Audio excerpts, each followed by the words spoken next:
Gene, I think you're going to have a long day in that car. Well, it's the only place I get internet, so here I am.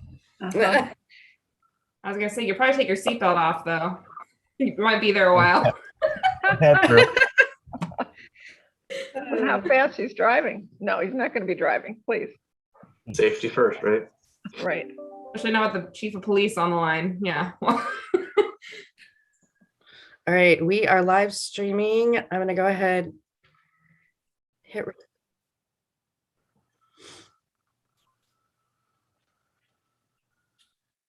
Are we missing one person? Who are we missing? Just Sean? Sean.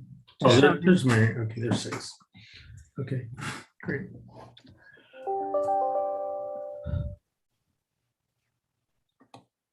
All right, so with that, it is 9 a.m. on Friday, August 27th, 2021, and this is going to be a city council special meeting. One of our 2 retreats that we do during the year. And so with that, I'll call the meeting to order and ask everyone to rise for the Pledge of Allegiance. Pledge allegiance to the flag of the United States of America and to the republic for which it stands, one nation, under God, indivisible, with liberty and justice for all.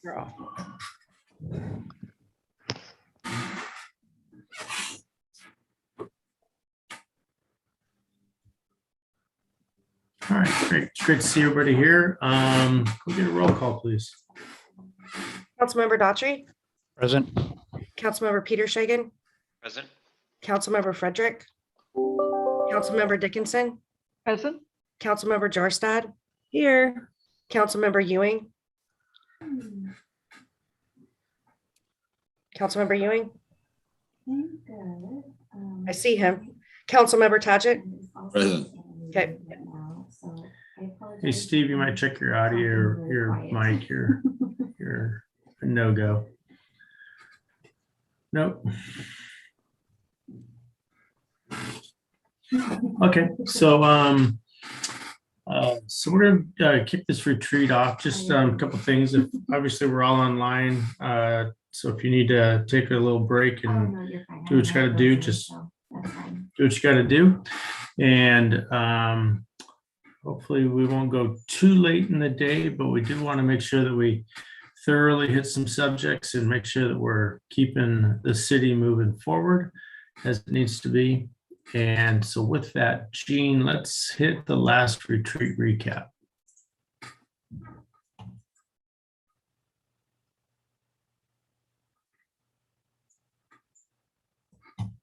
Did Gene freeze on us? Can you hear me? Yeah, we got you. Go ahead. Great. So I'll go through the follow-up items from last year. We obviously wanted to work with the library on their IT needs. That's all complete, and they're moved into the facility. Good morning. We wanted to look at the bus stop up at Chapel Hill, and we looked into that, and that's done. The fireworks, we've got the pro and con committees together, and those statements have been put together, so we're on track there. The urban transition area, Russ has been working on that. We've submitted our application to Snohomish County. Equity 2021, we had lots of discussion on that, and the mayor formed and already held his first community advisory council meeting. That went well, and a lot of happy folks the way that first meeting went. So now they're working on future schedule. The hazard pay, that went away. We have recently had a request from the PD to reinstate that, but there's really no criteria. So at this time, we are taking the position where we will not reinstate that at this time. Amendments to council procedures, we look at that every year. The one thing we still want to talk about is attending meetings remotely and allow for that in the future. Currently, we've talked about it, but we haven't amended the rules to allow that. So we'd like to bring that back here towards the end of the year and have that discussion. Hartford Industrial, we're working full speed on that, trying to figure out sewer. There was a proposal and we need to get back with the sewer district on that. We've talked to some of the landowners out there trying to work out the highest and best use. We're still working with the city of Everett on the Everett water line. That remains a sticking point for economic development along that 20th Street corridor. As you know, the Everett water line runs through there, 100-foot wide swath that they have controls over and aren't real happy about us doing things like parking lots and allowing it for commercial use. So I know Gary or Councilmember Peters Hagen was working on that. We continue to have discussions. We haven't made a lot of progress. So we keep it in the forefront. And finally, Youth Council, that's complete and working well. Does anybody have any thoughts on the retreat takeaways and where we're at on them?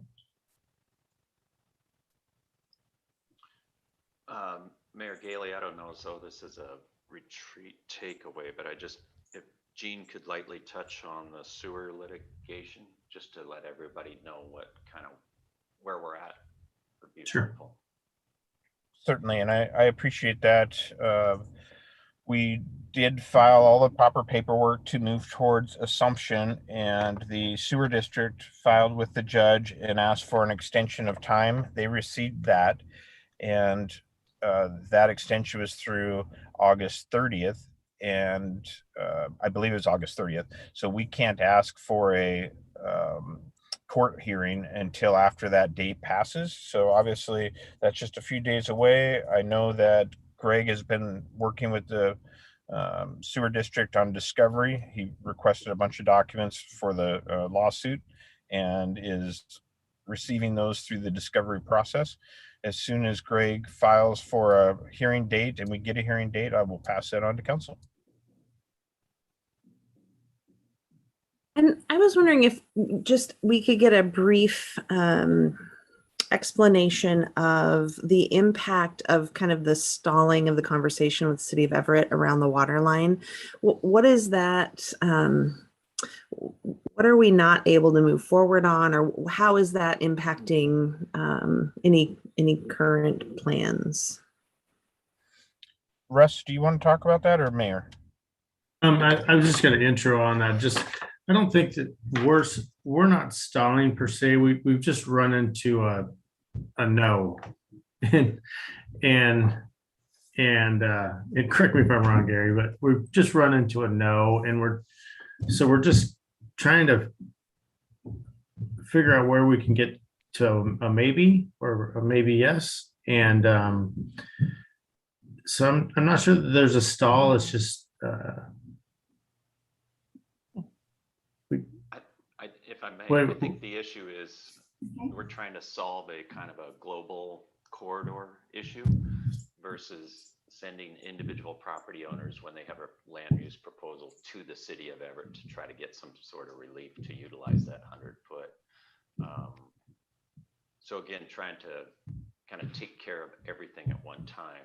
I wouldn't say the city is being stalled. It's just we can't give definitive answers to a property owner as to what they can actually use their property for. Sure. So given the work that's kind of been done on the 20th Street corridor, if a developer were to come to the city with interest, and I'm sure this has already happened, with interest in a specific parcel, is it likely that they wouldn't want to proceed until this issue is rectified? So right now, what we've found is a mixed bag on that, Councilmember Jorstad. We have a couple of active applications on the 20th Street corridor, and they've had to work with the city of Everett independently. And really what they're finding is there's just no use of that power or that water line easement area for things like parking. So they can get some crossings they need, but they just don't get the full use of these properties. And there are definitely other projects that have not proceeded yet because they would like additional space on those properties. So it's, like I say, it's a mixed bag. Okay, that's super helpful. Thank you.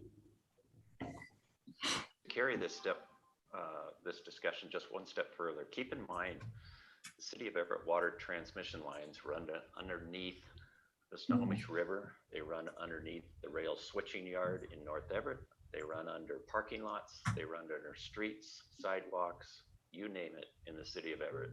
And for whatever reason, we cannot get any coverage, I guess you might say, over 100 feet south of 20th between what is it, Sunnyside Boulevard and Highway 9. So it's a perplexing situation as to why they take the stance they do, but nonetheless, they do have control over it. So. Yeah. Okay, thank you. Go ahead, Mary. Well, let's stay on that for just a second. Oh, sure. Go ahead. Oh, sorry. No, go ahead.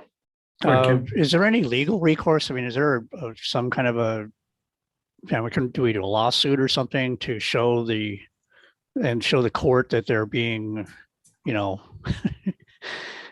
got it all over here. Why can't we do it here? That kind of thing. Inconsistent, right? Not really. There's all of these properties are under legal easement to the city of Everett for that corridor. So there's really not a legal course, and Greg, please jump in anytime, for the city to take on. Each individual property owner obviously could contest with the city of Everett, but it's really not a class action, and the city doesn't have standing to take this issue on. Right. If it involved a property that the city owned, that we were trying to do something with, and Everett was not giving us the permission to use the easement area as we would want, then we would have the standing to go in and try to get an interpretation of just how restrictive the standard City of Everett easement language is. But if it's a property owned by somebody else, the developer, person who wants to buy it and develop the property is someone other than the city, then they are the ones with, quote, the standing to bring a lawsuit. The city, if somebody did that, the city or other property owners in similar circumstances could request to be joined as sort of friends of the court to file briefs or to make argument in the case, but we can't initiate the case. So the simple answer is buy all the properties, city buys all the properties, and we go from there. Well, there you go. That would be one way to get ourselves before the court. Yes. All right. Well, here, let me put mine in there, get some money on the table for you, and let's see what we can do. All right. Well, thank you for that explanation. I appreciate it. Okay, Mary, can I jump in now? So you bet, Mary. far more important discussion you're having there, but I just had a simple question. The advisory council, I do not want to be a liaison. I would have been happy to be, but I have enough of those jobs. But still, is it when you gather with the advisory council, is it something I can just listen in on so I can see how it's proceeding? Absolutely. And when is their next gathering? How often do they meet? That's what we're hammering out now with the members to see if we want, how often they want to meet and when that is. We'll let you know. Okay, thank you. Anything else with these points from the retreat takeaways?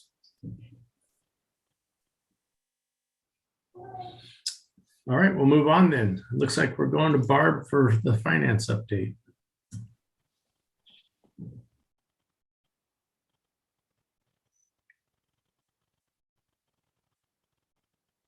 You're gonna have to unmute, Barb.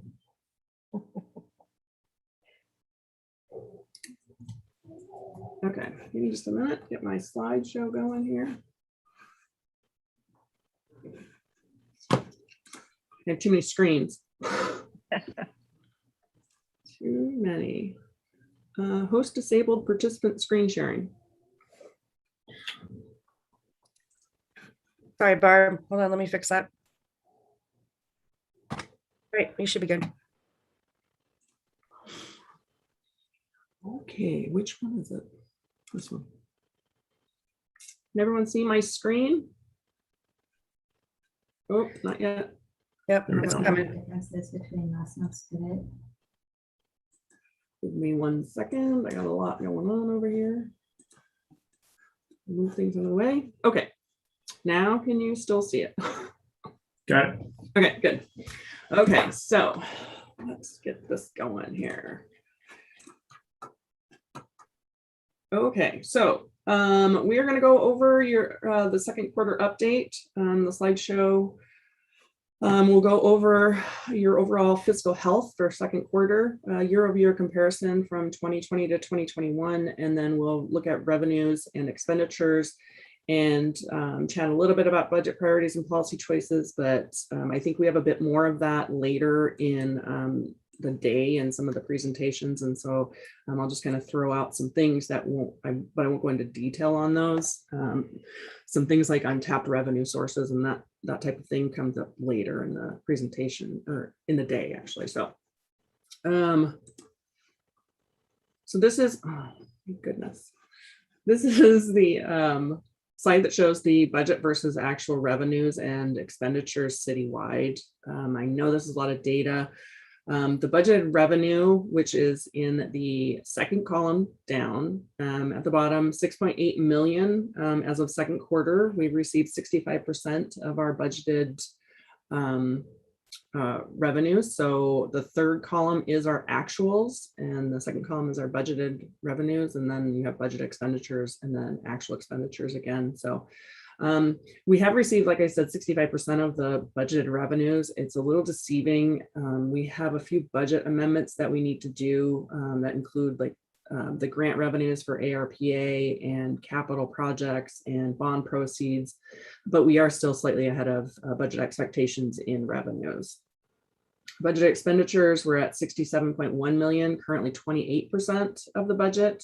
There are quite a few capital projects in process and a number of budgeted positions that are still vacant.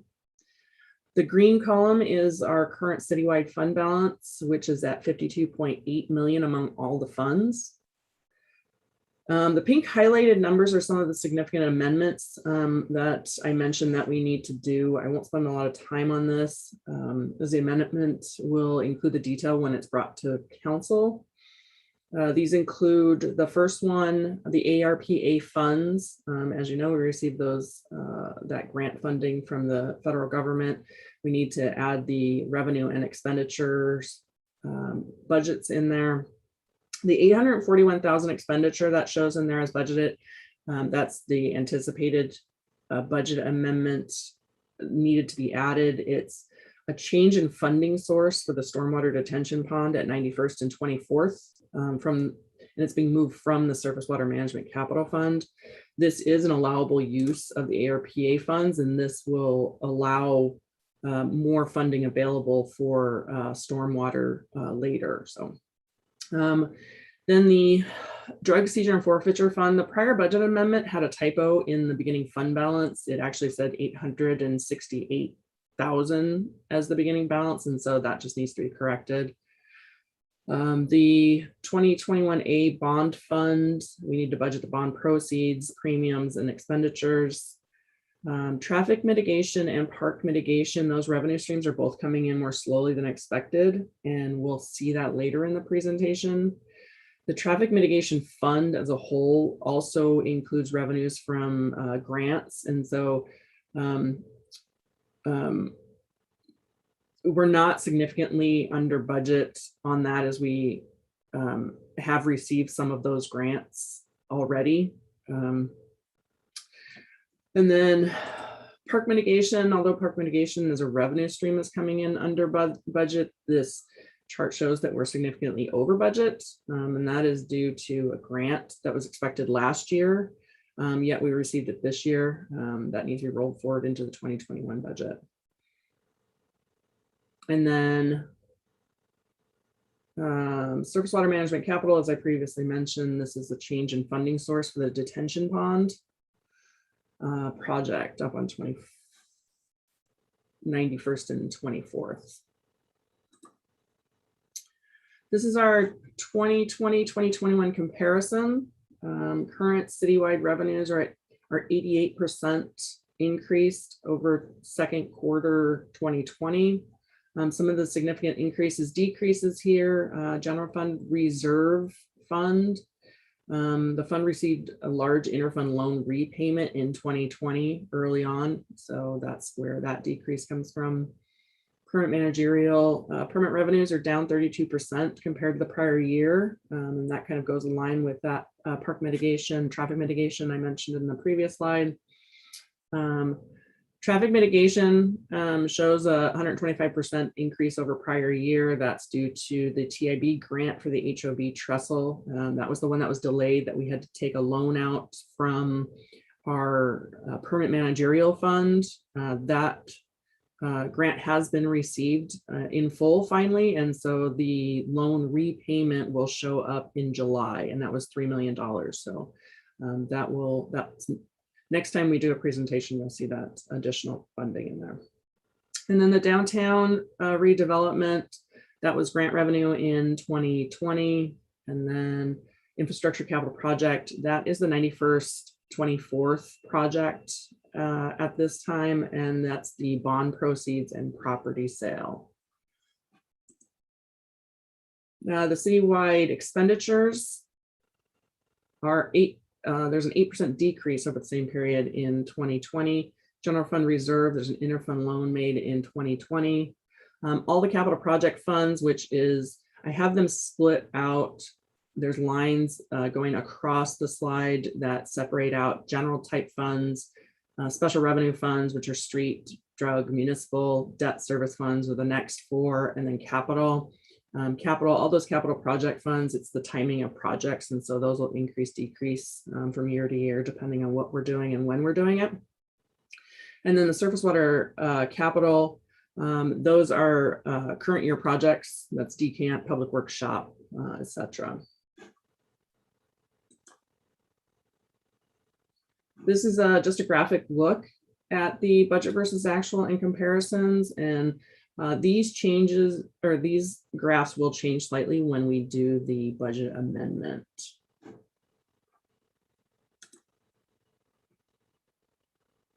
These are our major revenue sources. The top chart is how I normally present it to you. It shows the breakout of the funding, the fund type. So you have the general fund is in yellow, the permit managerial fund is the orangish peach color, the street fund is in blue, and then we have the real estate excise taxes, and then the traffic and park impact fees, and then surface water. I've added the graph on the bottom as it makes it easier to see which sources are outside of our expectations. The first one is the general fund local sales and use tax. This is 63% of budget, which is good. It's outperforming our expectations a little bit. That's due to both retail and construction sales tax. The next one, it's 2, 4, 6, 7-ish in zoning and subdivision. Those are underperforming. It's at 23% of budget. REIT, it's outperforming our expectations at 85% of the budget. And as a reminder, these funds are restricted and are used mostly for debt service and then some capital projects. Traffic mitigation is at 16% and park mitigation is at 30%. So those are the actual revenue streams, not the fund itself. So those don't include any grants or loans or anything. So traffic impact fees are at 16% of what we had budgeted, and park impact are at 30%. Now this next slide, this is our second quarter citywide expenditures by type. So type, that includes your salaries and benefits, makes up staffing, capital, services, supplies. So it's by type versus department in the first graph. I was excited to use these pie charts as I pulled them directly from our ClearGov platform. If you remember, ClearGov is a platform that allows the public to go in and look at the city's financials. You can look at them at a summarized level, or they can dig deeper and look at graphs or go down as deep as the actual line item within every single budget. It's really nice. So I actually wanted to show it, and I'm hoping that, it might spark some more interest, get more people in there looking at it. It is up to date through June. So this is perfect timing for me to pull data from it for this presentation since it's through June. And as a reminder, there is a link on our website to the ClearGov platform that public or council can go in and take a look at any time. I believe it's in the top right corner on the home page. So anyway, it was nice. The graphs are a little minimalistic, but they're kind of nice for this use. So the first one, as I mentioned, second quarter expenditure by type. As you can see, capital and staffing are the largest components of our current expenditures. Staffing, as I mentioned, includes the salaries, which is in blue, the benefits, which is in orange. And so putting those together, looking at 34% of the citywide expenditures to date. Second quarter actual salaries and benefits, 6.3 million. That's 21% of the budget. And then I went ahead and was able to drill down further from that graph on ClearGov and go into salaries by department. And then it shows you that law enforcement's at 47%, public works is at 20.8%, and that's the street and storm. Parks is shown out separately and is 4.2%, and then community development, which is planning and building, at 11.9%. So I just wanted to kind of show these, kind of get you excited about ClearGov. So here's some more. This one actually breaks out all of the expenditures by department. So this is not just the staffing, this is everything. This is capital, everything. There was a change from what I had in your packet to this. I noticed that I had public works at 23.8%, but it's actually 29.2%. So slight change in that.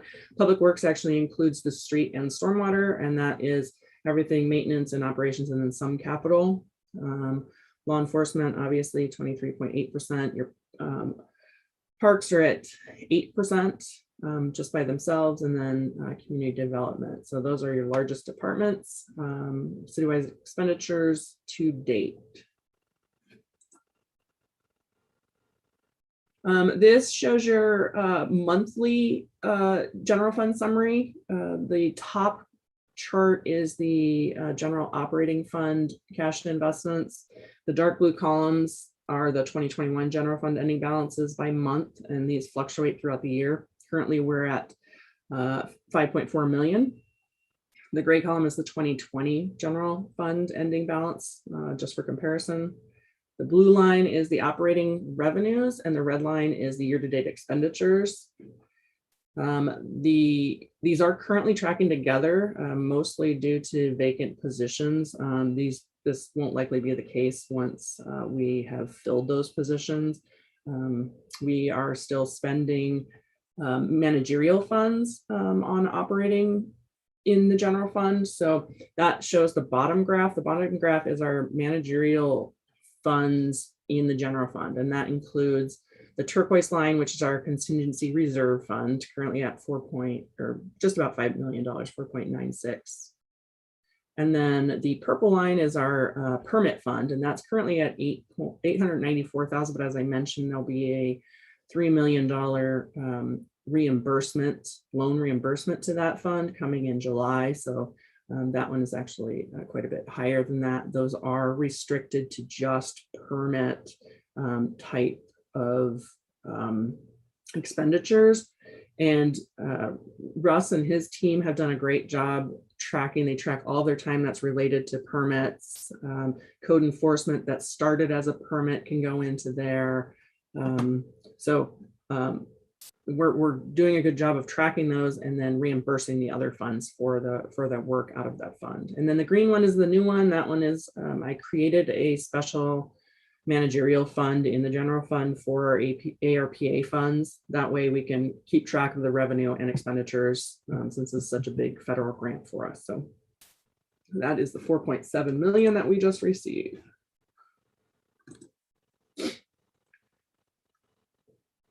This is our general fund by type. As you can see, obviously, salaries and benefits are our largest portion, 61% of the general fund. The budget is $11 million. Second quarter actual is 4.9 million. Again, there are some vacancies, etc. Then I show a breakout of the general fund by department. Again, law enforcement, the largest part, 59.6%. And then coming up behind that is our community development. No surprise.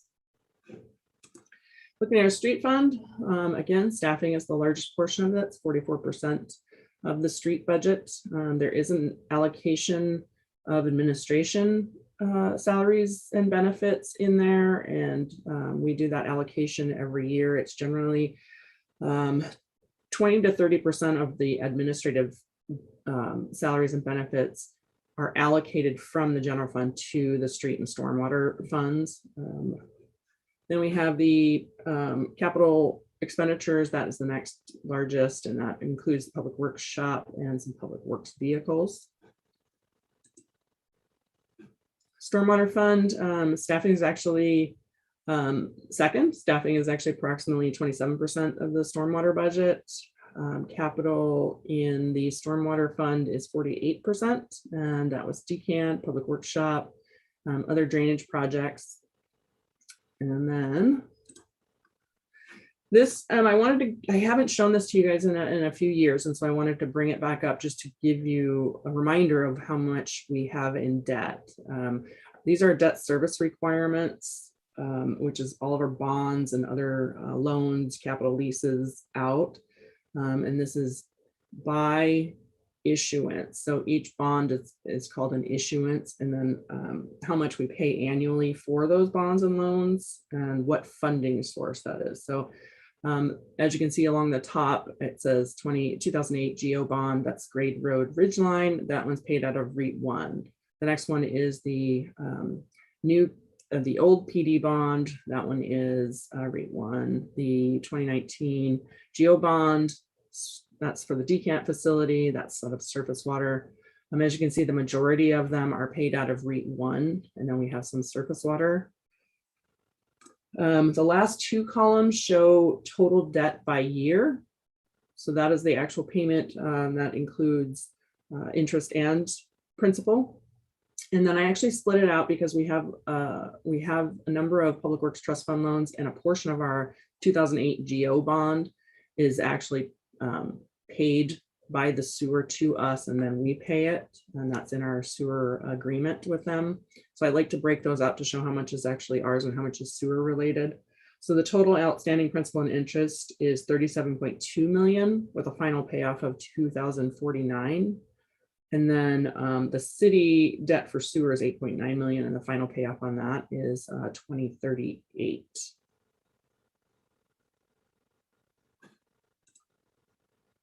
And then this is actually our statutory debt capacity. And this is the amount that the city is allowed to issue in general debt. And this is based on the city's assessed value, not our ability to pay. This first box is from MRSC. They do a nice little breakdown that shows non-voted is 1.5% of your assessed value. Your total, which includes voted and non-voted, is 2.5%. You can do some additional debt if you have water, sewer, or city-owned electricity. And then there's separate ones for open space, parks, and economic development. And so that's in addition to the 2.5% allowed for the general bonds. So just to kind of give you an idea, our non-voted, again, 1.5% of assessed value is allowed $79 million. We've currently have $19.9 million outstanding, using 25% of that and remaining approximately $60 million. Again, this is a capacity, not ability to pay. So voted and non-voted, we're using about 15% of that. Again, we don't have any voted bonds out, so it's exactly the same as the non-voted. And then the remaining capacity on that one is higher. And then we don't have any park, open space, or economic development voted bonds. So that's just to give you an idea of what our debt looks like, what we have, and then what we are allowed to hold. But just a reminder, it's based on assessed value, not ability to pay. Hey, Barb, Uh-huh. can you go back to that for a second? Under the third line there from MRC, it says cities, open space, parks, and economic development facilities. Mhm. What is an economic development facility? Economic Not a hun- development is a general statement. What is a facility? I'm not 100% sure. I didn't dig that deeply into it. But Would this that is be actually a something, link, and you can actually get into it. would that be something along the lines of like maybe a recreational center? Economic development Possibly. I don't know. Kind of Like a, complex? I can take a look at it when we're through here and kind of bring you back an answer a little bit later in the day. okay, thanks. Yeah, absolutely. And so this is just, again, I mentioned some initial budget policy decisions. We need to look at priorities. As I mentioned recently, we've been doing a really good job of spending down our reserves, and that was intentional. We had quite a bit of reserves, and we've been using our contingency fund, which is for future capital projects, one-time purchases, but we have been using it to supplement our general fund operating. At some point, those will disappear. I don't anticipate that happening for 10 or 15 years, since that is all construction sales tax. At some point, construction sales tax is going to diminish. And so I guess some of the things we need to think about are, what are we going to do with staffing? I know our HR director had originally planned to do a staffing analysis, a strategic plan overall. It includes a lot of new positions, but we need to kind of take a look at what we can afford. So do we keep our FTE level static? I know we're talking about a park and rec department or district. What does that mean? Some funding things we'll talk about a little bit later. We've always talked about reducing property tax subsidy to the street fund by implementing a TBD or some other way to do that, so that we can get some of those funds back into the general fund to pay for our operating.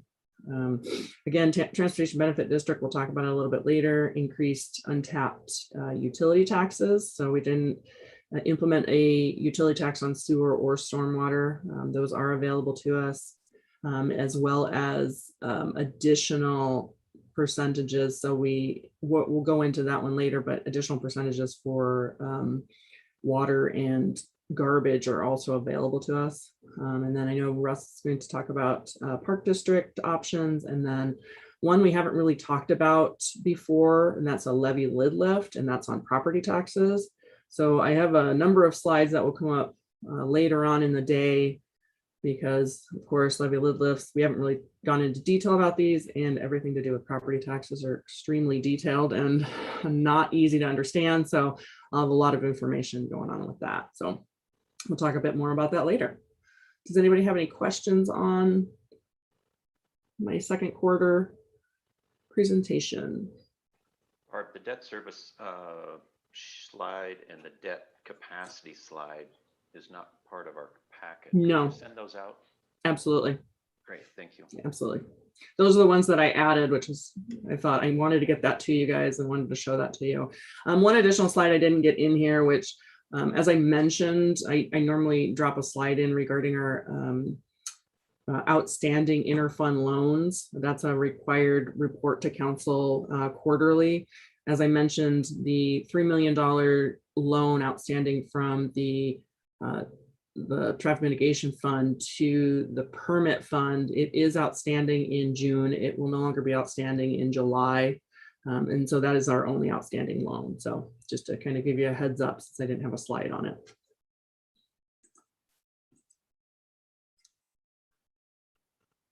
Anything else I can answer? Yeah, could you send us that slide? Oh, I can send it to you right now. I'll send the entire, I'll send the packet to Kelly and then have her send it out. How about that, Kelly? Whichever. I'd like to have that slide, especially with the links you have on there to the code. Perfect. Yep, I'll do it. And I'll make sure it's on our website too, so everybody else can see it. Great. Thank you. Mayor, I will send it back to you.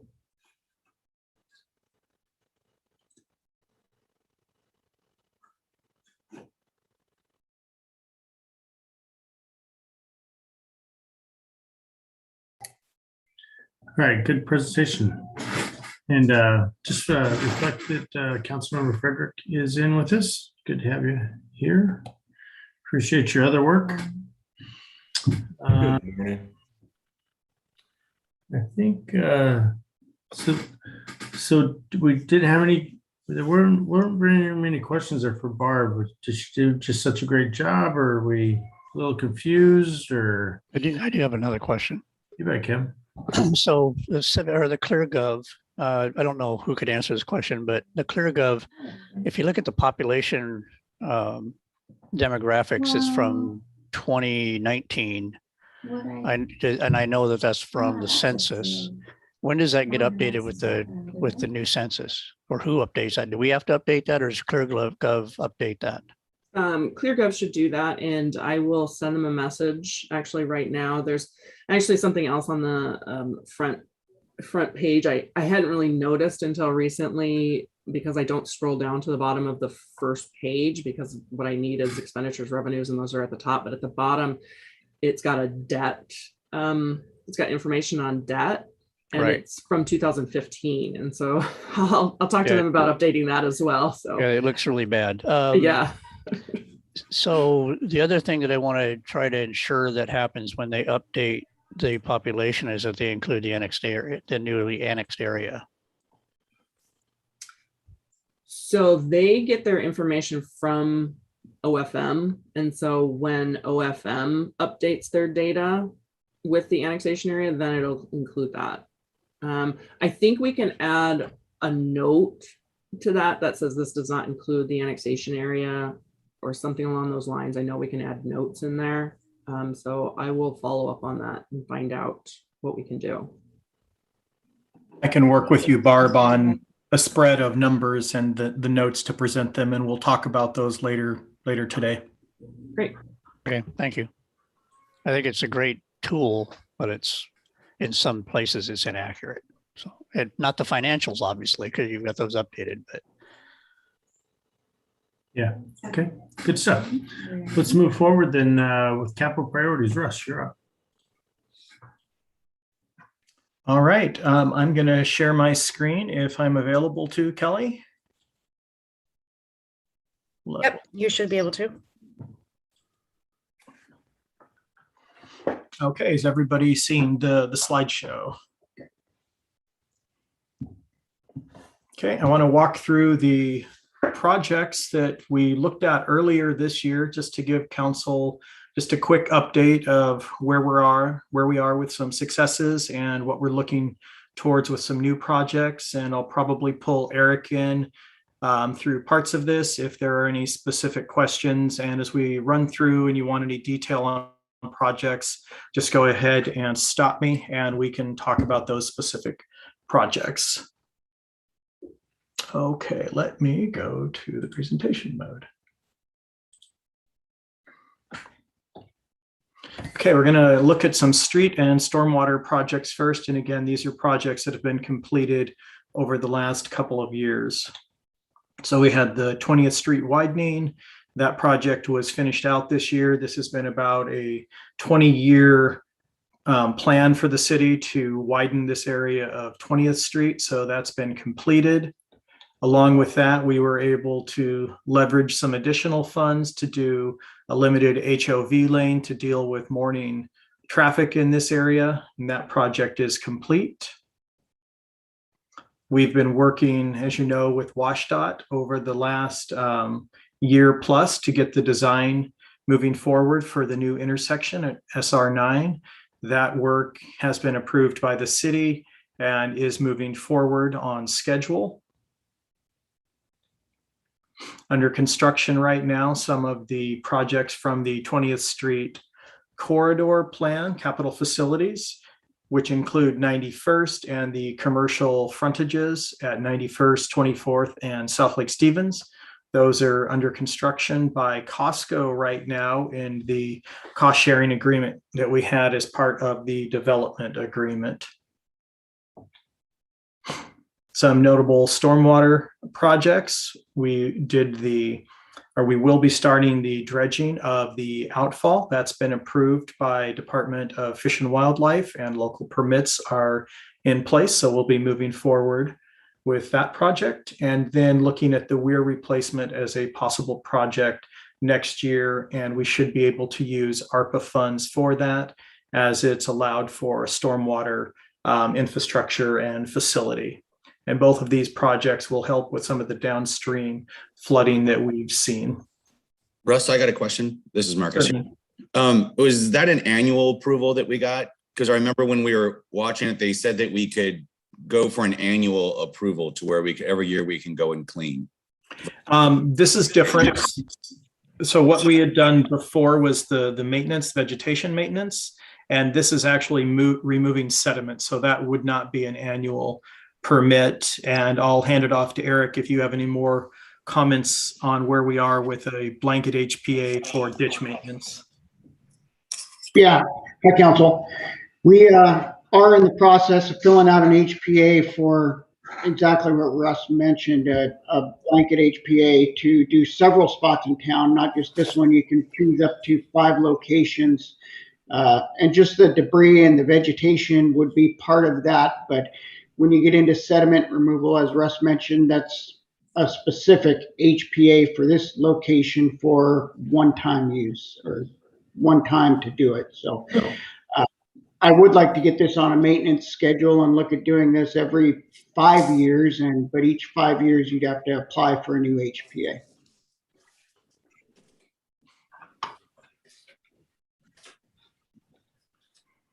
Okay, looking forward now, we've identified this project on 117th for quite a while, and it has a couple of needs. One, we've really wanted to get a sidewalk in this area, but secondary, there needs to be significant stormwater improvements, and we will be able to use ARPA funds for a portion of this project as it affects stormwater and any other affected utilities.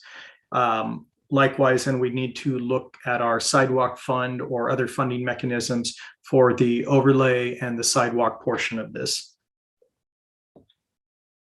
Now turning to facilities. Again, some things that have been completed. The decant facility has been completed, a major stormwater facility for the city shared with the sewer district. That's where you take the solids from street sweepings, from when we clean out storm drains. Those are dewatered and the water goes into the sanitary sewer system, and then the solids are disposed of. Next big project is the public works shop, and I will let Eric glow about this one for a minute, and it's pretty much ready to go for his team.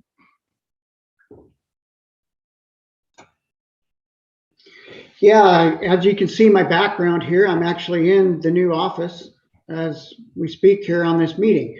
We're just wrapping up some exterior painting and some parking lot work, but really appreciate council's support on this. Really anxious now to be able to expand and free up some space at City Hall.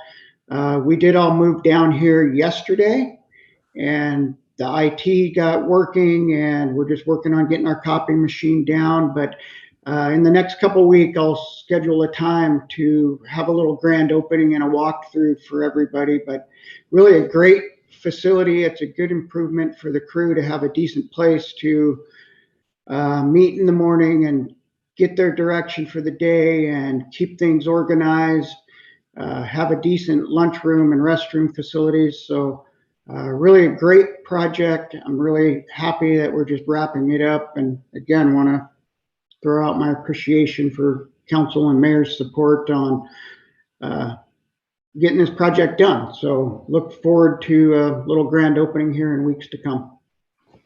And if you haven't seen the building, the interior takes a lot of cues from the work we did at the mill. Also, the exterior does as well, trying to get a complementary paint job, and very similar to what was rolled out at Davies Beach as well, trying to update some of our fit and finish of our buildings.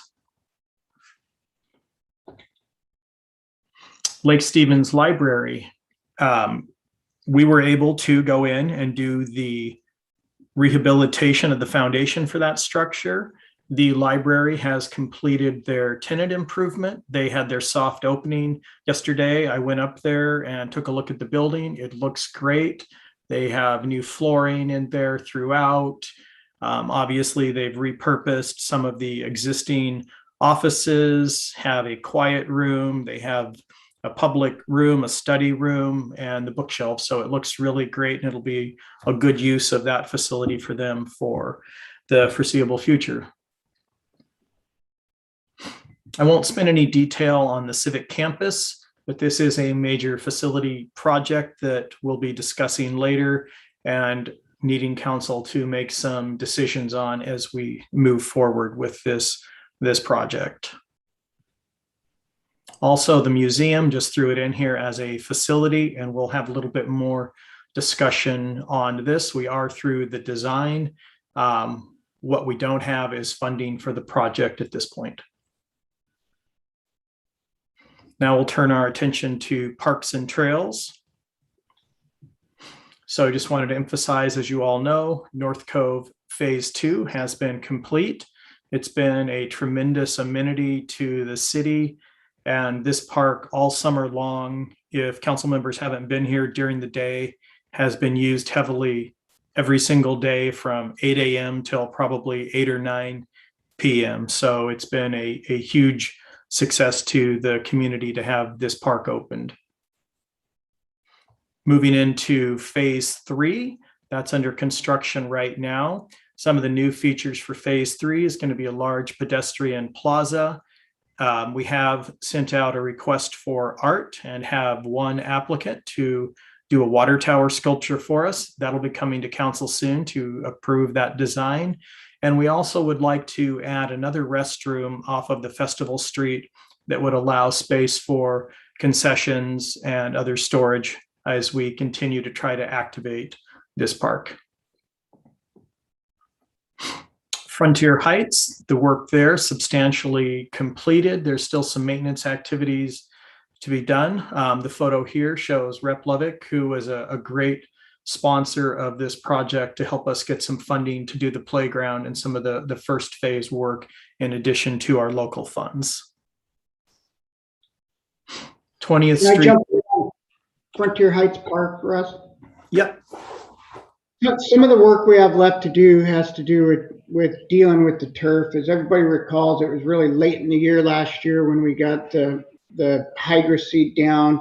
It didn't take very well. We had lots of clover and weeds that blew in. So we are getting a grader in the next couple weeks, and we're going to spray that clover. The notices are going out today around the community that we're putting down a herbicide.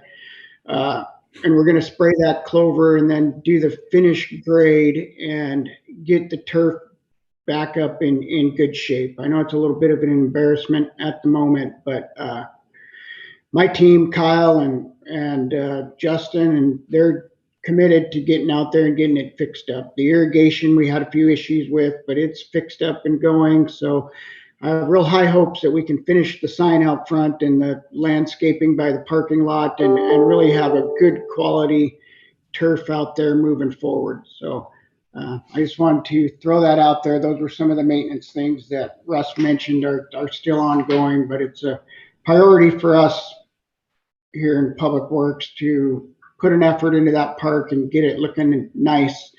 The residents deserve that. So thank you. I will say, despite the deficiencies, just like the comment on North Cove Park, the playground and the picnic structures have been widely used by this community.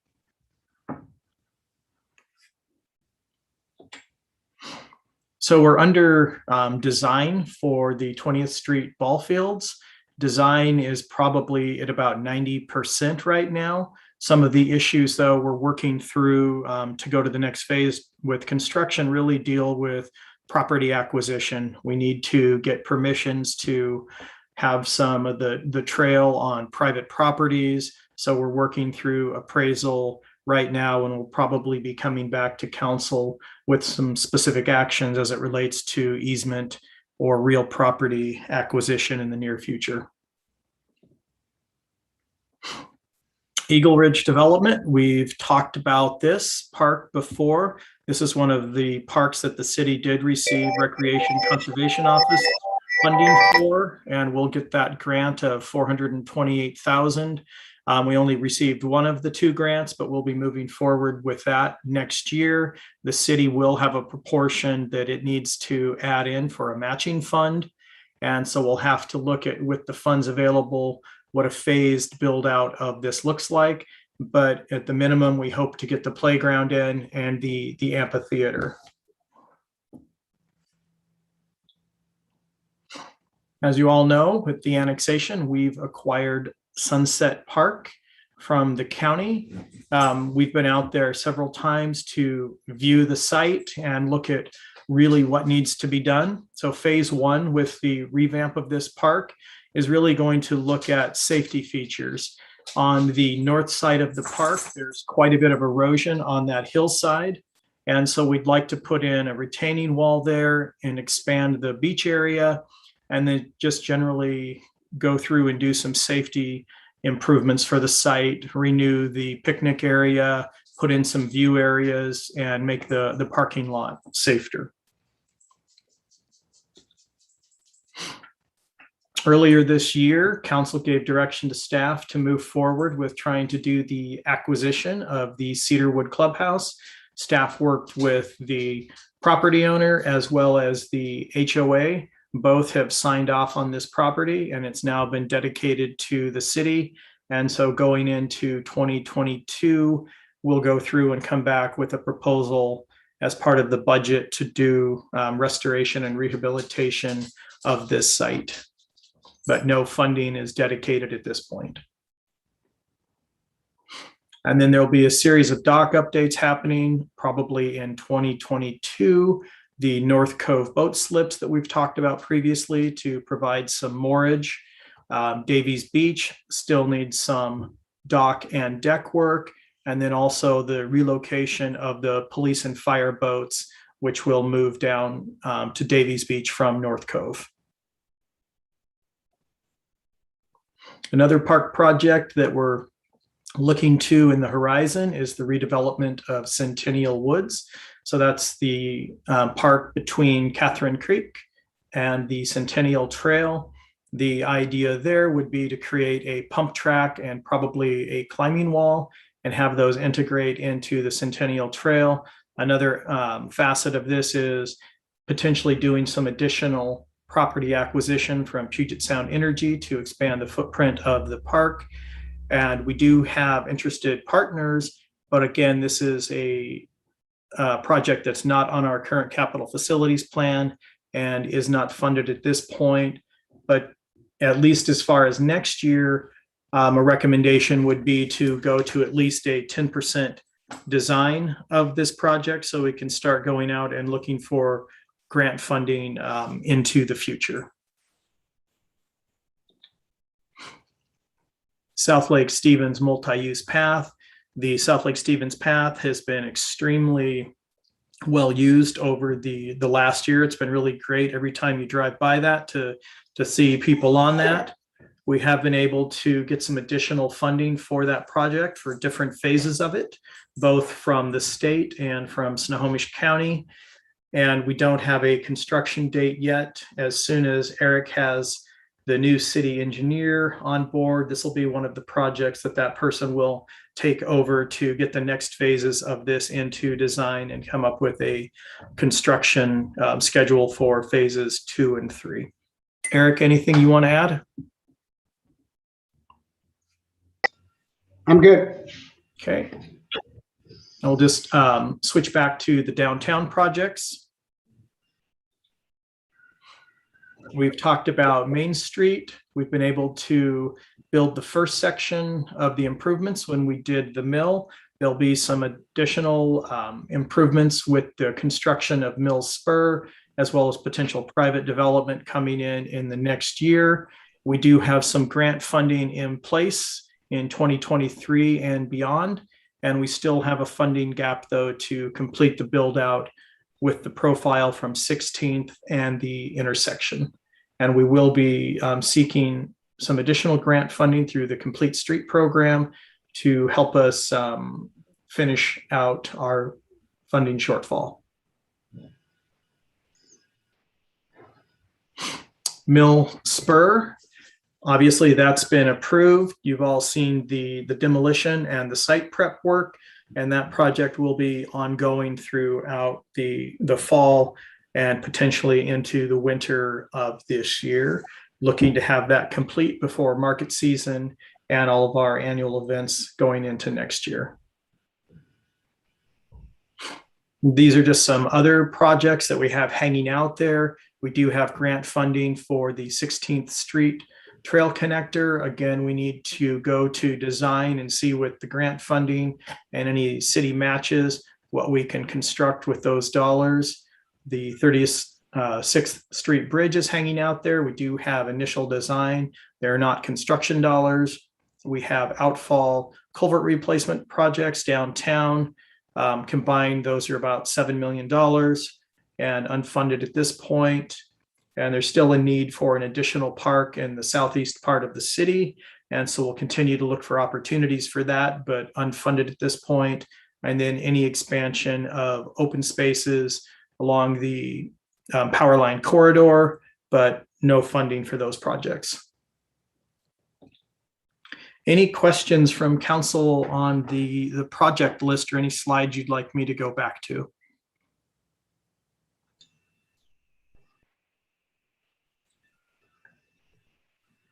I have a question.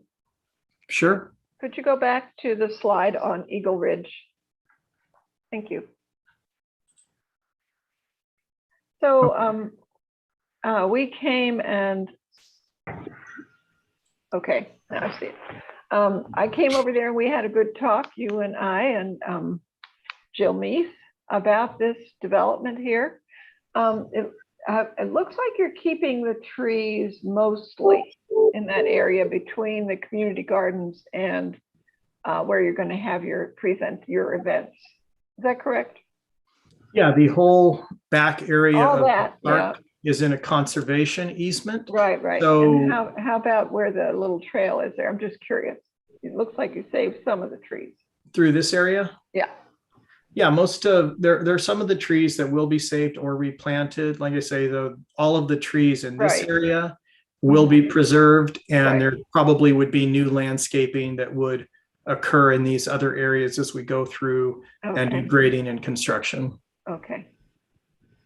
That's my only question about that. How about it? Okay. It's a miracle. Russ, do we have any agreement with the house that kind of sits in the middle of the property there that at some point in time we have the ability to purchase that? We don't, but that's definitely something we can work towards. Thank you.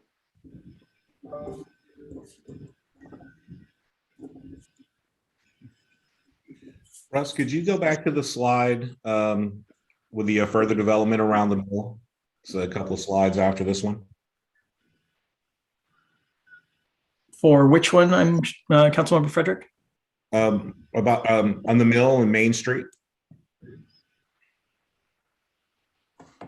There we go. I was trying to go through the numbers and I saw the funding shortfall there.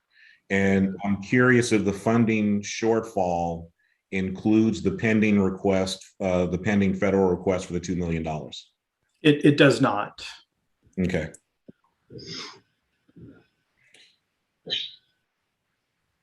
So potentially the funding shortfall could be as high as $5.8 million. The other way that they would go from 3.8 to 1.8. Okay. All right. Thank you. I just wanted to make sure I was reading that correctly. Yep. And that would have been part of the federal stimulus package for the earmark. So there is still hope that that's going to move forward, but less certain than it was a few months ago.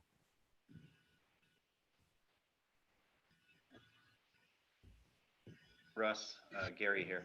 This is probably a far reach as far as a project out in the future, but has there been any recent discussions about the regional recreational facility at Caballero Skate Park? There has, and if you just hold that question, we'll come back to that later in the day. Great, thank you. Gary, I don't know if anybody else is having a hard time hearing you, but I'm certainly having a hard time. Your volume seems to be really low. Is that the case for anybody else? Yeah, Yeah, it is low.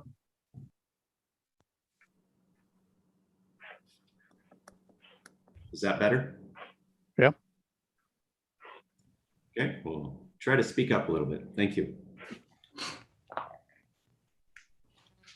Any other projects council would like to look at again?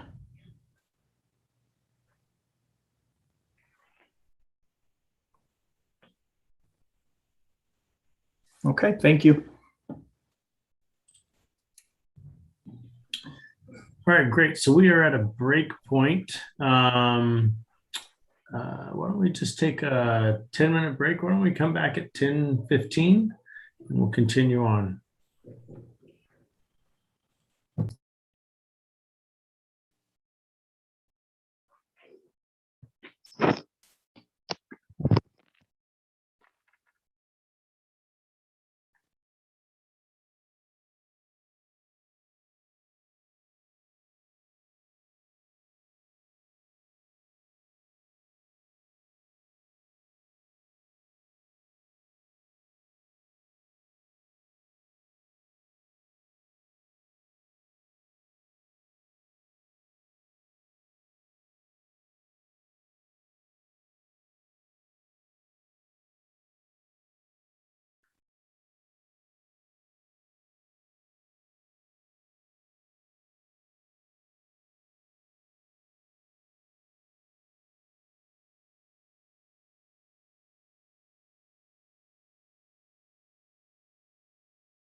See this.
access there.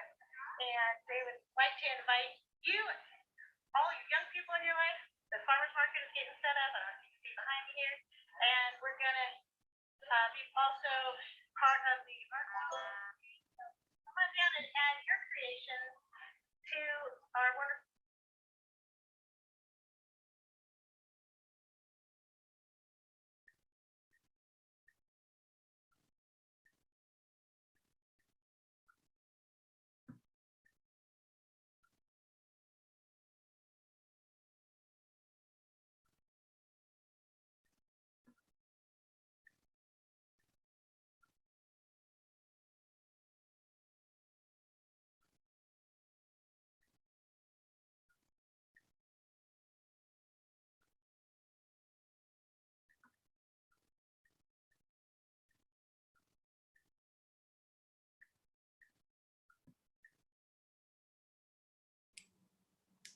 Hey, Kim, is that better on the sound?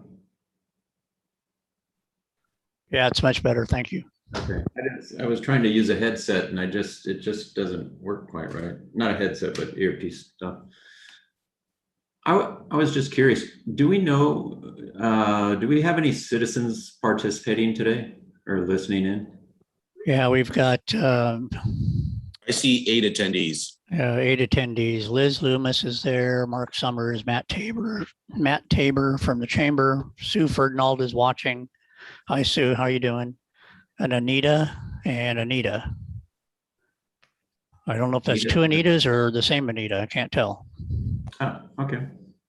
Gary, if you go to participants, and then you can see panelists and attendees. Right. Oh, there we go. Okay, thank you.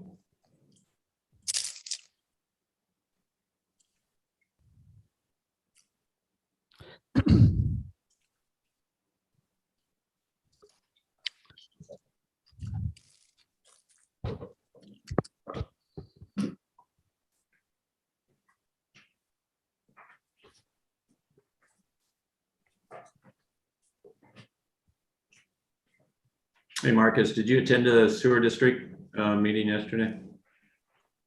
I did attend. Anything special come out of that? Gary, like you had talked about, they approved that $300,000. Right. The only other thing that was really, they're looking at Association of Washington Cities, I think, or WSIC or something for insurance, which it seemed like only upside if they did join that insurance group. It's like almost like a non-for-profit type thing. Oh, okay. So they were looking at new insurance, and the one that they're talking about was pretty outstanding. I think there's a pool of cities that are all part of it, and it was something I thought was great. It looked like they kind of act like they're, they do a lot of, if you're going to let an employee go, contact them, all free, all part of the plan. And so I thought it was good. Gary, were you going to say something? No, I just, no. Oh, Greg, were you going to say? I was just going to say WCIA, the city of Lake Stevens, is a part of that pool. Yeah, it was. So I think if they were going to go to an insurance company, that would be a good one to join from what it sounded like. Right. Good. They do a very good job. They've been in operation now for, probably 30 years, close to it. And they can get discounts the same as we do. We have our Well City discount. There's also a utility type. All they have to have is some kind of a wellness program that they get a majority of participation in. So they can get discounts in their insurance. I think ours is 10%. I don't know. I could be wrong on that. A lot of proactive type lawyer they have access to as well. Right. Right.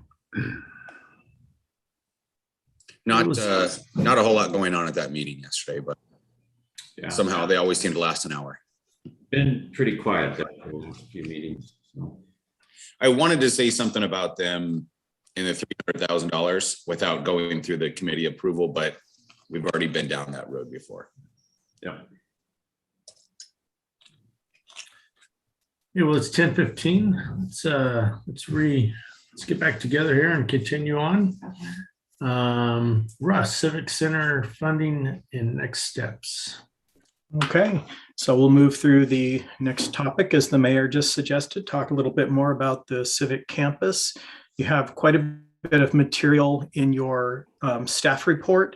So the slideshow is going to be more high level, just sort of a look at where we've been, where we're going, and then want to have lots of discussion from council on next steps. You also received a letter from Snow Isle yesterday that expressed some of their decision points that they're looking at as they relate to funding of the project, timing, obviously property ownership, and the ability for them to use a current grant. So we can return to some of those items later on, and I will move forward with the presentation.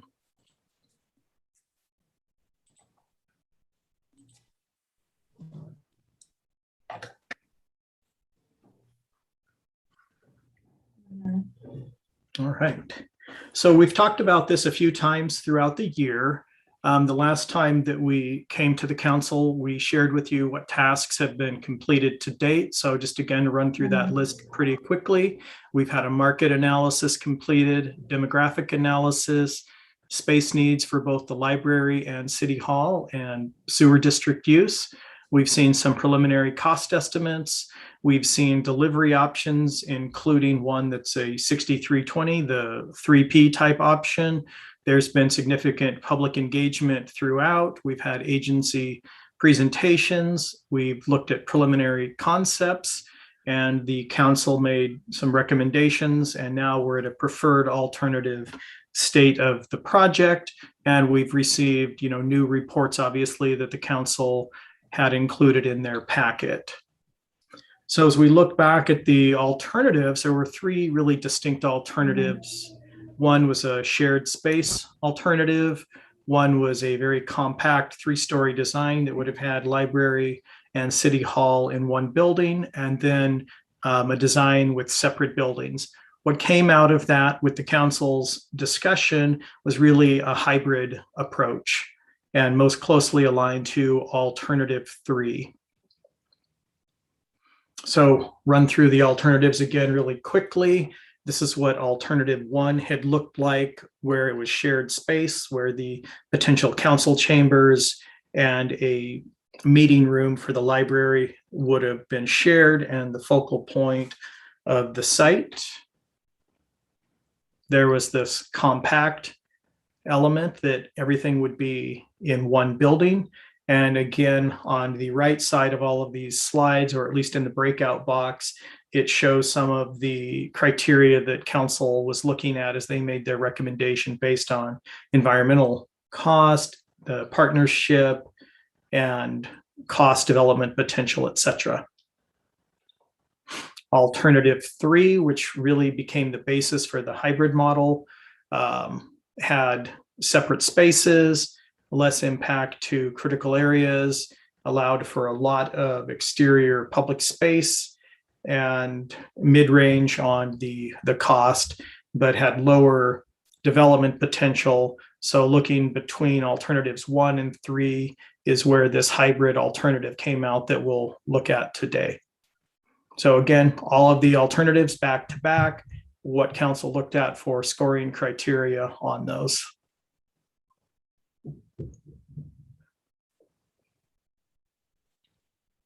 And so now looking at the preferred alternative, it does have separate buildings, but there is a common space that's shared between those, a plaza area that can still allow some interaction if there needs to be overflow, larger city events, but it still lets each agency focus on their core constituents and their core mission of service. The library would be a 1-story building. City Hall would be a 2-story building. The current plan for the library is in a range of 14 to 18,000 square feet. It's been modeled for today's presentation on about 16,000 square feet. And then the City Hall would be about 20,000 square feet. And some of that space is dedicated for a commercial use with a cafe type space attached to that, again, to bring in some of the goals for economic development and some private use on this site. There would be shared facilities as far as parking, central plaza. The wetland impacts are minimized to the extent possible with this design, and it still provides some of the functions that the library wanted for some drive-up type use, even though it's not attached. And again, I already mentioned that it also brings in what the city would like to see, some private development on this site. So the architects for this project have gone through and done some renderings. They haven't done full architectural design. Rather, they've just tried to show what the size and bulk of these buildings could look like in the landscape. So this is one of the areas, and it shows the main activity areas. Again, that central plaza where the large rock would be moved to. And then it also has this shared area between what could be council chambers and the community room for the library. And again, this private space that could anchor the two buildings and create some more intensive use and synergy for the two areas. And this is just another perspective. If you would look at, the bulking of the city hall, looking at it is a two-story building situated here, this central plaza, and how it connects then to the library space. And this one just focuses in on this other activity area, which would be the central courtyard. And then to the north would be an outdoor learning area attached to the library. And one thing all the plans try to do is integrate the stormwater features, as you see here, into a site amenity rather than just infrastructure that's hidden. Lots of swales throughout the site to handle additional stormwater capacity. So now one of the big things we'll need to talk about is project cost and funding. Before I move into that, are there any questions from council on this preferred design?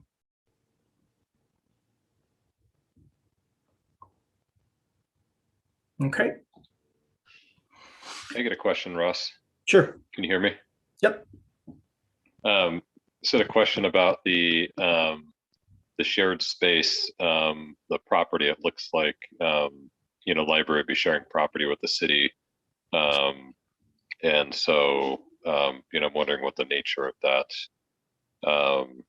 understanding is, I guess, as far as sharing that real estate, or and then the other piece too, and I guess you'll probably touch on it, as the timing of the bond measures that would be put forth, whether it's one package or if it's a two-part deal. Yep, I'll answer the first question now, and then we'll revisit the second part of your question at the end of the presentation. So right now, the city property is essentially this area with the library owning these parcels. So obviously, this does push the library onto current city parcels. So that is part of the decision-making and the overall funding strategy. Under this scenario, it shows a boundary line adjustment between the library and City Hall, that each facility is on its own new property. So that is definitely one thing we could consider. Another scenario is if it's a joint project, all these property lines could go away and you would have one consolidated lot. But definitely the shared property portion of this is a major decision point for both agencies, which leads to the ownership of the building or buildings and the funding model that is preferred.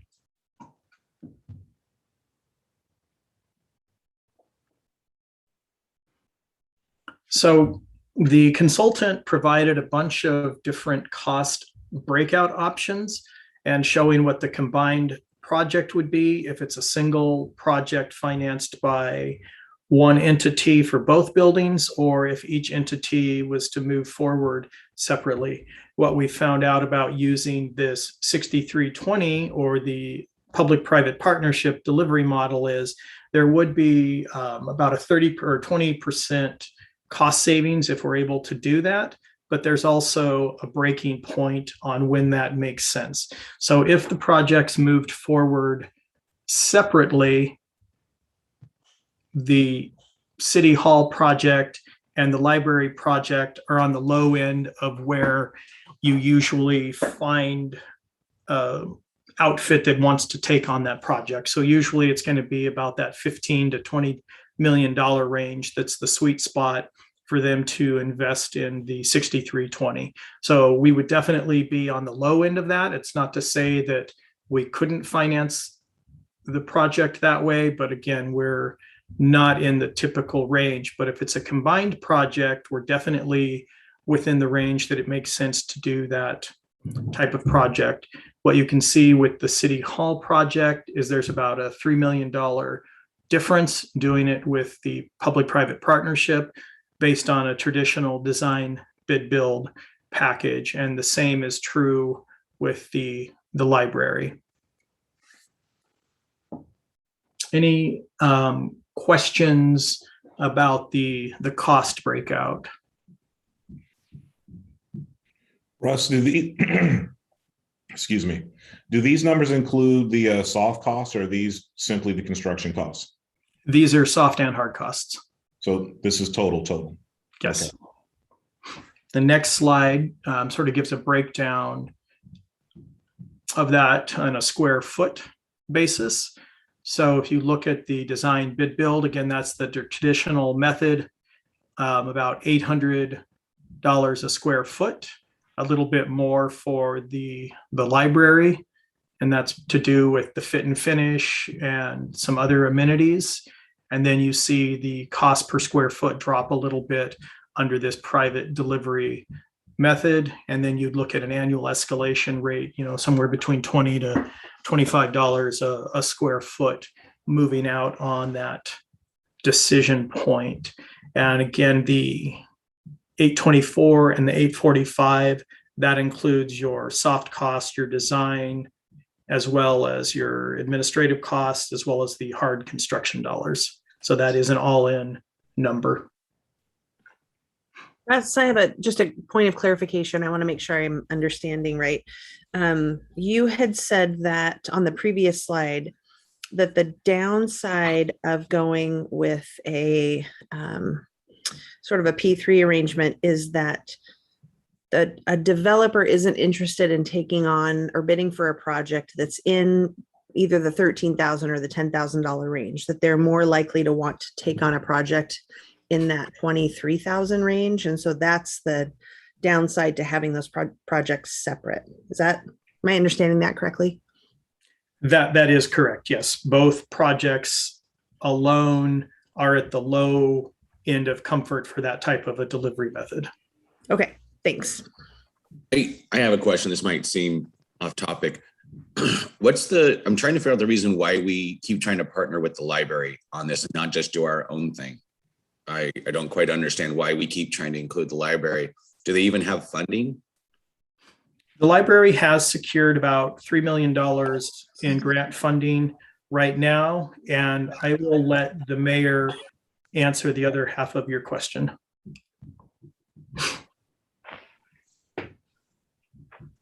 Yeah, I mean, Marcus, I think it's a good question. I think that there's been support for gaining a new library.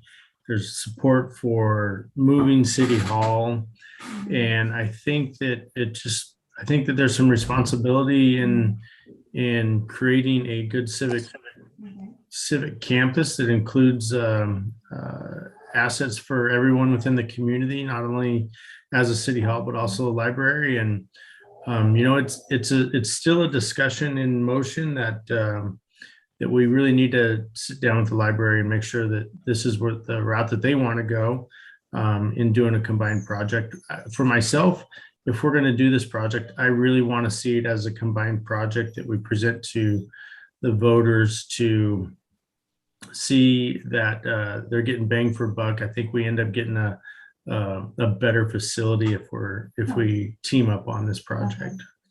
Only concern I have, which I agree with you, I'd like to see all that, but the voters have spoken twice on bond initiatives and failed it. I'm kind of concerned attaching ourselves to the library could be a detriment to the whole project overall. Just a little concern. There's the people who were supposed to represent twice said, hey, too big of a project, too much money. We're not going to pass that. And there's a concern there on my end. And I'm just voicing it. And I wonder why we keep trying to, the library has a new facility for all intents and purposes. It might not be what they want, but it's one that they can afford. Yeah, Marcus, I get your argument on it. One of the things, as you can see in this, is we've reduced by several $1 million the cost of, I think the last time they brought the library bond we were at 17 or $19 million, and we've reduced that down to this number. So that's a good thing. And once again, this is an argument. This is just a conversation. Yeah. I want to make sure I phrase that correctly, because I'm all for libraries and stuff along those lines and a nice campus. I'm trying to figure out why we keep trying to team up with the library when the people kind of spoken like, hey, too expensive. Yeah, and part of the study for the library showed that our citizens weren't necessarily wanting a lot of books in the library, but they wanted a lot of community space, and I think that's what we've created with this library design as well. Great. Mary wants to talk. Yeah, I do. So first of all, I'm so grateful that the mayor is going to sit down with Snow Isle. I'm looking forward to that conversation. I'm very pro Civic Center and of course, very pro library. I think having that space there with both of these projects designed the way Stowe developers put it together, it's beautiful. And I know that the library is going to be looking for pre-funding before they do the big ask, whether it's with the city, which that's what we're going to talk about when we get together with Snow Isle, I know. But either way, the library is first looking for money and other resources so that we can bring that amount down. Yes, I think the 17 million was too much. That was a hard learning lesson right there. And we didn't change that number from ask 1 to ask 2. There were so many mistakes made in that campaign. It's a heartbreaker, really. But here we are with an opportunity for a place and really in the center of the population of Lake Stevens. Really. So many people live on the west side of the lake. And of course, now we got the annexation too. So we got some down there in the south.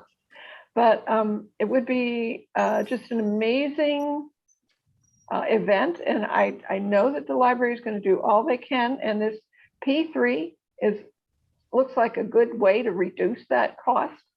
And already they've started with the $3 million. And I think once we sit down with the mayor, the mayor and I sit down with Snow Isle, I think we're going to come to a good, strong plan. And the fact that we aren't going to ask for this money, I don't believe anytime soon. My understanding, it's more likely to be 2022. So we have a little time to get our ducks in a row and get this figured out. So I think it's very exciting. And I know that the people at Snow Isle and people and Friends of the Library really like that hybrid design. So that hybrid design says to me, this needs to be one ask. That's what it says, because it belongs together. So, okay, I'm done. Thanks for letting me rant.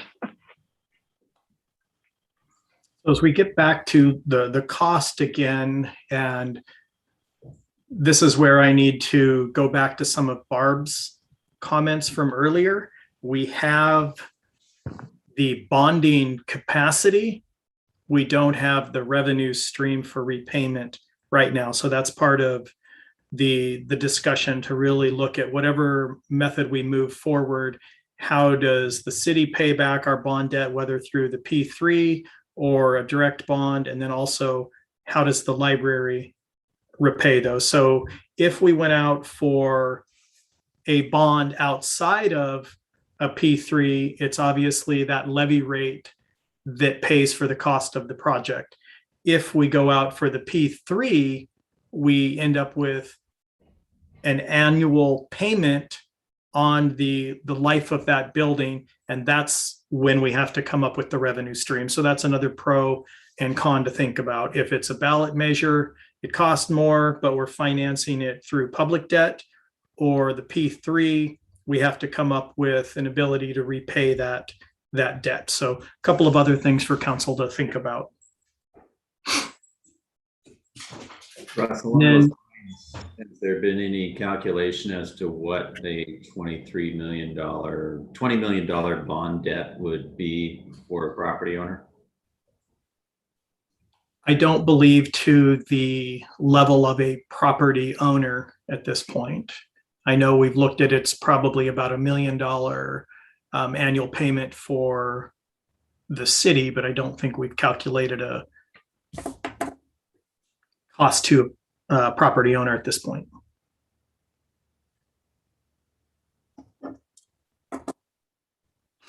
Now getting back to Councilmember Ewing's question. So where are we at with the next steps? So obviously no decision has been made yet.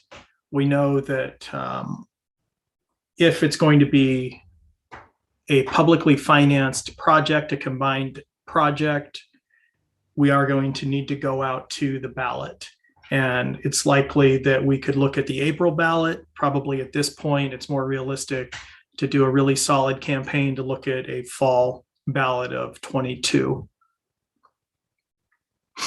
We've talked about some of the pros and cons. So if we go to a separate ballot, there is flexibility on the schedule. Each agency really gets to control their own destiny. And you would look at a more standard, design, bid, build approach. And then this may capture, getting to Councilmember Tagent's comment, what has the voters' preference been to date? So the voters get to decide which project they want to prioritize. Cons, we still need to come up with then how are we going to coordinate on the shared infrastructure, the stormwater investment that the city already has in the site? What kind of a parking agreement is there going to be?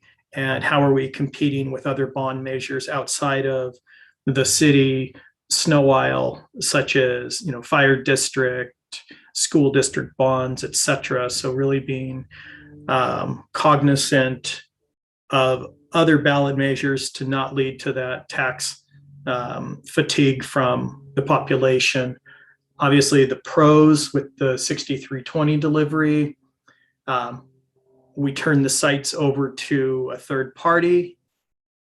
They control the development of the site and the construction at an agreed on price. Facility is financed through tax exempt bonds. And we've already talked about that would be an efficient delivery method. The con, again, how are we repaying that debt if we go through that? From our existing REIT, we know there's a little bit of capacity, but we don't have the full capacity for that bond payment at this point. Less control of some of the decision-making on the site. And then it's a question of who would be lead on the project. Most likely the city would be the lead on this project, the majority owner of the buildings. And again, then what's the financing then under this model that Snow Isle would be bringing for the repayment of that bond debt? So some unanswered questions still at this point. And then what effect does that have on Snow Isle's grant? The grant they have is a direct capital grant from the legislature as we've received. So that grant could be assigned to the city, which could lead to doing some initial work before going out to bonding. So there's probably some ways to use that funding ahead of going out before a full P3, but those are questions we need to bring back to Department of Commerce and definitely work directly with Snow Isle on how we could use those funds jointly before going out for any additional asks. And that's the last slide I had.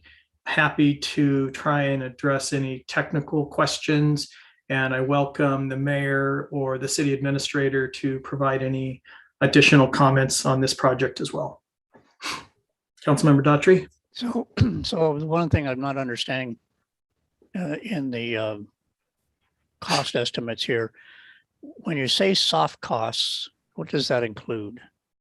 So soft costs would be your design costs, your engineering, your planning, also the administration of this fund, any financing costs. So any cost that's not going to direct construction, but still part of the project. Okay, so the thing that we haven't mentioned at all in any of this is being able to furnish equipage, things like that inside these buildings when they're done. And it doesn't matter which building we're talking about. Where do we even think that those funds would come from? And that could be part of the overall ask. I would have to get back to the Stowe team for clarification if that's included in their estimate or if that's a separate line item. If it's a separate line item, what we experienced with the temporary city hall, we were at 125, 150,000. And obviously that number is going to be larger for a larger facility like this, provided we might be able to bring over our existing furniture, but that is a question. One of the things that I saw as a problem with the library bond the last time is it was the entire package, everything, including books, et cetera, if I'm right. I think I'm right on that. And that it makes that bond request really, really big. And I think that's what really happened on that bond request, is it just looked too big based on, they were trying for everything. I could be wrong about that. It might have been just construction costs and soft costs, but we still need to keep in mind that that is not the total cost for the facility to be up and running. Yes. Clarify on the Stowe report on page 23 of our packet, it notes that the city hall improvements, tenant improvements for city hall are not included in these numbers. Yeah. Page what? 23 of our packet. 23. Down at the notes section. So with that saying, the build out interior TIs would all still need to be done. Is that correct? Right.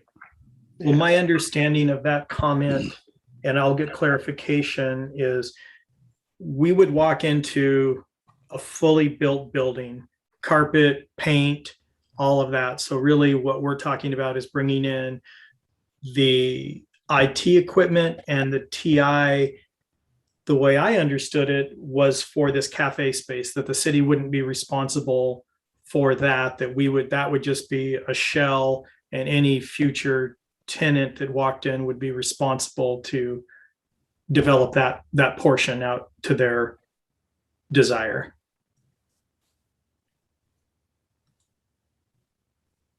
Russ, I don't mean to rehash a lot of stuff here, but our present city hall is how many square feet? About what, 5,000, 5,500, 6,000 square feet? Yeah, between 5,000 and 6,000. And we're going to propose a 20,000 foot structure, which includes this community space. What kind of, I'm assuming the game plan would be to bring the sewer operations into the city hall. That is correct. What, I mean, is that another 5,000 square feet?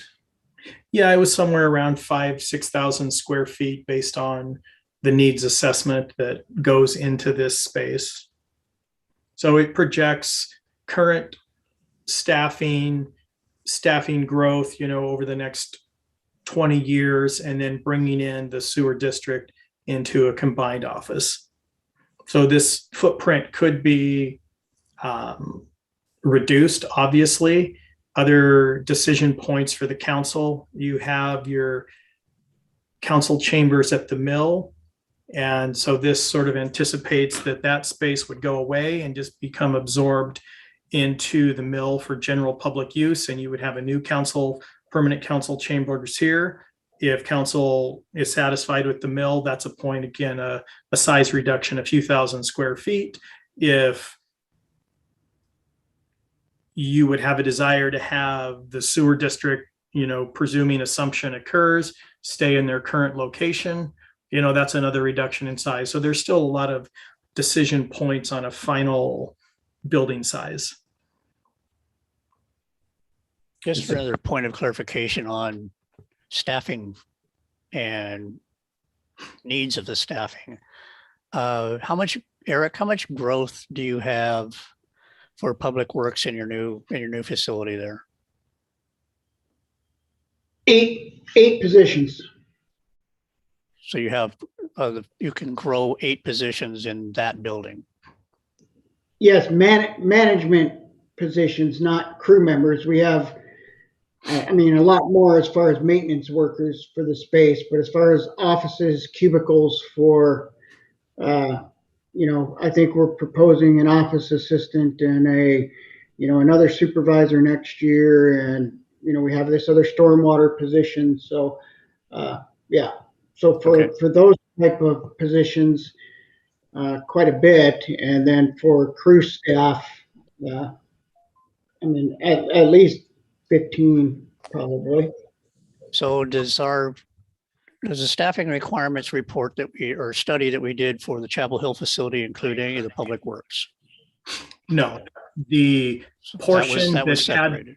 yes, what had been dedicated for Public Works essentially transferred to Sewer District when the decision was made to remodel the shop, to move all the administrative staff there as well as the crew staff. Okay, thank you. Does this design take into account that we probably have, I don't know, the model of people working from home and so forth? A lot of businesses have been downsizing their office space requirements. Does this take into account that we might be looking at a model of having people work from home part-time? Shared desk space? Yeah, not entirely. What it did do is we had a needs assessment done several years ago, and all of the office spaces were reduced under this model, and just the space in general from what we had seen previously. But no, it doesn't exactly model what that would look like to have part of the workforce working from home or the office. And again, that becomes more of sort of a council policy decision on how you want to allocate workforce. Then we could adjust the model of this city hall space to that.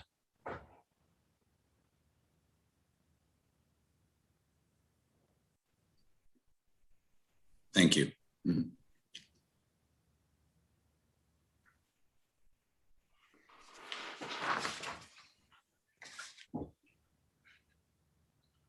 Any general thoughts yet on how council would like to proceed with this into our next steps?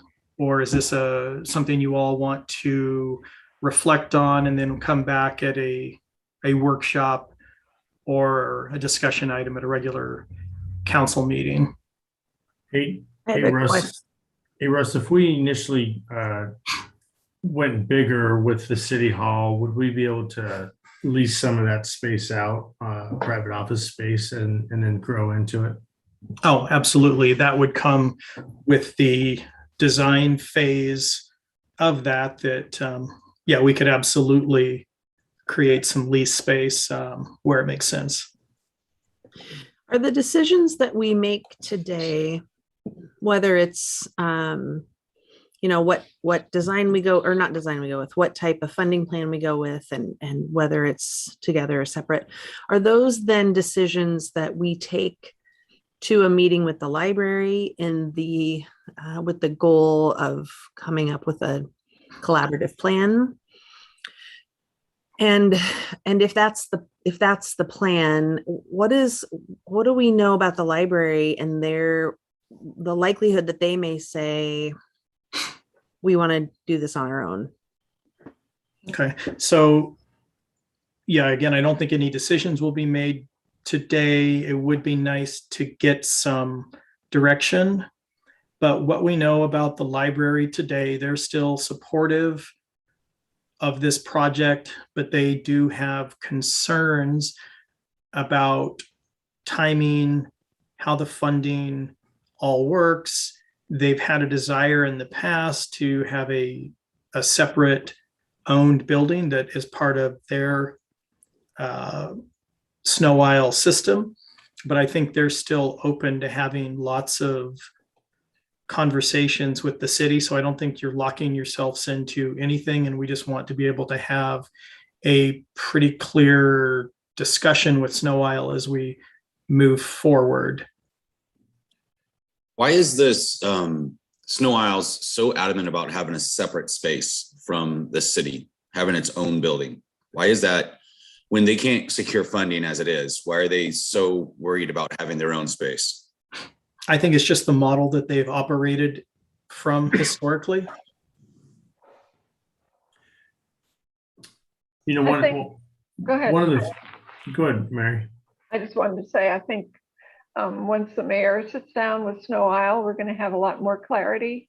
And I do think I'm going to lean, I'm going to support we doing this together. I think there's some advantage to connecting our civic center with our library. There's some advantage for us, I believe, not a disadvantage.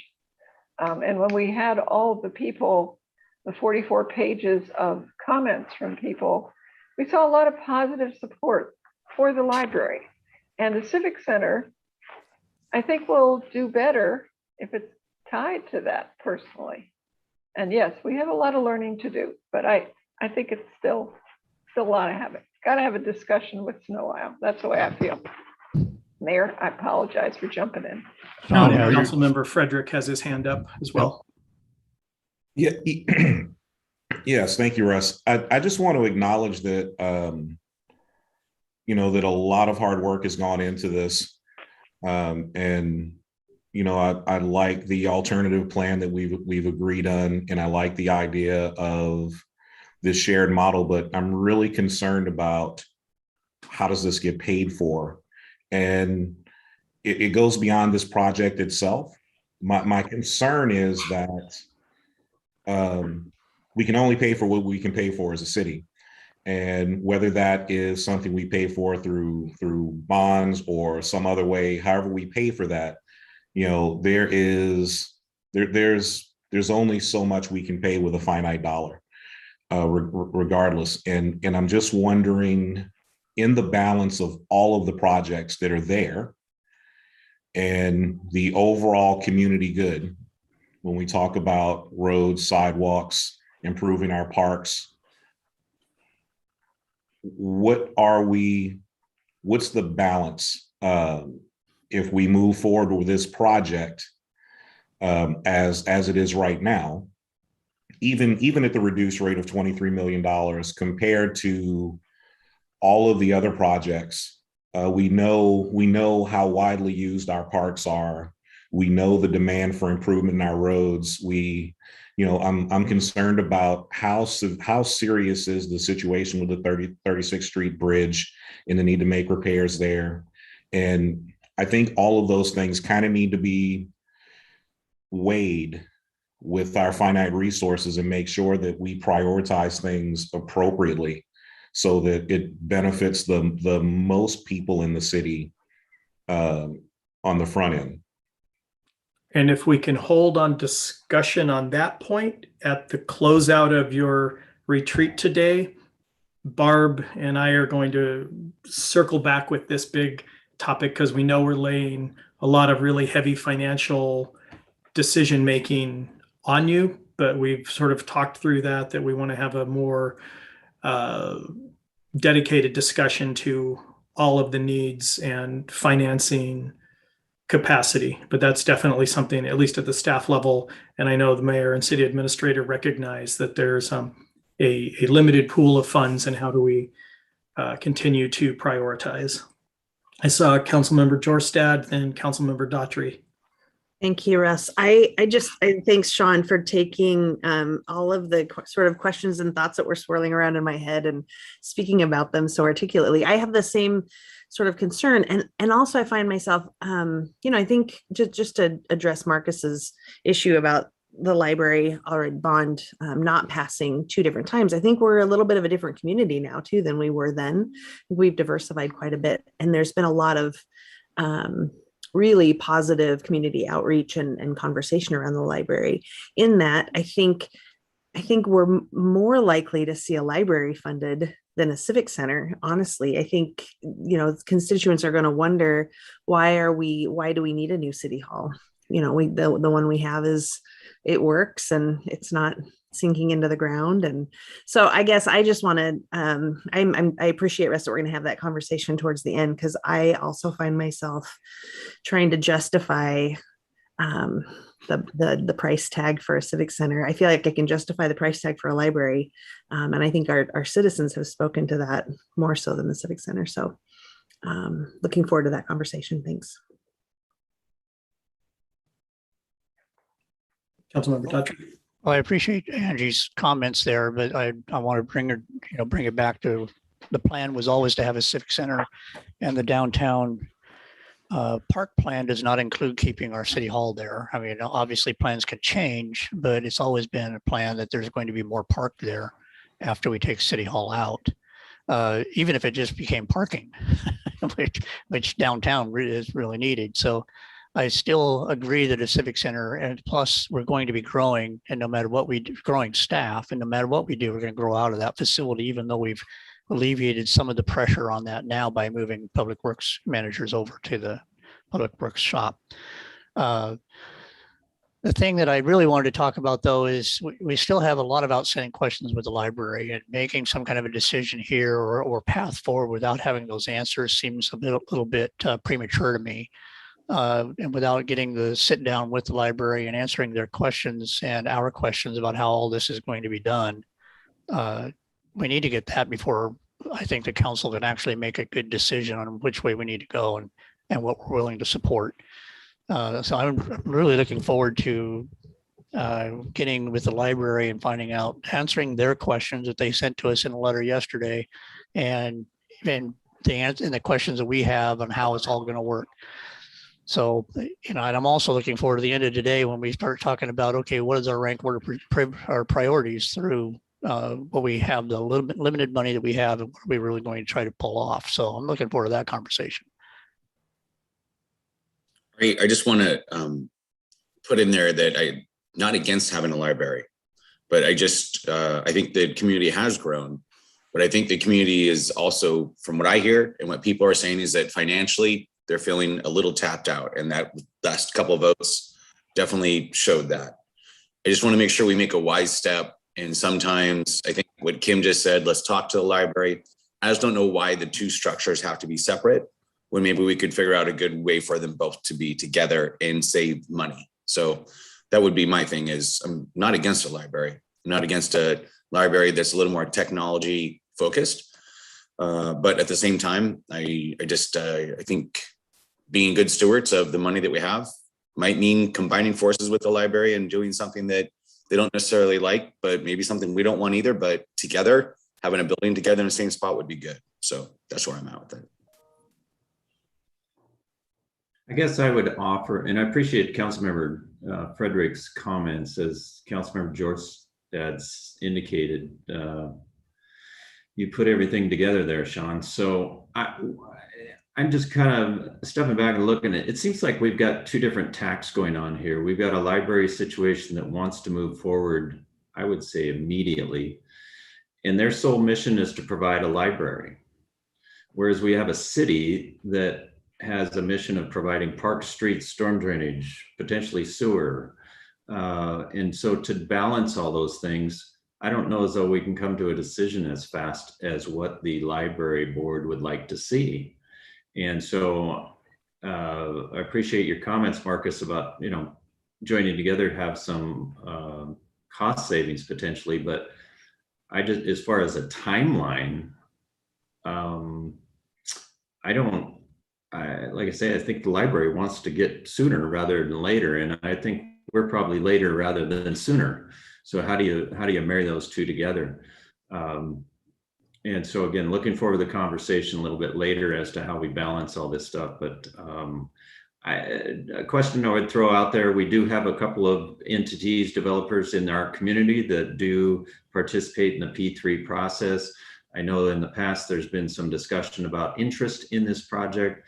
Have we kind of taken these numbers to those individuals to kind of verify that? It's great to have a consultant on board, but then we do have the real life world of building projects. So just wondering if there's been any conversation with those folks recently. No. All right, thank you. Succinct and to the point. Councilmember Dickinson. Okay, I just wanted to say one thing that I learned was there are grants out there from the Conservation District of all things. And if you look carefully at the design of the hybrid model, you see that Stowe has put in a lot of work on the wetlands itself. In fact, it's really stunning what they've added to that. And so I reached out to the Conservation District. I haven't heard back yet, but I will reach out. And hopefully we might be able to get possibly some grant money to help with that part of the project. I just think it's a wonderful idea. I hope it works. Hey, and you know, Gary, you bring up a good point. I think it's prudent that we do have some other developer folks take a look at our P3 idea on this and do a sanity check on the numbers.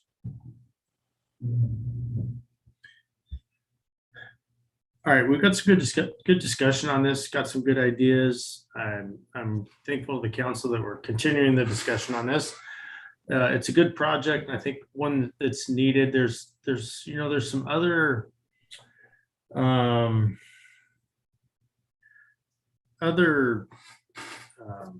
inputs into this discussion that we're not taking into account that I think would also one of the things I think that the library is concerned about is the money that they do have for this project and how it's actually earmarked. That's something that we need to look at and see if we can do some word changing in legislation so that we can use that money in this project. And it's just something we'll continue to work with the library on and see if we can't figure out a good spot for both of us in this project. Russ, do you have anything more on that? Nothing else on this topic, thanks. Okay. Let's move forward then to economic development with Russ again, and then we'll break for lunch after this subject.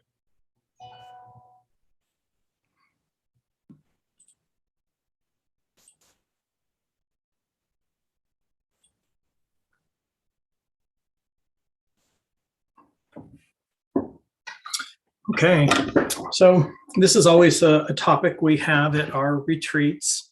I think that we do have a couple of new council members that probably haven't seen earlier conversations we've had about what does economic development mean. So I went back to a slide deck that we had looked at in 2018 with some basic definitions, and then brought forward all of the initiatives and changes in the city to date of where we're at.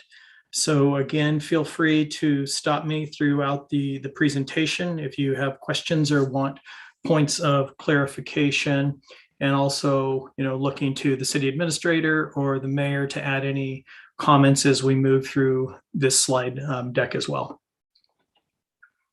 So I just wanted to first share some current city statistics with the council. I know it's hard to keep track of what we're doing as a growing city. After the recent annexation, the city's about 7,500 acres. That includes the 1,000-acre lake. What's remaining? About just over 300 acres in our unincorporated urban growth area. As to our 2021 population estimate, that was at around 36,000 people. With the annexation, we're now at 38,951. So this is consolidated with the census data and the projected annexation. So again, just shy of 39,000 in the population, and the city currently has 98 employees. That includes public works, all of the city hall staff, and police. And then we have about 171 acres in our parks inventory. That includes active parks and open spaces. The city continues to change. Again, going back to some of the newer council members, this map shows you what the city growth has looked like. So 2002, from incorporation in 1960 through about 2002, this is what the city looked like. Then through a succession of annexations over the last 2 decades, you have now that the city encompasses a very, very large area that we just saw, with only these few remaining pockets of unincorporated areas. So we've grown from a city of just over 6,000 people to what we just saw, 39,000 people. So significant growth over a 2-decade span. So now we're asking the question, what is economic development? So simply, economic development are just activities that you as the council, the governing body, can take for the financial benefit of the community. It might be to create jobs, to create innovation, programming, just generally, how are you improving the quality of life for the residents in that community? It may include physical improvements to roads, parks, some of the items that the council has been investing in heavily over the last few years.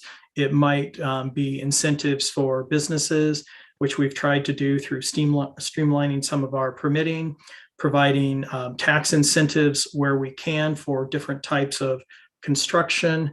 And then obviously, what do we do for business expansion, retention, which we're always trying to put people together.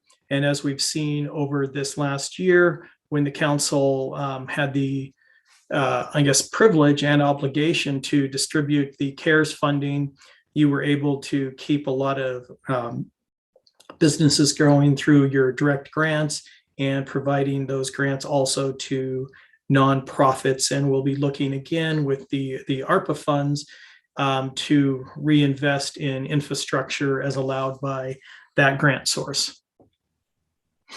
So how do we look at that as far as a city? What are the tools we have in place to look at economic development? Well, obviously, it's our comprehensive plan. Council will recall that last year you took a hard look at our zoning. This year, we're taking a look at our permissible uses. How do we continue to streamline and make our zoning tools more efficient? So that's something we always do to make sure we're still meeting market demands. There's the infrastructure component that we've talked about. What are we investing in our roads, our parks, our utilities? One of the big things we're going to be looking at is our communication facilities, specifically broadband. As we want to diversify our economy, we have to be thinking about telecommunications and what does that mean in the city. What's the financial strategy for investment, recruitment, incentives? And what are your desired outcomes? That's really the key question. Is it to see job growth? Is it to see continued housing growth? Or is it growth in other sectors of the community? So what Lake Stevens has done is in 2010, a growth strategy was adopted that focused on growth centers. And those were economic growth centers. 4 areas were identified. Obviously, we've developed 3 sub-area plans in 3 of those areas. And the 4th area is the industrial zone, which we are currently doing this utility infrastructure analysis, most likely leading to a full-blown sub-area plan if there's some support for council to move forward with that next year or the following year. So we've been following that path. There's expanded parks and recreations. That's also a goal that council set for itself a number of years ago. How do we respond to the growing population and the needs of that population through expanded parks, trails, paths, etc. We've also looked at community events where we used to have a lot of different groups sponsoring the events, and the city has taken on that responsibility as you've grown your parks and rec staff to really be the catalyst to make sure that we're having substantive community events, to give back to the community through a lot of our different summer festivals and trying to expand those throughout the rest of the year. One of the big things we would like to do is bring in those regional sporting events, bring all of the triathlons, biathlons back to the city as economy continues to improve regionally, and then have a seat at the table for that discussion on that regional sports complex. And then what does it look like in our industrial area? And I would say that with the growth in the Cascade Industrial Center between Marysville and Arlington, we're at a good position if we invest in our infrastructure to get some smaller or satellite companies that can support this larger industrial, center in the general region. So what are some of the desired, employment aspects? Well, we've looked at our leakage analysis in the past, and it said, we need to have a retail environment for sporting goods, things like that, as we are a gateway to a lot of recreation areas, and we continue to try and grow our own recreation. Lodging and hospitality, that's something we really know, a key sector that we need to get into the community, especially if we want to be competitive for this regional sports complex. And we've gone through and built our conference center. We're just starting to see the success of that as we're moving outside of COVID, but we still don't have that entirely tested. What is the mill going to do for the community? And then how do we continue to support these family wage jobs? Obviously looking at what's happening with Boeing, other industrial sectors. How do we continue to grow some family wage jobs in this community? So let's look at the results of our strategy. So I already talked about that the city had developed this idea to have the growth strategy. We've seen that we're meeting those goals. We've looked at our economic assessment, and we've made lots of strides to correct some of those deficiencies through our sub-area planning. And we've talked about the 3 plans that the city has adopted. These resulted in independent development regulations, design guidelines, and very tailored zoning. And infrastructure plan is just starting for the next growth center. So one of the metrics we need to look at for the health of the city, and we've heard this from all of the major commercial retail developers, is they look at it in terms of rooftops, is what they call it. So simply that is your population in the community, and that was a major component of each of the 3 adopted sub-area plans. So looking at our growth going back between 2012 and 2018, we added over 900 new single-family dwelling units. If you look at between 2019 and 20, we've added about another 500 units, and then starting to see some addition of some mixed use or multifamily going into our active development. And this is a trend you'll continue to see. There's about another 900 development units in the queue, and of those are single family, and we also now see an increase in multifamily and mixed use. So that would be apartments, townhome developments, etc. So you can see that's taking up about half of that current capacity, and that's a trend that we'll continue to see in the future, if not a growth of multifamily beyond what we're seeing with our current single family stock, which is what we see with the projects in the works currently. So in total, we've added over 3,000 new dwelling units. In terms of population, simple math, 3 people per household, 9,000 people in that time frame that we're talking about. And then you can see the breakdown. In the past, about a third of it is multifamily, to most of it being single family, again, with those proportions starting to change. Any thoughts on residential growth or anything up to this point? Okay. One of the other metrics we look at are our buildable lands. And what does that mean in terms of population and employment density? So overall in the city, we have just shy of 12,000 individual housing units. We've seen the growth in the population. I've already sort of talked about where we're at today. Our prior target had been about 39,000, and we're clearly on the way to meet that target. And this doesn't reflect some of the newer changes in the population. This is purely just coming out of the data set from Buildable Lands that's taking a snapshot between 2012 and 2019. So when we look at what do we have remaining for buildable lands, we have one category called pending. That's projects that are in the queue. So that's about 230 acres. So that 230 acres you can take off the board and then look at what we have for vacant, partially used, and redevelopable, which there's just shy of 700 acres in these other categories left, and really looking at that 73 acres of vacant property as available for additional residential growth.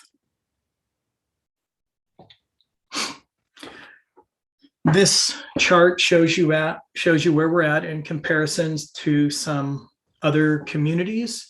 You have Mill Creek being the highest producer as far as what their capacity is. Again, though, you can't take this as, it shows it as a straight line, but each of these communities are assigned different populations and have different availability for growth. So in the case of Mill Creek, they put in a few apartment complexes, and that's really what's spiked their growth. You'll see Lake Stevens at 60% of its target. And again, is the way the measurement is done, it's between 2012 and 2019, and it's not doing simple math, which is taking your growth target divided by your actual population. It actually is just showing what is the growth during this 7-year period of your overall growth potential. So we're in that measure of the 7 years, we've achieved 60%. It's not our total growth projection, though, if that makes sense. And if we do simple math, before the annexation, we're at about 90% of our target. With the annexation, that number is probably somewhere more like 80%. So now let's take a look at commercial growth. And I think this is the question that is always in the back of council's mind is, what does our commercial growth look like? As you use that as a metric for economic development. Well, we can see with the addition of Costco and some of the other projects, the city's had about 260,000 square feet of commercial growth over the last 5 years. So that's pretty significant growth, new industries. Then that's on top of major tenant improvements that we've seen in existing facilities. That's also a boost to our economy. Looking at Frontier Village, major renovations, bringing in some major retail stores. We've seen a lot of local companies invest in the community with Francisco's and LJ's, Biscuit and Bean, Lake Stevens Donuts. So that's a pretty cool trend to see, that it's also not national chains, but we're getting local businesses to invest in the community. In the works, we have the Silver Hill commercial development. That's going to bring in about 52,000 square feet of additional commercial over 7 commercial lots. We know we have Arco coming in. We're working with Lee Johnson. They have an application in to move their auto right dealer to a permanent location off 20th.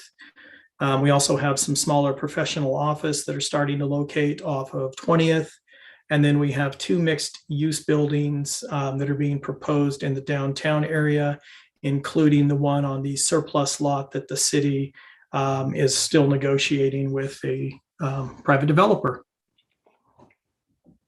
So now taking this back into the buildable lands zone, we have an estimate of about 5,500 jobs in the city.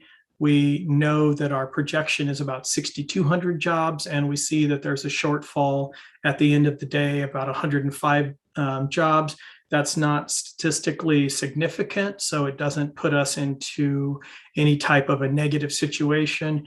But again, as we continue to look at the industrial areas, especially now that we've brought in the Machias area and council's had a desire to revision that area, we have an opportunity to correct that short deficiency or projected shortfall with reinvestment, excuse me.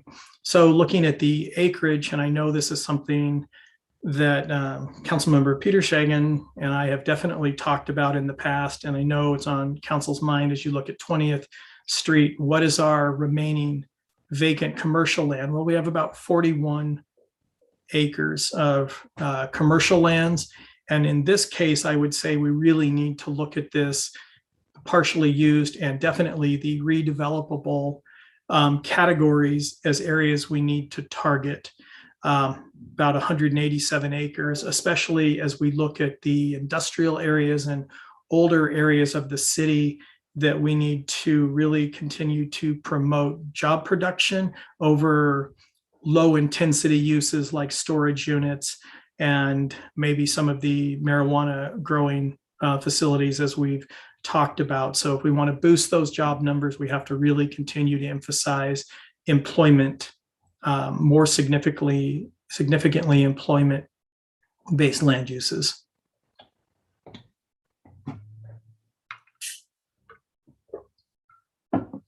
So at this point, we've attained, again, looking between 2012, that 7-year period has grown our job sector by about 45%. And we've taken on about 1,500 jobs in that time frame. And you'll see Lake Stevens in this case is in the middle of the pack, whereas in population, we were up at the front of the pack in overall growth. And now let's talk about public facilities a little bit, because that's been a key part of the strategy that council has laid out. We have the temporary city hall.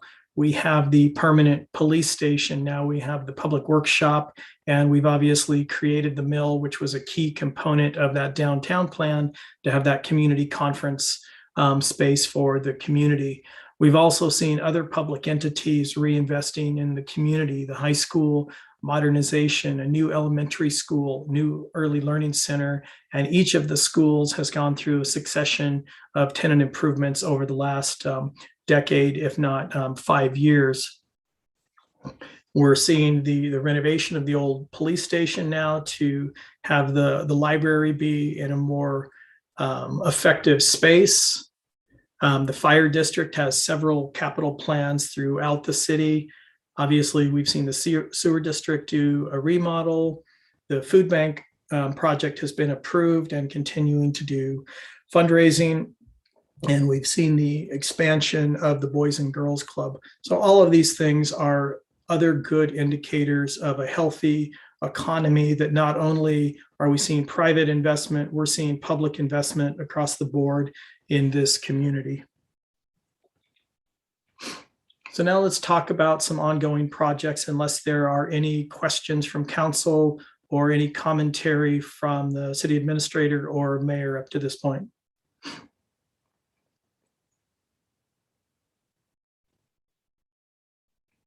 So revisiting our growth strategy, just looking at some of the successes. Well on the way to completing the growth center strategy that council adopted a decade ago.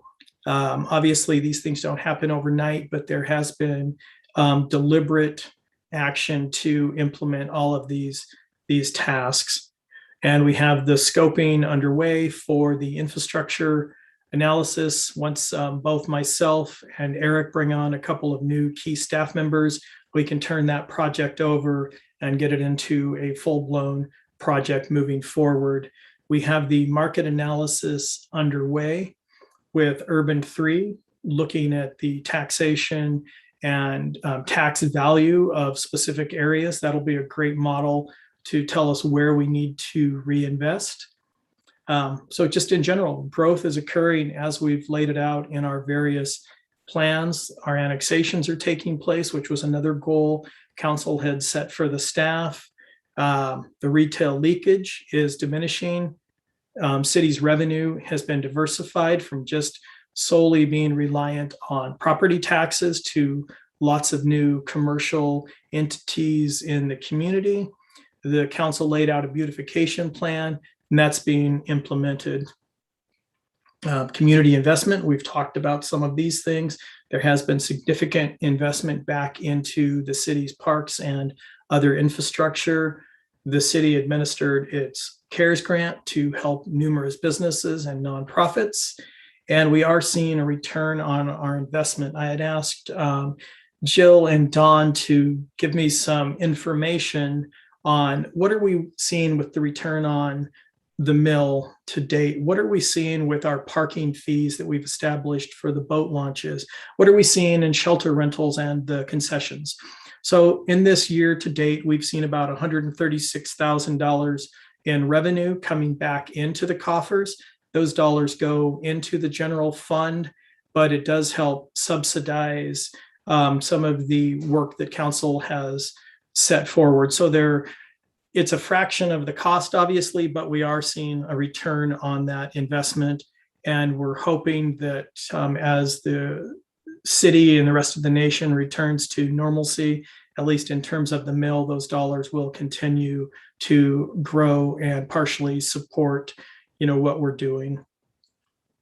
And the city is a contender for the regional sports complex. We've had meetings in the past month with a couple of different entities. We've met directly with Snohomish County Parks Services. We've met with Sports Commission folks, and Lake Stevens does remain a contender for that sports complex. There's still some work to do. We need to re-engage with hotel entities. That's not a breaker, but they like where Lake Stevens is situated because it can bring in business to the hotels in Everett. And unlike looking at the Monroe Fairgrounds, which is another contender, that's actually going to draw some dollars out of Snohomish County and put them in King County for hotel use down into Duval or other parts of North King County. So we are well positioned, and we just need to continue to grow the community as we have been. We've shown them, just like you've seen here, what other amenities have we added and what's our sort of goal for our park plan, and what other features as far as parks can we develop that benefits the location of a sports complex here, whether it's growth of other fields, whether it's us continuing to have trail amenities or these other unique amenities in the community that can set us apart as we talk about, say, the pump track and bring in a whole nother set of dollars into the community. So here are some of the current economic development activities underway. We obviously have the ARPA funds we've talked a lot about and have direction from council to really focus on infrastructure, and it's a rare opportunity for us to use those for storm and other types of infrastructure, broadband, so we'll continue to do that. I've mentioned that we have the market analysis going for Urban 3 that's underway. That will help with some of the decision-making for council on its revisioning of 91st. How do we invest in that area? Obviously, the industrial area, continued look at the downtown, and then the new area that's been annexed. We need to continue to lobby for that sports complex. The Everett water line, that remains an issue, so we need to continue to support local developers as they try to coordinate with the city of Everett, and we need to continue to have ongoing conversations with the elected officials at the city of Everett. And then we need to continue to support our youth athletics, as well as looking at what's been a standard source of athletics, baseball, softball, soccer, etc. Also looking at growing sports, lacrosse. looking at sports for other age groups, such as pickleball for adults, that's a growing adult sport as well as a family sport, and then non-traditional sports as we talk about the pump track for BMX, that's really a growing sector, skateboards and scooters. Even have had some ideas of taking the bridge deck at North Cove and adding some skateboard amenities to that. Twofold ideas, have some skate features on both sides of the city and see if that will take people from skating in areas we don't want them to an area that's defined that is very visible. So any questions before I talk about what we've done with Hartford? Yeah, I do have a question, and I don't expect an answer on this. It's a question that I've had come up in a couple of times. Anyway, is there a standard or unwritten rule or whatever you want to call it, of a ratio of storage to population? Storage facilities? Right. Not that I have ever heard. I will say that as far as from a developer standpoint, they are a low cost, high profit for a developer to get underway. From a city's perspective, they don't bring in a lot of revenue. Well, they don't bring in revenue other than the property tax. Right. Okay, thank you. Yep.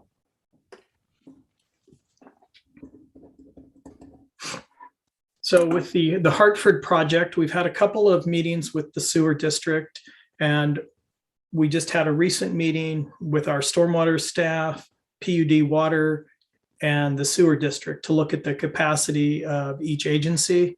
We found out from the PUD that they have great capacity for the industrial areas as far as water goes. So sufficient infrastructure there. So that's a good thing.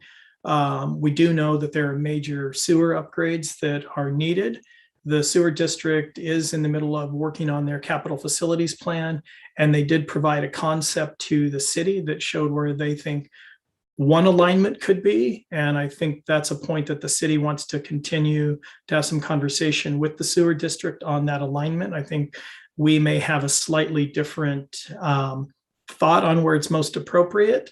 But again, looking at that from different perspectives, and the city would be looking at it from how does it provide the most economic benefit, maybe versus where it's most easily constructed. We know that there are significant road and stormwater improvements needed. Eric, if you want to add any thoughts on what's needed for stormwater in that area, I welcome that.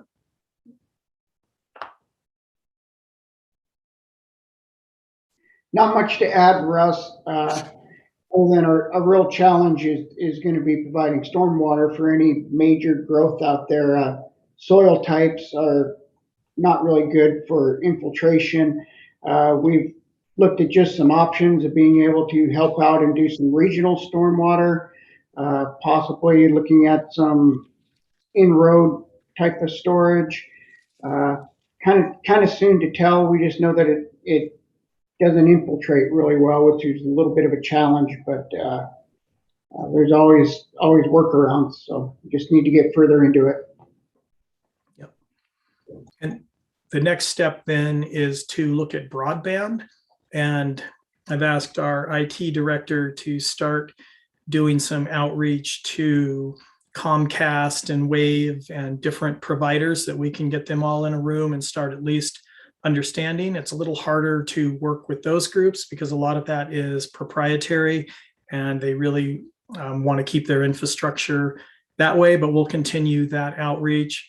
And as I mentioned earlier, I'll be bringing on a new senior planner in September.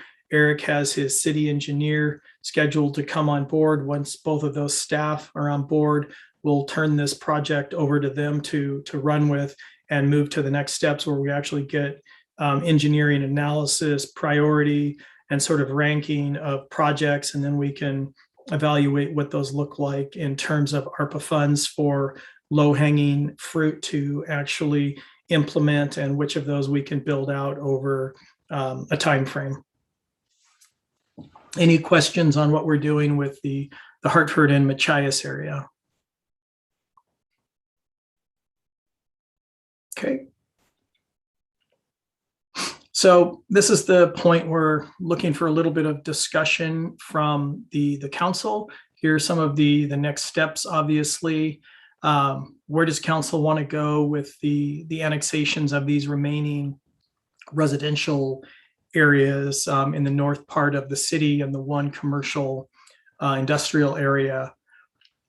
We'll obviously be revisiting this visioning for 91st in 2022. I know council had some initial thoughts on that. It's a little premature to have much more of a discussion until we get the Urban 3 analysis. What's council's appetite from going from this infrastructure analysis in the Hartford Machias area to a full-blown sub-area plan?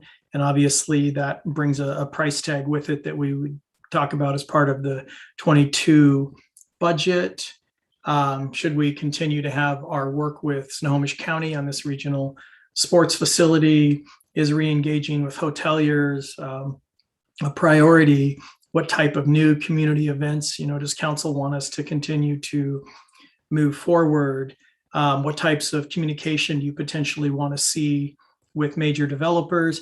Or do we let it continue to happen a bit more organically as it has? And we do expect with Costco going in that a lot of people will be more confident to start investing in that 20th corridor. And then what's our continued coordination look like with the Economic Alliance? So with that, I'd really like to hear from council on your thoughts on our progress and what you believe our next step should be. And again, I invite any comments from City Administrator Brazel or the mayor on our economic development accomplishments and next steps.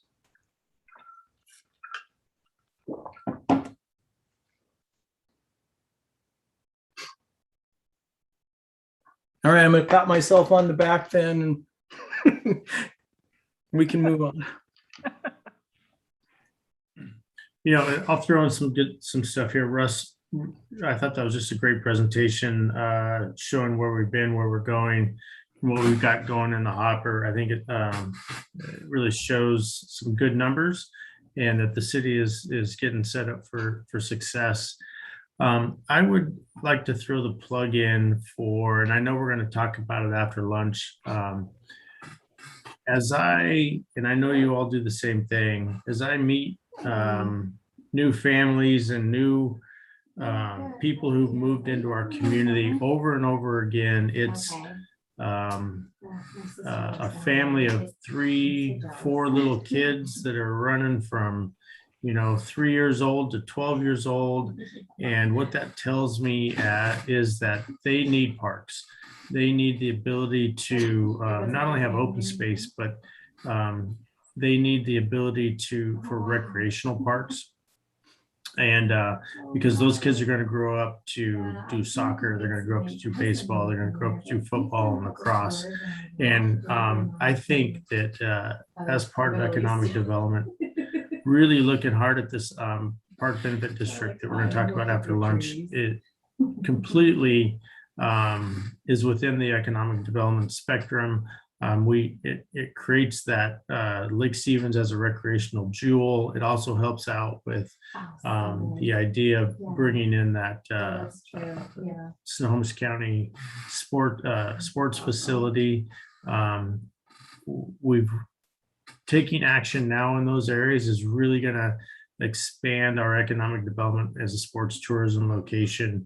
And I think it begins with filling out the facilities we have now so that they're more useful, year-round useful. Just makes sense. That's my plug for what we're going to talk about after lunch and as part of economic development. Yeah, typically when I'm down there, we always somehow end up going in June. It's always like 120. So I was like, 99, let's we get. It's kind of scary. Kind of I was scary. gonna say- Go ahead, Marcus. No, go ahead, Mayor. No, I thought it was on mute because no one was saying anything. So.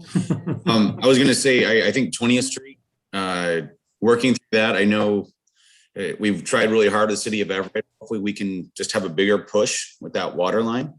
And then I think at some point trying hard to, when we talk about economic development, look to going towards Highway 9, headed to our south, and looking at that area as a real possibility for commercial and economic development moving that way.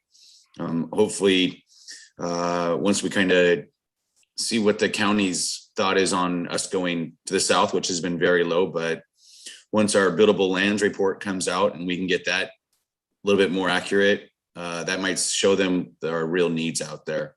Also 20th Street Southeast, I know we mentioned looking at zoning more stuff to the north, which is the opposite side of the water line there. There's some areas I think we could do some more commercial along there. Might be a great opportunity too. So in the Hartford area, it's just a tough area. We need to get sewer out there before we can really start to see any substantial growth. And that's, I don't know what the budget is and the appetite for that is from the sewer district, but that's certainly something we're going to need to work on out there as well. So. I would like to add, Russ, I appreciate you, all your work that you do on that stuff. It's, man, it's a lot of work to do, and you know, it takes a while to get success, but I would ask that we keep in the rearview mirror a little bit. And I appreciate your comments on the Cascade Business Center up in Arlington. I think, you know, going south as far as economic development is a great idea, but this spinoff from what's taking place up in Arlington, North Marysville area is going to be a huge impact to us. And I think it's going to be here sooner rather than later. There are millions of square feet that are going to be developed up there for warehouse, employment centers and such in the next 5 to 10 years. The traffic on Highway 9 is already starting to be a little concerning, I guess, especially in the afternoon. And so, you know, we don't have too many more areas to look at on the Highway 9 corridor north of Frontier Village, but the 92 corridor, I think we do. So, especially if we were able to leapfrog a little bit over north of 92. Anyway, just keep in mind, our community is growing, everything around us is growing, and you know, we got to be prepared somewhat. So thank you.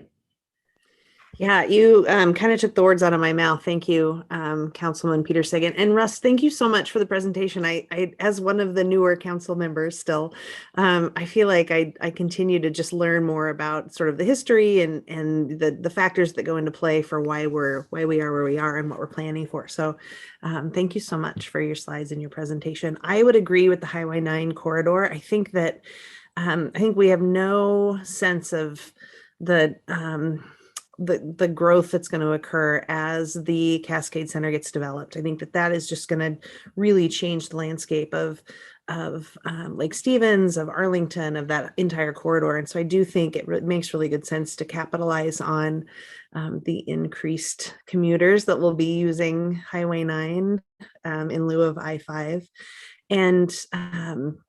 And Southeast 20th, I continue to be a little bit anxious about the water line issue. I think that that's such a tremendous opportunity for our retail growth in our city, and really want to stay committed to doing whatever we can to help mitigate that barrier for retail development. So kind of just echoing a lot of the things that others have said, mostly just want to say thanks to Russ. Appreciate it. So I have a question real quick on the water line issue. I know we've been talking to the mayor. Has anybody been talking to the council?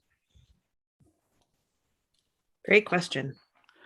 So I know a couple of the council members really well in Everett. Would it be advisable for me to discuss this with them? Because I work with a couple of them all the time out in the region. Tim, to answer your question, I would say definitely yes. And I would also add that my personal opinion, if the mayor of Everett wanted this to happen, it would happen. Mm-hmm. We have, Yeah, I totally get that. somebody's on there. Been working with the deputy mayor and Oh, wow. the actions that are. Oh, man, yeah, your training's in way better place. Mine was always in. Hey, Brett, I think you've got some background noise going on. Oh, is it me? I'm sorry. Yeah, it's okay. Yep, Yeah, it that is. goes in the background. Anyway, my opinion is if the mayor of Everett wanted this to happen, she would give the direction for it to happen. We are at a staff level right now, and as I indicated earlier, these water lines are underneath railroad yards. They are underneath heavy construction storage sites. They are under streets. They are under parking lots, paved areas, you name it, they're under it. And for whatever reason, they have a feeling that they need to protect this line more than any other area. And to not allow something to take place on this seems a little hypocritical or ironic, I guess. So I would encourage, yes, if there's a council member you can reach out to, if there's a mayor you can reach out to. I know that our mayor has talked to County Executive Dave Summers about this issue, and any kind of pressure or enlightenment that we can offer to the folks that make the decisions at Everett would be helpful. Would talking to Sam Lowe be of any benefit? Was that? Would talking to Councilman Lowe be of any benefit? Well, I know they talked to Councilman Lowe already.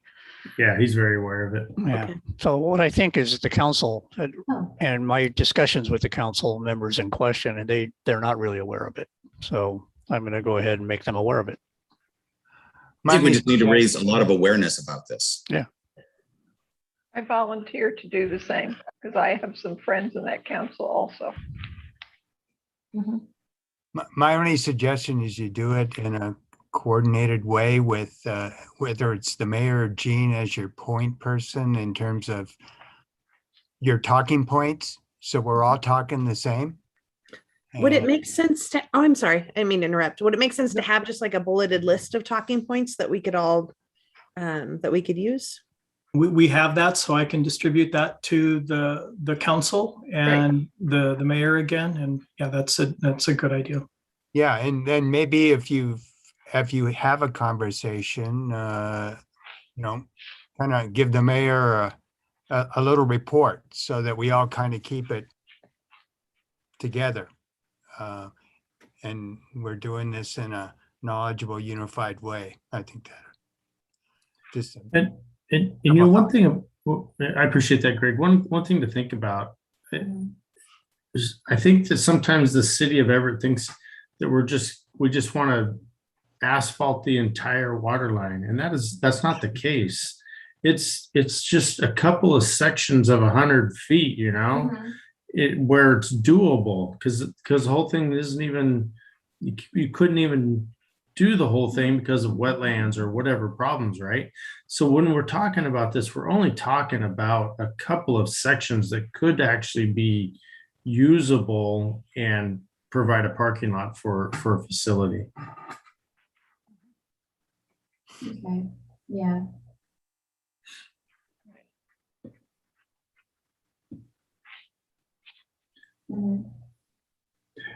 One of the other things that we should also think about, and Eric, please jump in on this. I don't know if the council knows, but the WSDOT roundabouts project timelines actually stepped up by a year. Is that correct, Eric? Are you referring to stage 3 at Frontier Village or? Correct. As I understand that it was those 2 roundabouts going in was going to take 2 years, but now they're at 1 year. Correct. Yeah, the project hasn't stepped up a year sooner. We've just condensed the construction sequence with some weekend shutdowns that'll allow the project to be built next year and be completed next year. So in all of their public meetings, the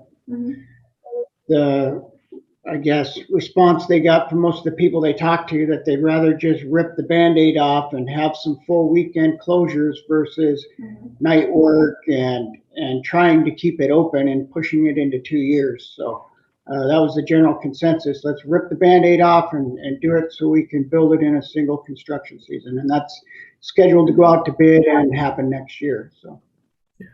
So just so council members know that, that falls part of that 91st visioning of what does Frontier Village look like after those roundabouts are done, and that'll be done sooner than we were originally thinking.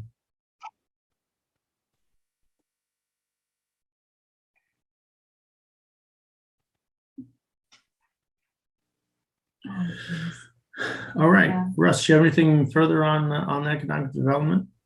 I don't. Thank you. Okay. Council members, do you have anything before we take a lunch break? Does anybody have any points of order? Kelly, do you have I anything? feel like we're trying to hold on to a tiger's tail as it's running through the undergrowth, you know? Yeah, I agree with you, Kim. It's but we'll just hold on, see where the ride takes us, right? Okay, great. So I've got 11:51.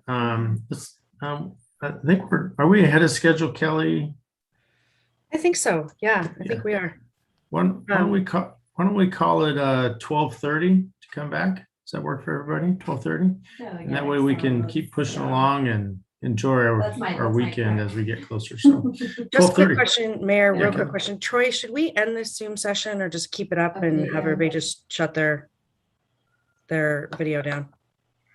I would probably just shut the video down and mute their stuff because we're still in session, right? Yeah, okay. I'm just gonna go ahead and leave this up. And so, yeah, just go ahead and mute yourself and turn your video off. All right, 12:30, everybody. Thank you. Thanks.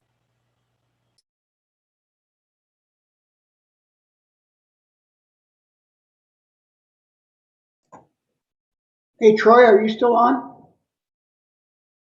Yes. Yes. No, not Greg, Troy. Not. Yes, Eric. What's up? Hey, for some reason, I can't turn my mic on and off or my video. I can't stop my video. So let's say on your device, you're down at the very bottom where all your mic and video controls are. You can't shut them off. No. How about? I click on stop video and it doesn't do anything. Yeah, that's It's weird. weird. Okay, you might. It You worked can probably. earlier today. It worked earlier today when I first logged on, but it doesn't now. So I would say go ahead and leave. Go ahead and leave and rejoin, and see if it works this time. Are you muted right now, Eric? Because you look like you're muted. I can mute and unmute. I just can't stop and start. Gotcha. Yeah, It's kind of weird. Try leaving and rejoining. Okay, I'll do that at 12:30. Thanks. Okay.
Hey, Brett, how did your Special Olympics run go yesterday?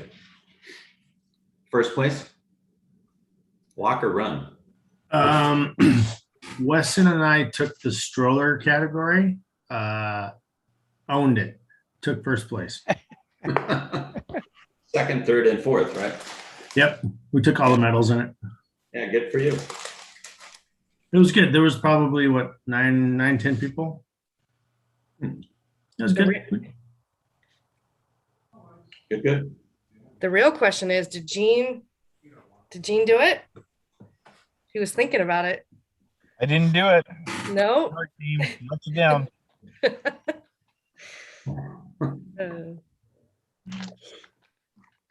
It was going to be a warm up to the other one you're going to do soon, huh? The old warm up. I thought you would do the stroller division too, Gene. Only if I got ride in it.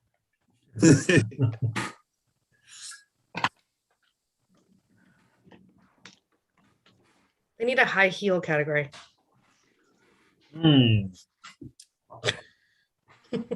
Yeah, I wouldn't be doing that one either. Yeah. That sounds like an ankle breaker. Angie, I was rocking a little docking here during lunch. Thought you'd appreciate that. Nice. I do appreciate that. Yeah, a little power ballad Yeah. during lunch. Never heard anybody. Are we going to share what we ate? Soup. Chicken and broccoli. Chili. Nice. I had peanut butter and honey. Chicken salad wrap.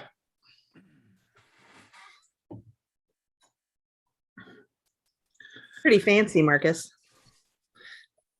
Nothing but the best. Make it yourself? I did. I wrapped it in lettuce. Oh, nice. Low carb. Be on the healthy side. Yep. End of summer's coming and I can't wear shorts forever. You gotta get into your skiing bod. Is that the deal? The snow skiing bod? No.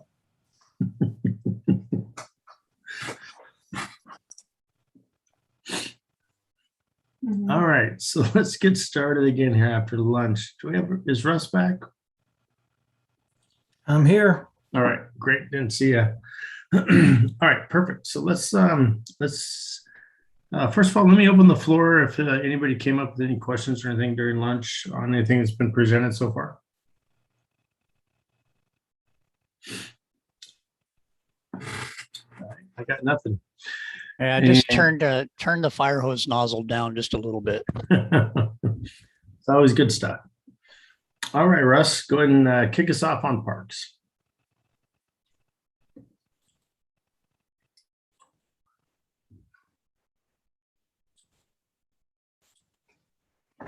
Okay, this discussion on parks is just a continuation of the conversation we've been having over the last few years and our biannual check-in on where we're headed. So just really talking about an overview of parks and then parks administration.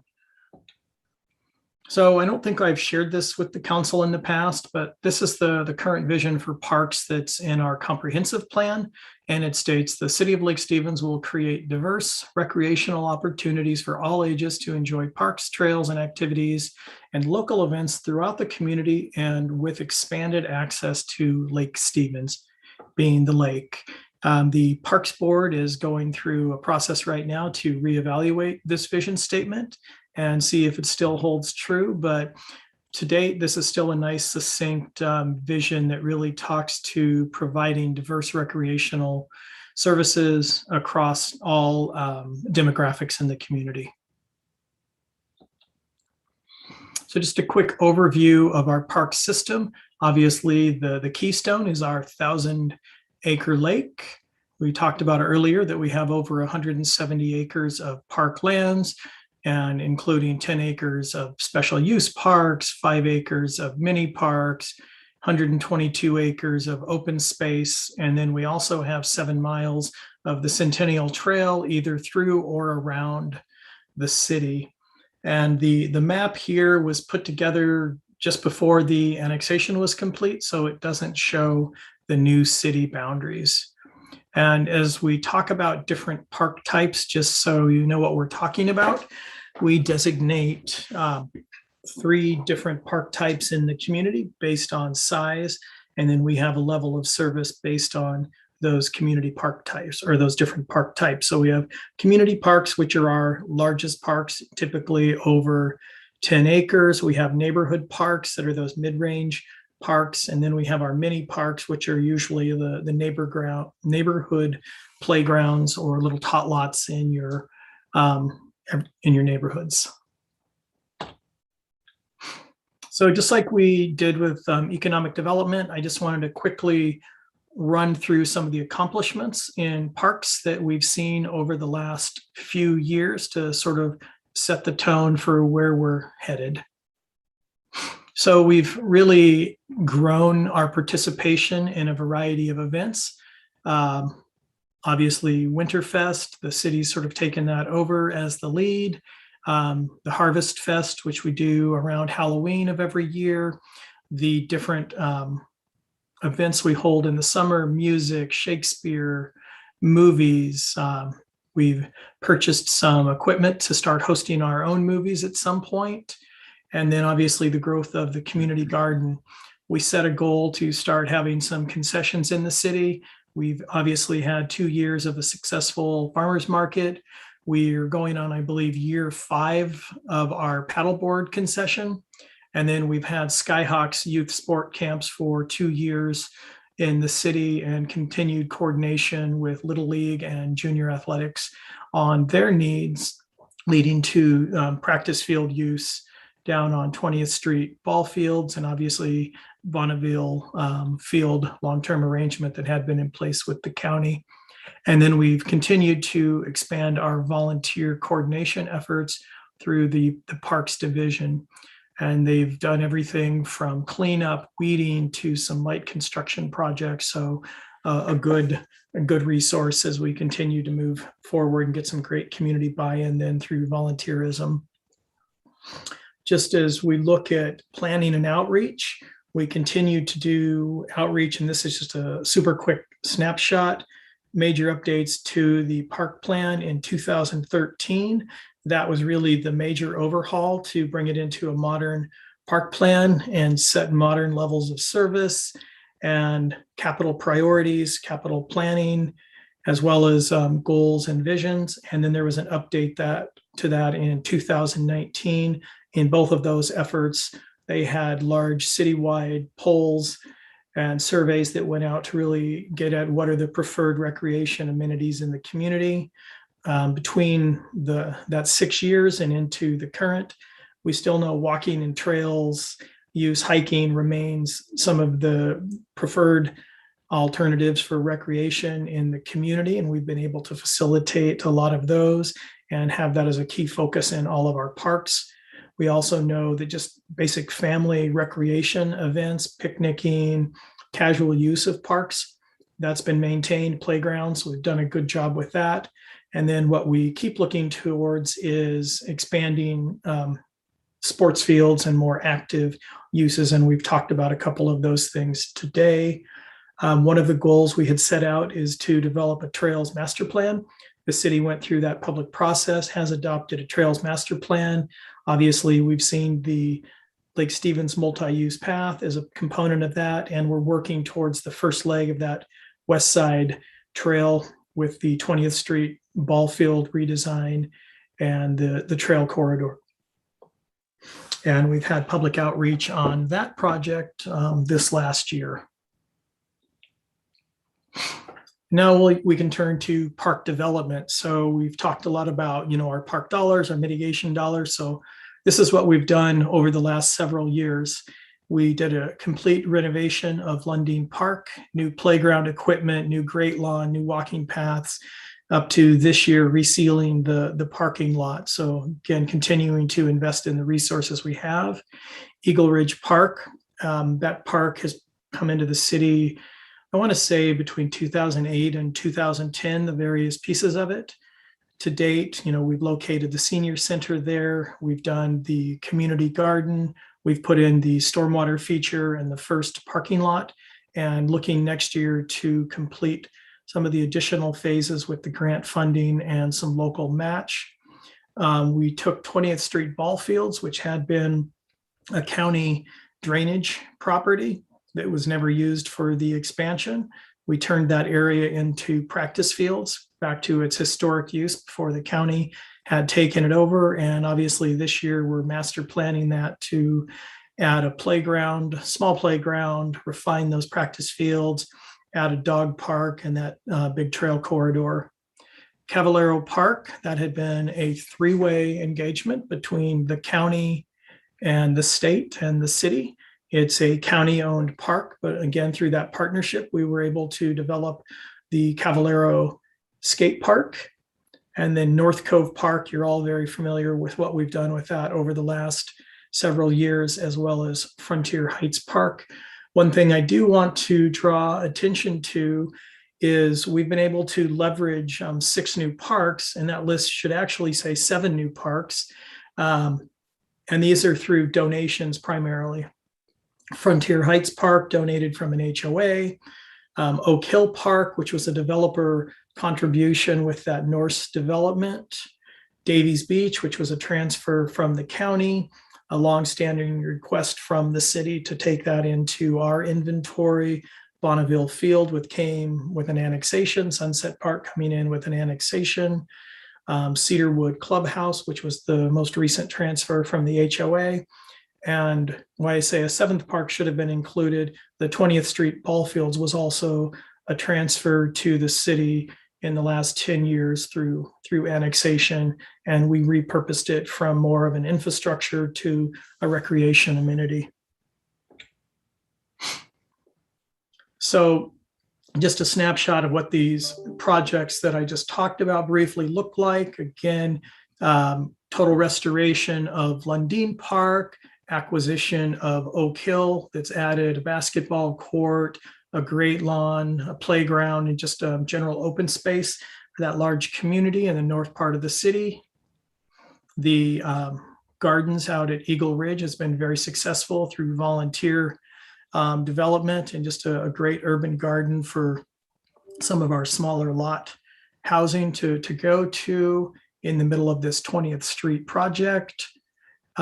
Picture of the bowl at Cavallero. That was quite a public engagement process and master planning, again, through the multiple jurisdictions that successfully led to one of the more compelling skate parks on the West Coast. And at least at the time of its development, one of the bowls was one of the deepest on the West Coast. So always trying to set a high bar for what we do. Frontier Heights, we've gone through phase 1 and we've talked about those amenities and what's still left. Future phases would include a practice field, multi-use practice field. We're talking about adding a pickleball court, funding available to that site, and additional parking into the future. And then obviously North Cove Park. This is a composite drawing that just shows all of the phases together, including the plaza where the mill is located, the playground area, great lawn, and all of the walking paths. And the circular walking paths, that's a common theme you'll see throughout all of our park developments. Again, trying to respond to that number one priority of the community is have safe walking places within the community. Any questions on park projects completed before we talk about future projects? Okay.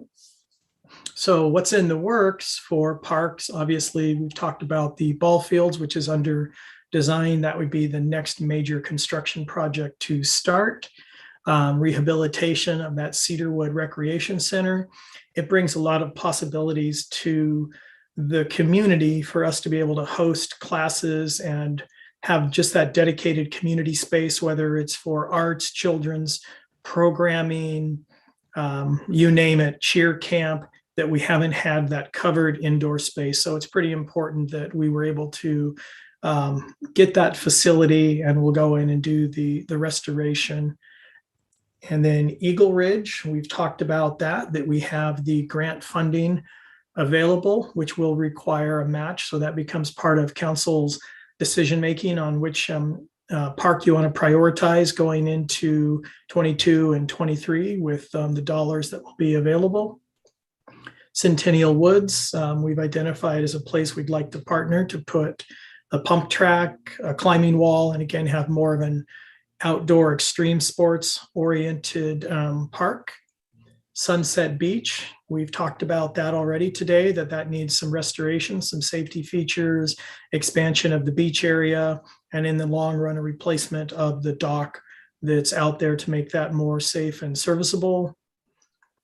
Frontier Heights Phase 2, and then Cavallero Phase 2, which would hopefully include relocation of the dog park altogether, since the city is going to be providing that amenity, adding space for fields, and then that regional sports complex.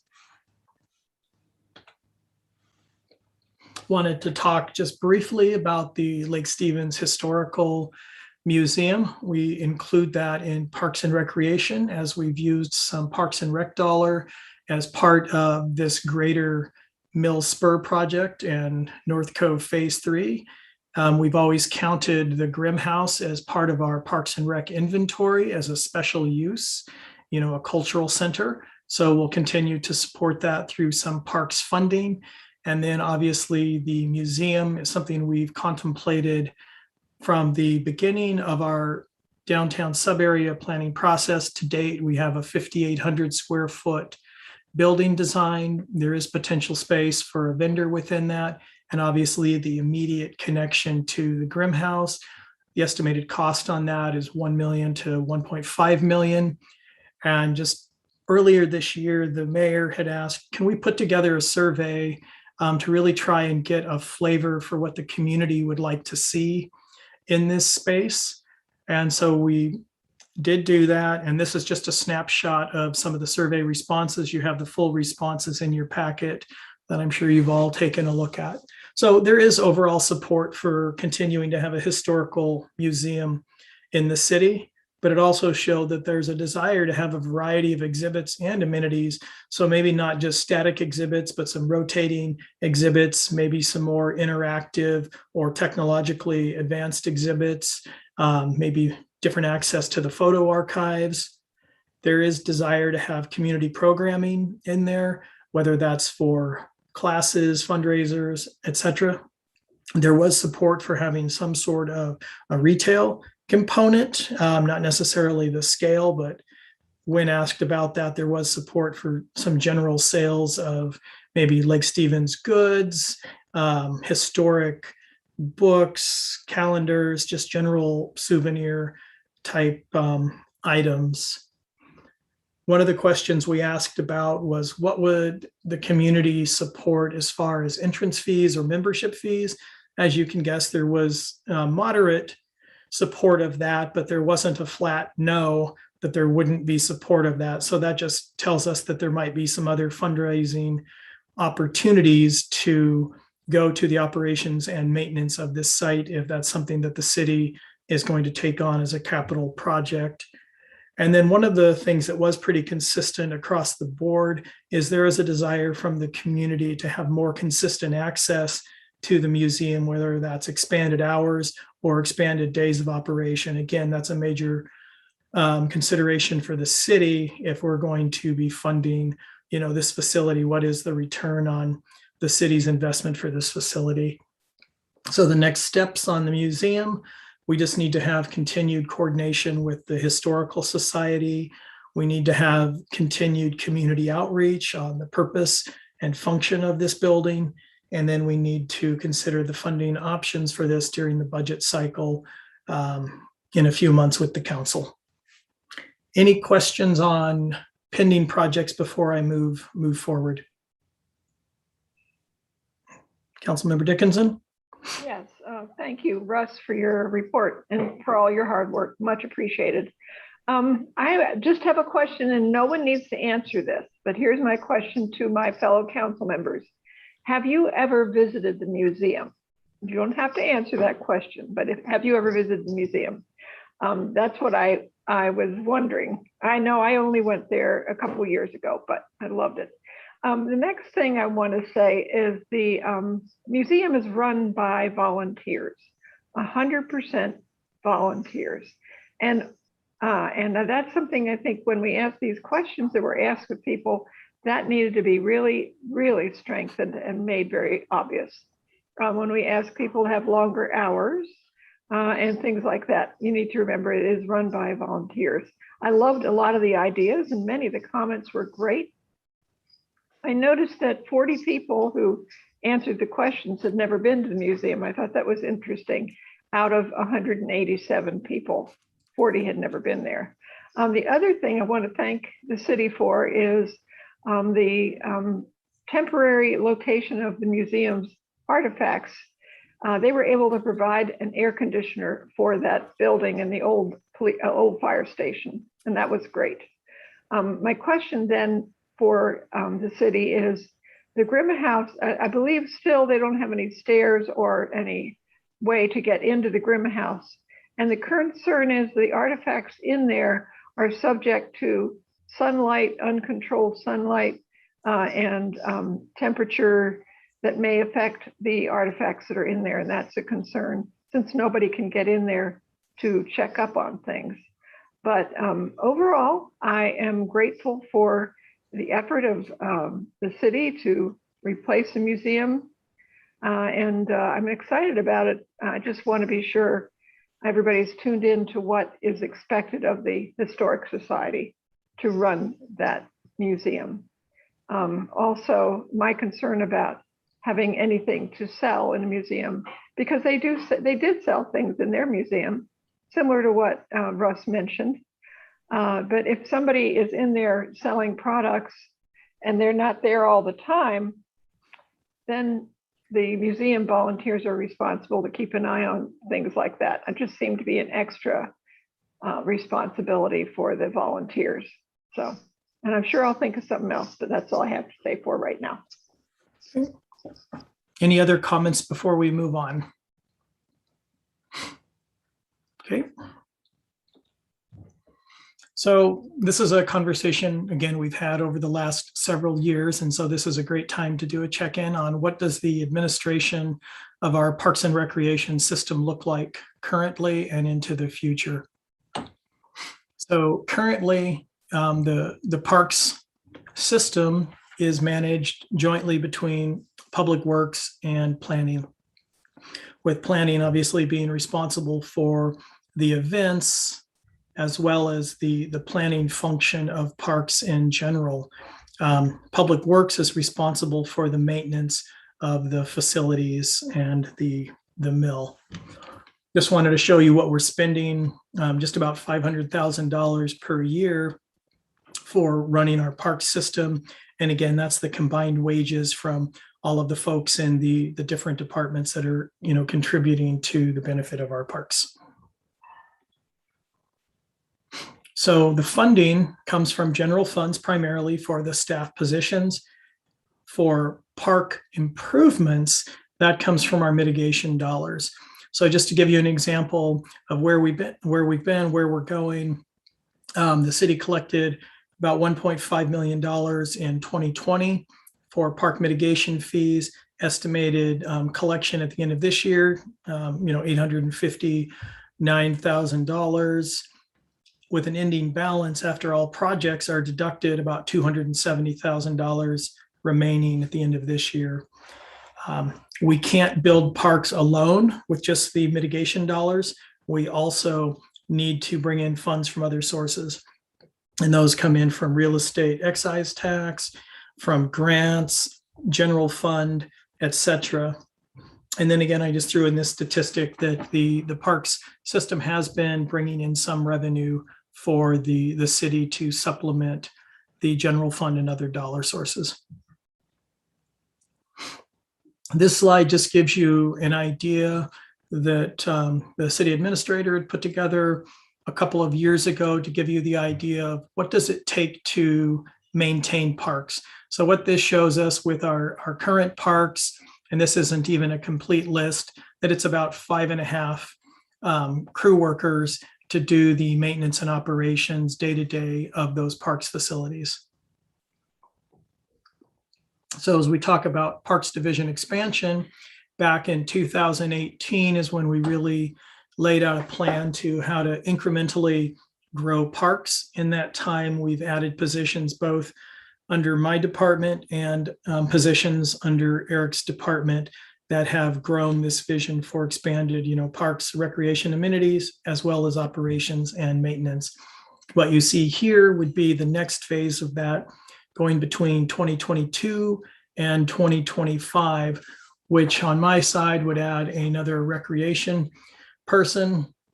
Again, as you identify your economic development goals and we bring that Cedarwood project online, that's another asset to continue to fill these spaces.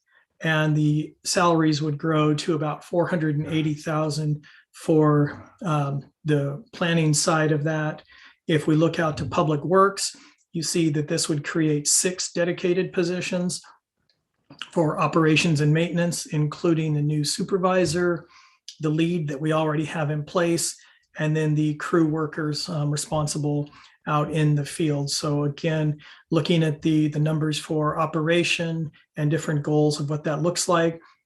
One of the other things, and it's been a really a sad reminder this year, is how important it is to get a dedicated law enforcement person in the parks with the wave of vandalism that we've seen, and just staff daily running off, the kids on the skateboards in the water fountain and things like that, we do need that law enforcement presence through a park ranger in the parks.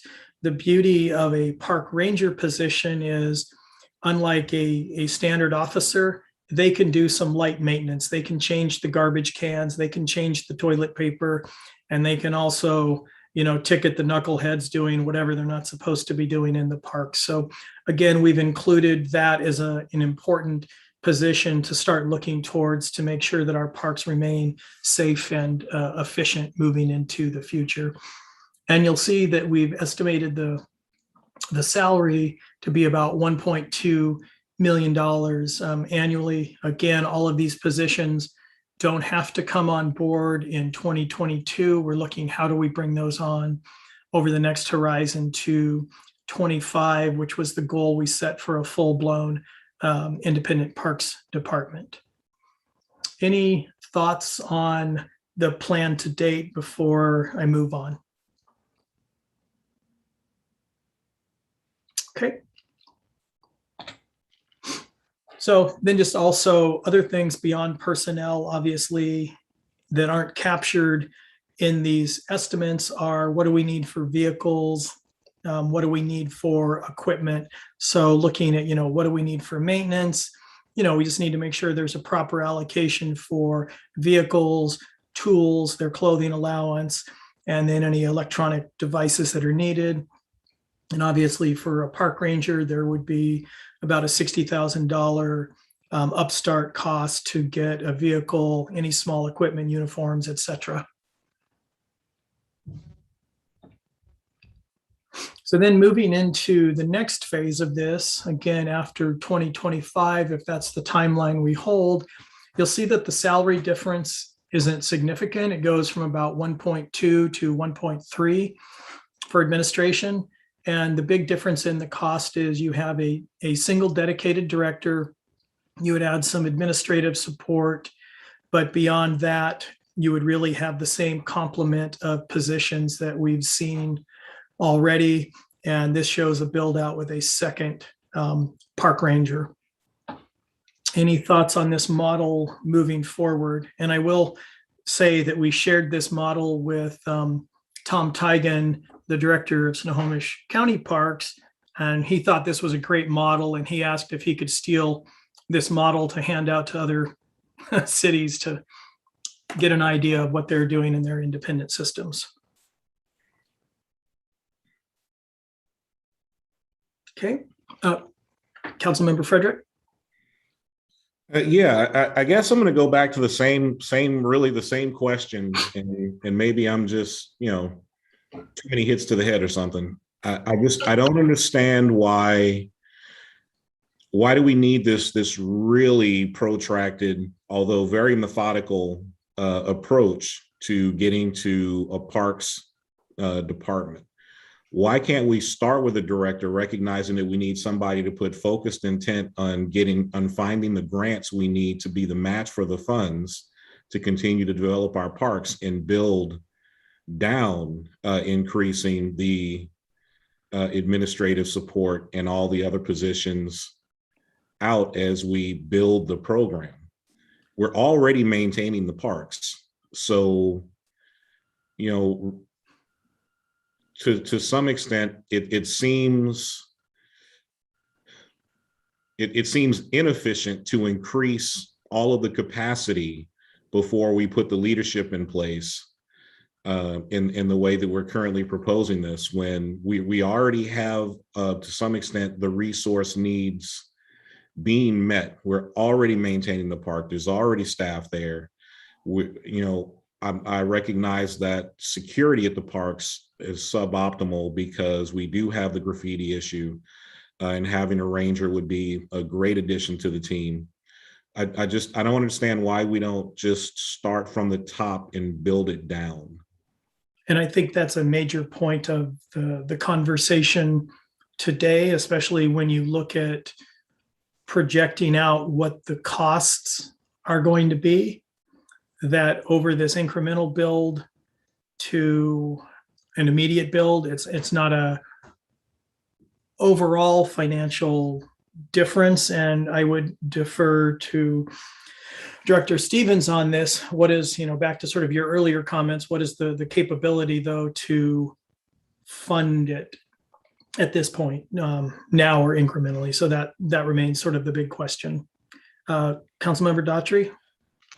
So I understand where Councilmember Fredericks is coming through, but I disagree with one of the points that he's making. We are trying to maintain the parks, but it is, they are deteriorating. So I don't think we have enough bodies working on the parks. As you look at the way the grass is in Lundin, for instance, all the money we spent on that, it seems like it's getting weeded and, weeds encroaching into it and stuff. So I'm not really sure that we're able to maintain it. I know that the guys that are working on it are doing a great job, but I don't know. I know Eric has, he's going to want to talk to me about that. But I just think that when we have all these parks that we're trying to get done, we do need the people out there to maintain them.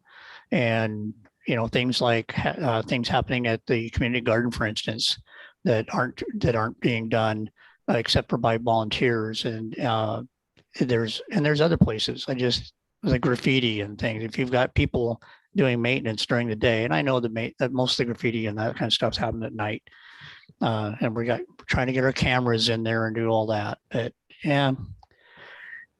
I agree with Sean or Councilmember Fredericks. I agree that I don't like the time frame of 2025. I think it needs to be done quicker than that. Then that's where I've been for the whole time. We need to get this thing done. I was just going to weigh in. I'm probably more for where Sean's at with this. I know Eric's had a hard time, from my understanding, even finding temps and so forth to come in and help out during the summertime. Being the park liaison, I've heard from several of them, they really feel like there's probably no better time than to get things going as we bring new parks, than to get a parks department going. So that they feel like that would be really helpful as well. I know we have to balance budgets and things on those lines too, but boy, I sure think parks need to be one of our top priorities. Councilmember Dickinson. Yes, I want to agree with both Council Members Tangent and Councilmember Fredericks, because the average age of people living in Lake Stevens is 35. We have a lot of kids here, and those kids need parks that are, with the park work that has been going on these past years has just blown my mind. It's wonderful. But now we've got that responsibility. And yes, I agree. We need to find a way to help keep these parks sparkling. Okay, I concur. So the next part of the presentation will look at different funding options that maybe will provide some additional decision-making thoughts for the council. But everyone obviously recognizes the continued needs for parks leadership, and just investment. So we'll move on and talk about a couple of funding options. One of the things that the mayor had asked us to look at earlier this year is, what does a parks district look like? So just a brief description: a parks district, it's an independent municipal taxing authority. So it's its own specific entity that could be separate from the city. We sat down, we talked about some boundaries, what that would look like, and the boundaries that we all came up with, that it's external to Lake Stevens, would include areas and parks in Snohomish County, as well as potentially some amenities in Marysville. So the difference really between a district and a department is the oversight. So a district is, as I said, an independent agency. There would be greater staffing costs we would look at for the build out of a parks district. The management of the parks recreation would probably be about the same, but it would be larger with a district, obviously with a much larger area, and it would include territory within the city and external to the city.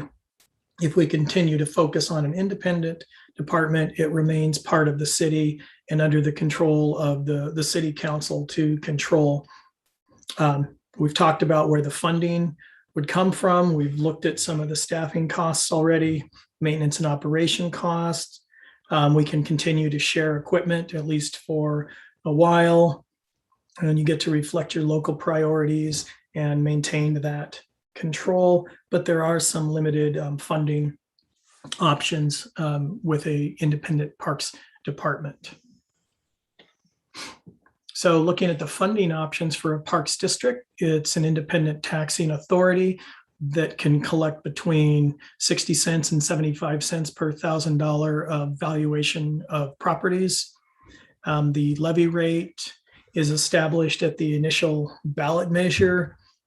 And one of the big limitations is, as a parks district, and this is something we just sort of recently found out, you become a junior taxing district, and there are already maximums in place for how many combined levies can be collected from all sources, which is capped at $5.90 per thousand. And that would include school district, fire district, et cetera. And we are junior to them. So that means we may not collect anything. If we were to set up the boundaries, there might not be an annual revenue source. Looking at funding options for a parks department, we've talked about generally that general fund dollars are available. Barb will be talking pretty soon about a levy lid, lift. Other fees we could generate are through sales tax. Last year in the legislature, there was a bill to allow a dedicated sales tax for parks. That failed amongst lots of other priorities, not due to a lack of support, I think just to timing and all of the other issues being considered. I think it didn't get out of committee is what happened, and just died on the vine. So I would say that's one that, as we set our legislative priorities for next year, we really make a big push and have our lobbyist, who's also the Recreation Conservation Office lobbyist, to really push for that sales tax option.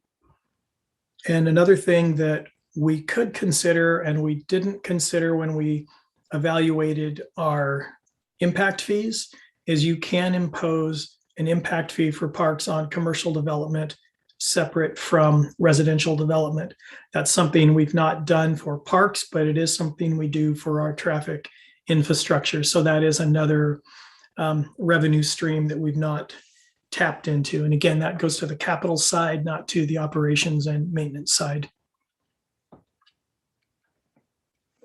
So I guess the staff's recommendation, and working with the mayor and city administrator, at this point, we're recommending we probably keep with the program, a parks department, rather than going external to a parks district, just due to the uncertainty of the funding. That doesn't mean it's something we can't revisit in the future as we're more established. We continue to lobby for that sales tax funding. We consider a levy lid lift, and we'll talk about that later. You can consider diversifying where you're getting your revenue stream from, and just continue this incremental growth, or a more immediate. Either one is fine. It just again gets back to funding capability.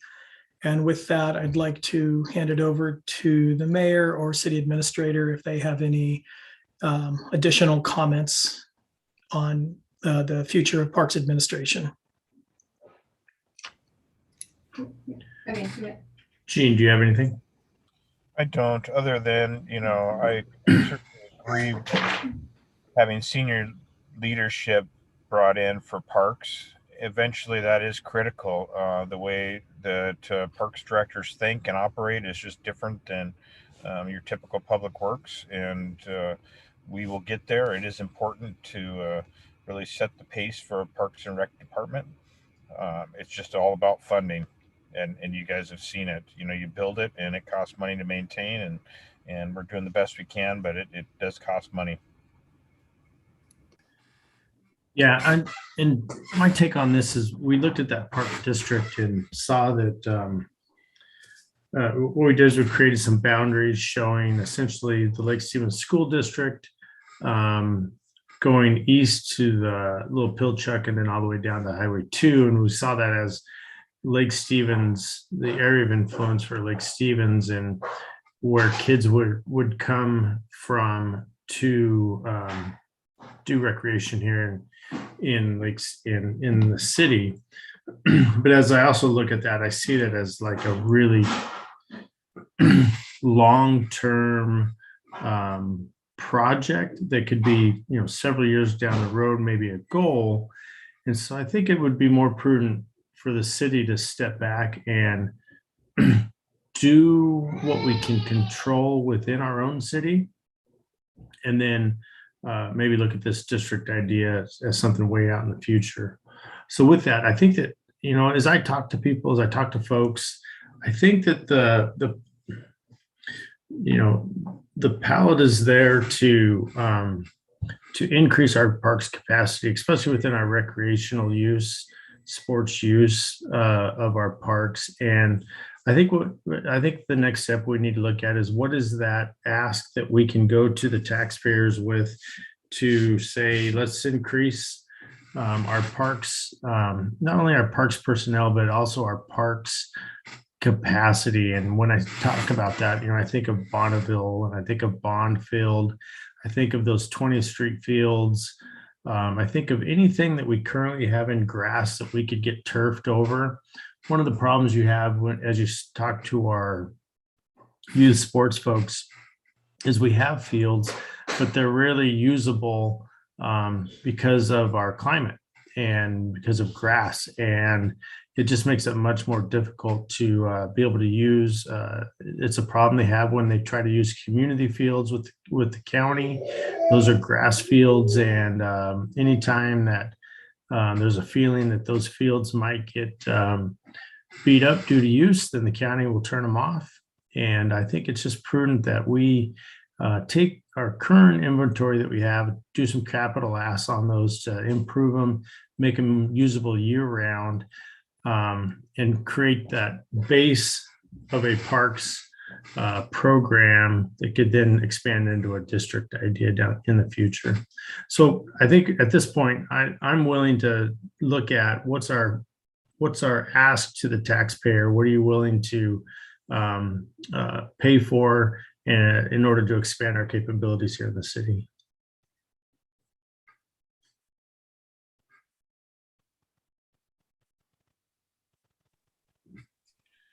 One of the issues that we continually wrestle with is this idea of staffing. And I'm just asking a question. Do we have is there a reason why we don't contract out a park or two to a private maintenance facility? Is there a union issue with that? Or can anybody help me with that answer?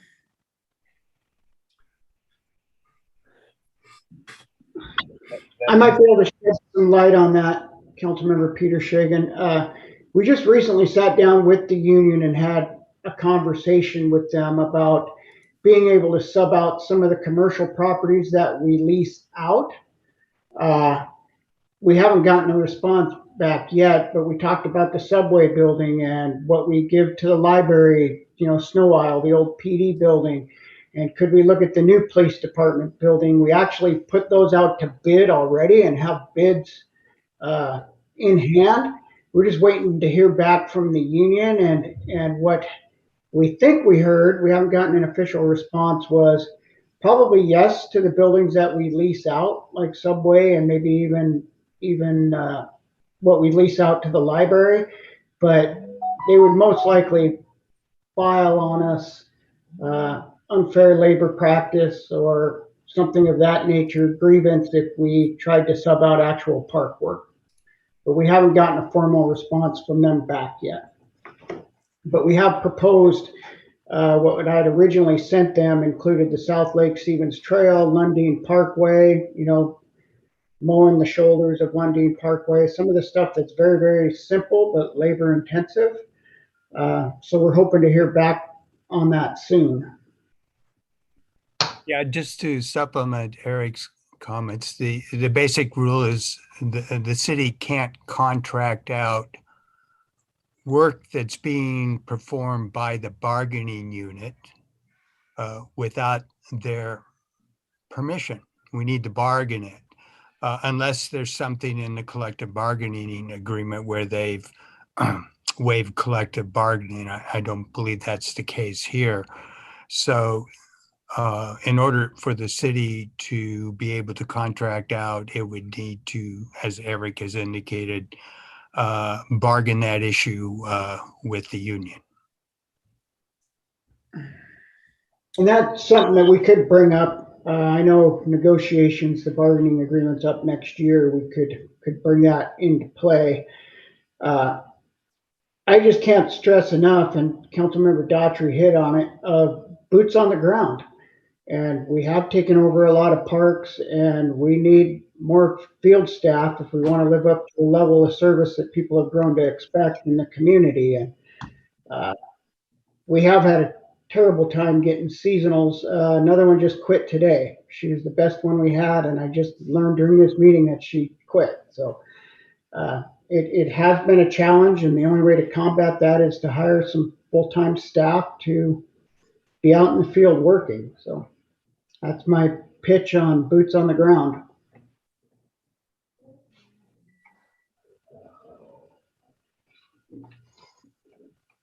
Well, I would suggest that possibly next year you put that issue on the table. I mean, we're really hamstrung if we can't find people, and then we're limited as to what we can actually do to solve the problem. So obviously the union isn't supplying people to us and helping us solve their problem.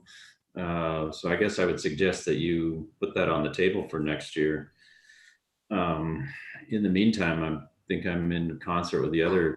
We need to maintain what we've got. We made an investment in what we've got, and we have a pledge to the taxpayers to maintain that in a way that makes our city proud, and people want to use the facility. So I guess I would say if we can bite the bullet for the next maybe 18 months and get these folks in place, in the meantime, work on some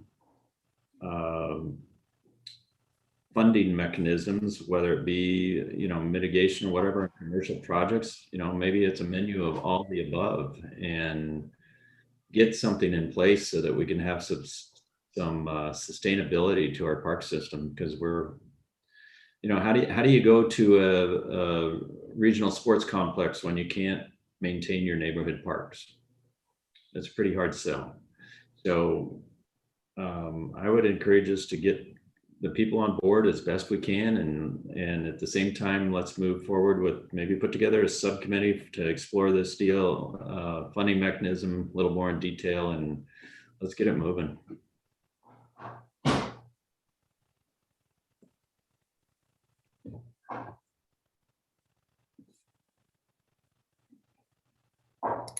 So all of this is, great conversations.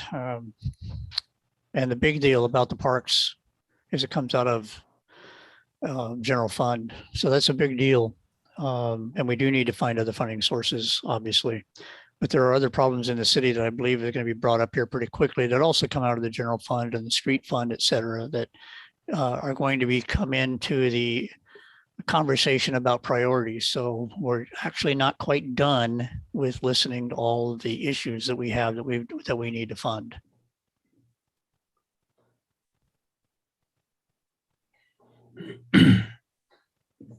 But I will concur with Gary that if we're not maintaining what we already have, it's a hard sell to ask for more when we're not adequately addressing what we have already in place. So I hope that we can address it. I realize we can't fix a labor issue that's it's a nationwide issue, but we need to do what we can.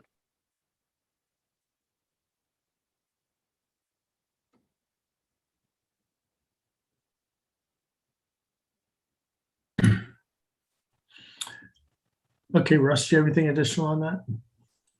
No, I don't. Thank you. Okay, do we need a break or do we want to continue through on the last topic? If I could have a 2-minute break would be great. Russ has been talking a lot. Why don't we take a 5-minute break? Let's return at 1:25. So when we had our meeting on Wednesday, did we add a little bit in there for Eric to talk about the road maintenance, or did we not? Are we going to bring that to a workshop, or what are we going to do? That was coming back at a workshop. Okay. Yeah. All right. Thank you. Okay, 1:25.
Hey, Russ, thanks for all your hard work on this.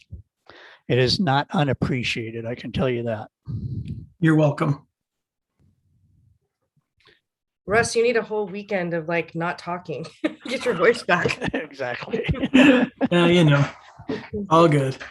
No, I think all the staff do a wonderful job.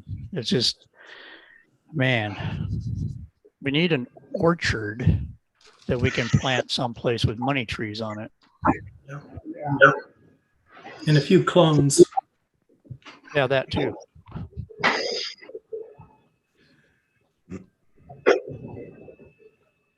Russ, you do not have an easy job.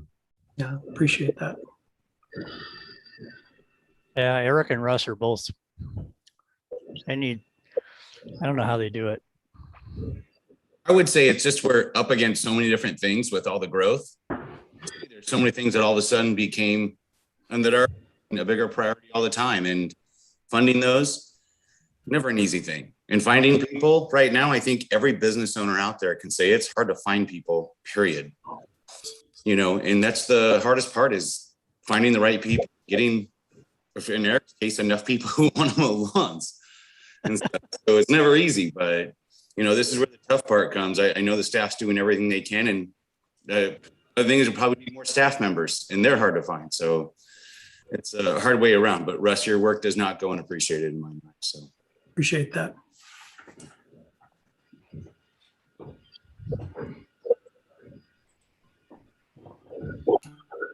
Let's see, do we have everybody back? Not quite.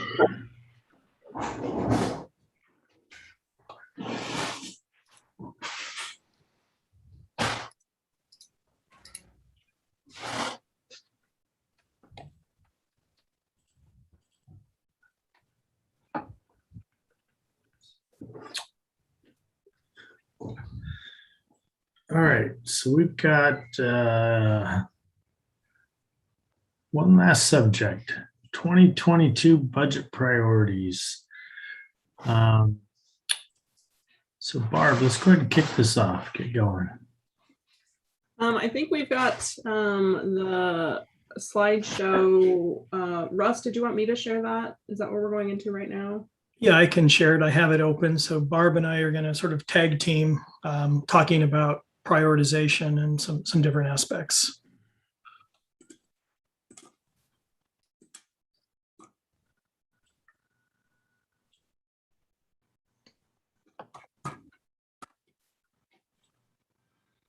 Okay, so we are going to talk about the financial summary and capital project prioritization. We'll also kind of talk about some untapped revenue sources that will also apply to operating expenditures as well as capital, but the majority of these do fall into the capital categories. So Russ and I worked together on the 2021 mitigation funding.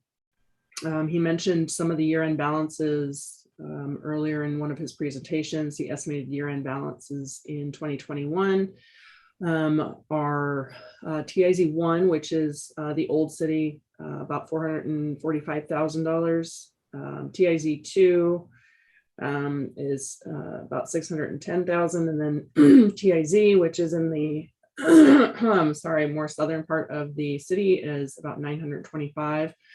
We had anticipated that was going to be much lower, but a couple of the projects came in under budget that were funded in that source. So we have a few extra dollars in there to put towards the next projects. Park mitigation, as Russ had mentioned, year-end balances is going to be around $274,000.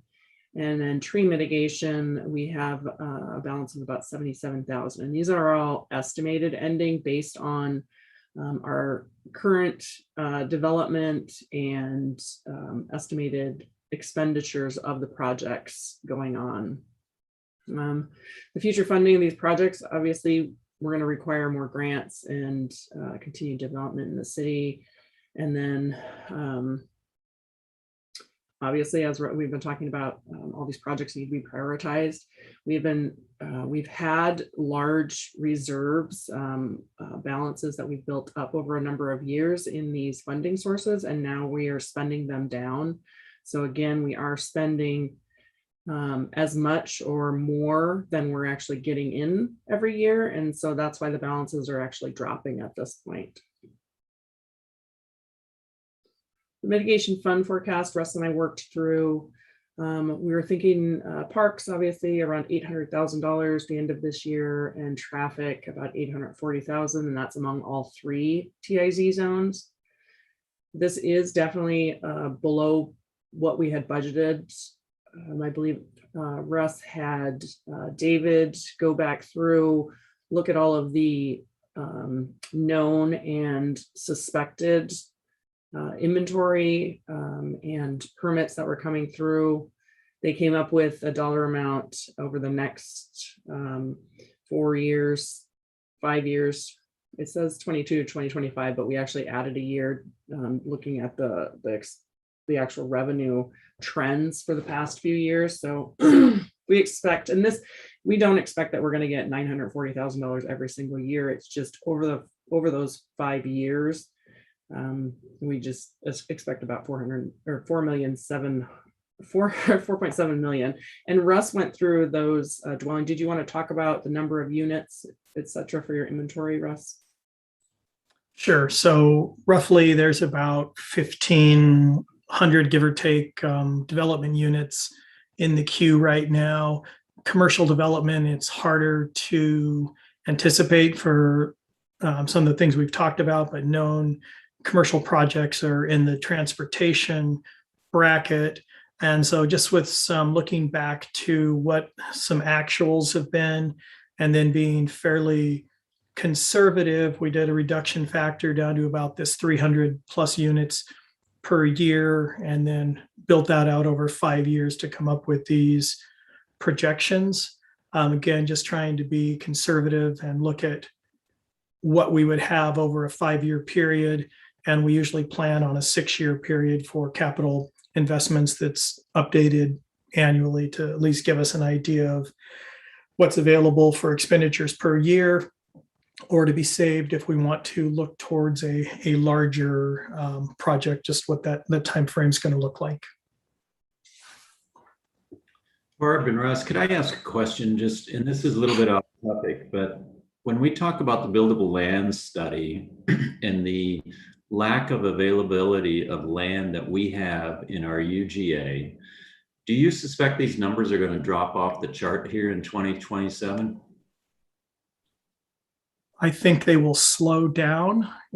We'll see what the housing market does, but I think we've taken as many proactive steps as we can to intensify our ability to build without going to the extremes that you're seeing in Linwood and Edmonds and going up to, 6+ story buildings. We've done about as much as we can with the land supply moving to the future. So I do think that this projects, again, there's 1,500 units. We know there's capacity in the annexation area for probably another 300 to 500 sort of development units. But yeah, there will be a point that there's not a lot left to do for green pastures, and it'll all become redevelopment. So this revenue source for parks, traffic, and schools, for that matter, could be on the downslide after 2026. I would probably project it out more to 2030 when the inventory in the annexation area comes on, provided our building climate stays about the same. But yeah, there will be a point that this plateaus and then starts being diminishing returns. Okay, great. Thank you.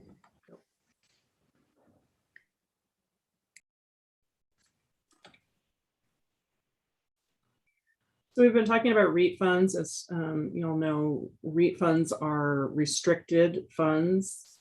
They must be used for capital projects that are included in the comprehensive plan. REIT 1 is a little less restrictive than REIT 2, but both are now paying large long-term bonds, as I showed you in the debt service slide earlier. REIT 1 pays more bonds. REIT 2 pays one large bond, which is the 24th 91st, and that's based on eligible uses of those funding sources. So there are some REIT 1 and REIT 2 funds available each year. Obviously, we expect that REIT, like, it's not going to completely diminish like traffic mitigation and or park mitigation may someday, but there will always be buying and selling of homes. And so we'll continue to get REIT funds, but it won't be like we're getting right now, where we're getting, you know, $2 million in REIT funds per year. Our estimated, what we've used as our forecast is estimating out a low of about $450,000 to $500,000 per year out into the future. So it's going to be a number of years before we get down to that point, but at some point that is going to be our low, and our debt service is higher than that. And so that's why we need to keep more funding in the funds now, as we won't be getting them coming in as large in the future. So the amount of available REIT 1 and 2, based on our current collections and then our forecasting out, I went and I looked at about 30-year REIT forecast. We have about $18 million available for projects or debt service. Again, that's over the 30-year period. It equates to about $600,000 per year available between both sources of restricted revenues. I believe it's about 400,000, a little less than 400,000 in REIT 1, and then the remaining 2 in REIT 2. So not a lot of resources there. Need to get use them for matches if we can against grants, that type of thing. These are some untapped revenues we've taken a look at before, and I wanted to kind of bring them back since we're looking at all of our sources at this point. These are utility taxes. We did enact a water and a garbage utility tax at 6% rate in late 2018, took effect in 2019. And that is the amount that we received in 2020 and estimated 2021. For water, about $430,000. That does go directly into the general fund. And then the garbage, about $380,000, and that is going into the street fund. Those don't actually have any limit by RCW, so those can be raised higher. I know we went with 6%. That is the limit for telephone, gas, and electric, unless you go to a vote of the people. So those are unlimited. Also sewer. Sewer, I base these numbers on estimated looking at gross revenues. And so that's what the utility taxes are based on, is gross revenues of the utility. Providing the service within the city boundaries. So sewer, based on their I think it was their most recent financial report, and trending that out for a year, I believe it'd be about $900,000 if we enacted a 6% utility tax on sewer.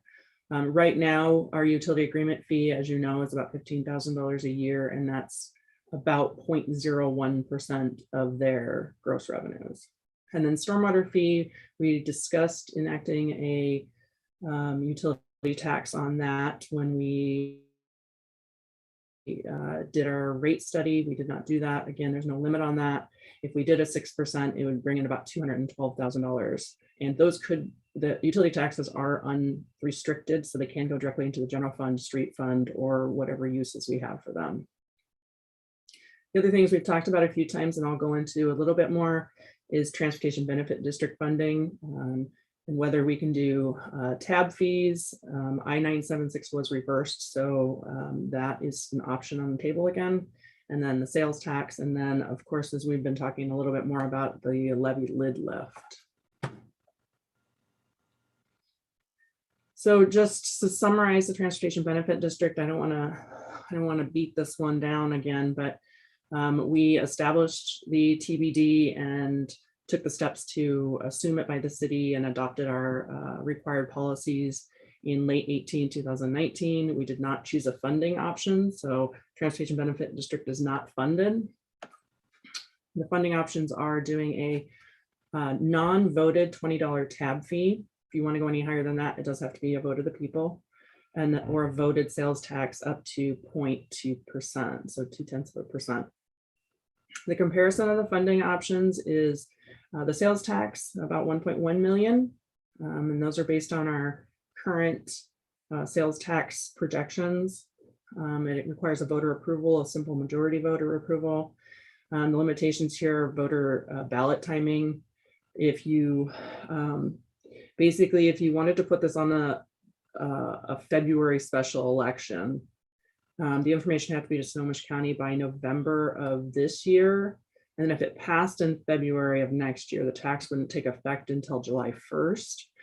Because sales tax only take effect on January 1st, April 1st, and July 1st, and it can't be any sooner than 75 calendar days after it's been approved and they've been notified. So, so we wouldn't begin receiving revenues until September due to the 60-day lag on sales tax. So it's always a 2-month delay on sales tax.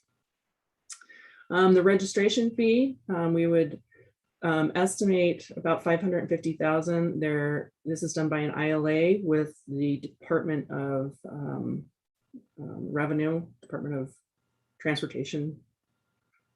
I'm kind of blanking on that. Anyway, so this is actually done by council enacted a resolution. So this does not have to go to a vote of the people. Council enacts the resolution, and then revenues start 6 months after the resolution adoption. So 2022 estimated revenue, if we adopted this in September of 2021, would be about $412,000. And there's a 10% fee that we do pay to the entity who is collecting the fees for us. And this does have to be used for street purposes again. So capital maintenance operations of street. This is a lot of information. So we're going to kind of dive into this levy lid lift, and to start to explain what a levy lid lift is, property taxes and lid lifts go on property tax, so it has to do with your property tax. It's not a simple concept. So to remind you, property taxes have limitations, so it's got a 101% increase per year cap. We're also capped by statutory levy rates. And then it's also based on assessed value. So as the assessed value goes up, levy rates go down. The levy lid lift allows the city or the entity, it's often fire districts, that type of thing, allows the entity to raise that levy rate by 101% to the maximum statutory rate. So you're lifting the levy lid. So our city statutory rate is $1.60, and that is because we are annexed into the library district and the fire district. So it's a little lower than some other cities that don't have run their own fire departments and have their own libraries. The current city levy for 2021 is 99 cents per 1,000 assessed value. So this is capped due to the 101% limit and gives us $5.3 million. The excess capacity between that $1.60 and that 99 cents is 61 cents. A lid lift with a vote of the people, we would lift that 101% limit and we would achieve the higher rate, which would take it back up to the 160. So the levy lid lift for 2021, we'll just assume all these, over the next few slides, we'll go through some examples. And we'll just assume we did the full levy lid lift for 2021 for simplicity purposes. So a levy lid lift of that 61 cents for 2021 would be $3.2 million in addition to the 5.3 that we're already receiving. So there's a couple different kinds of things. Oh, I wanted to mention, so that for a taxpayer, if we did that $3.2 million, it would be 61 cents. So if we're talking about a $500,000 home, it's about $305 additional, in addition to the regular property tax, which at the 99 cents per 100,000 for that $500,000 house is almost $500. So you're going from $500 to about $800 a year on a $500,000 house, and that is just for the city portion of the sales tax, or I mean for the property tax. So there's a few different options on levy lid lifts. You can do single or multiple year options. Multiple year options are up to 6 years. If they're temporary, you can do temporary or permanent. They all have to be approved by a majority vote, and the ballots have to state property tax levy rates, and they can never exceed the $100 and they're always, so it has to be listed. We can talk more about the actual ballot requirements later, but it'll always be considered temporary unless it's specifically noted in there that it's going to be used for future levy calculations. So a temporary single year levy lid lift. This graph is actually from MRSC. It uses a 5-year expenditure, a 5-year expiration date assumption, but I'm only going to use that for the visual concept. When I get to the examples, I'm going to be using a 3-year. So single year levy lid lifts are a little confusing because the temporary single year lid lift can last any number of years. So it isn't just a single year. So it can be used for any purpose, or you can spell out in the ballot, like I want to use it for parks. I'm going to use it for park operation and capital purposes for the next so many years. Again, can last for any number of years unless it's for debt. And then I'm not sure why, but it's limited to 9 years.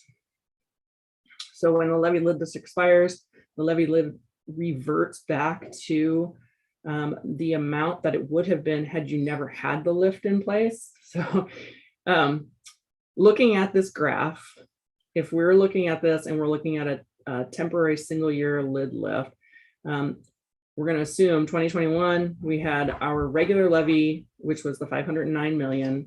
We did a levy lid lift of the $3.2 million. 2022 would revert back to the 509 plus 101%. So that would be our levy. So you'd only get that 1 year. The temporary single year lid lift, we're going to assume a 3-year. So using that graph as a visual, same for 2021. We have our regular levy, we have our levy lid lift. That comes to, so let me just explain that a little bit. I guess using that graph, the third bar in would be our 2021. So the regular levy is the blue, our lid lift would be the green. That was a 1-year bump. For the temporary single year lid lift 1 year, you wouldn't have those next 4 bars. It would drop right back down to the just blue. So there'd be no green.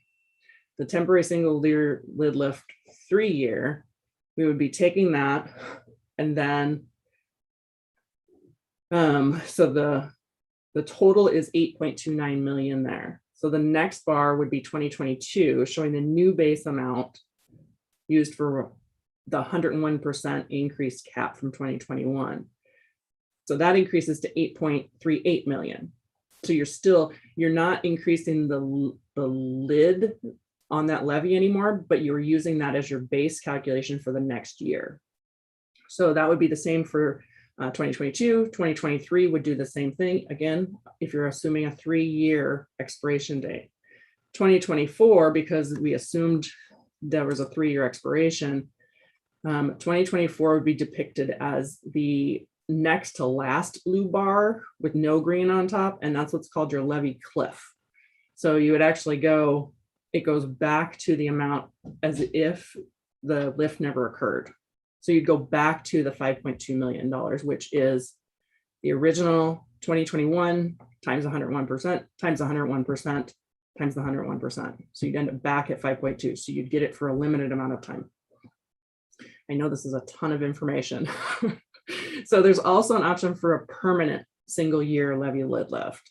With this one, that calculation, there's just never a cliff.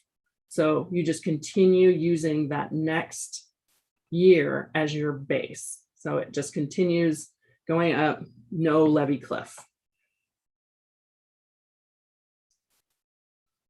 The multi-year levy lid lifts, these don't do a one-time bump. These actually bump the 1% and an additional levy lid lift. You have to limit your purposes in the ballot measure, and it can be temporary or permanent. And then the assessed value increases causes the levy rate to decrease, which leaves the room for the rate to be lifted. So in this example, so looking at the multi-year lift examples, we're going to assume a 5% assessed value increase, which is actually fairly low for City of Lake Stevens, but we'll just go ahead and assume 5% for simplicity. Like the single year, so this is actually the bottom chart. I put these in the wrong order to talk about them. So the bottom chart is the permanent levy lid lift. So this, like the single year, you start with your, that had the 3-year expiration, you start with your regular levy and your lid lift, that 8.29 million. So you get 8.29 million revenue and a levy rate of $1.60. So that is your statutory limit, $1.60.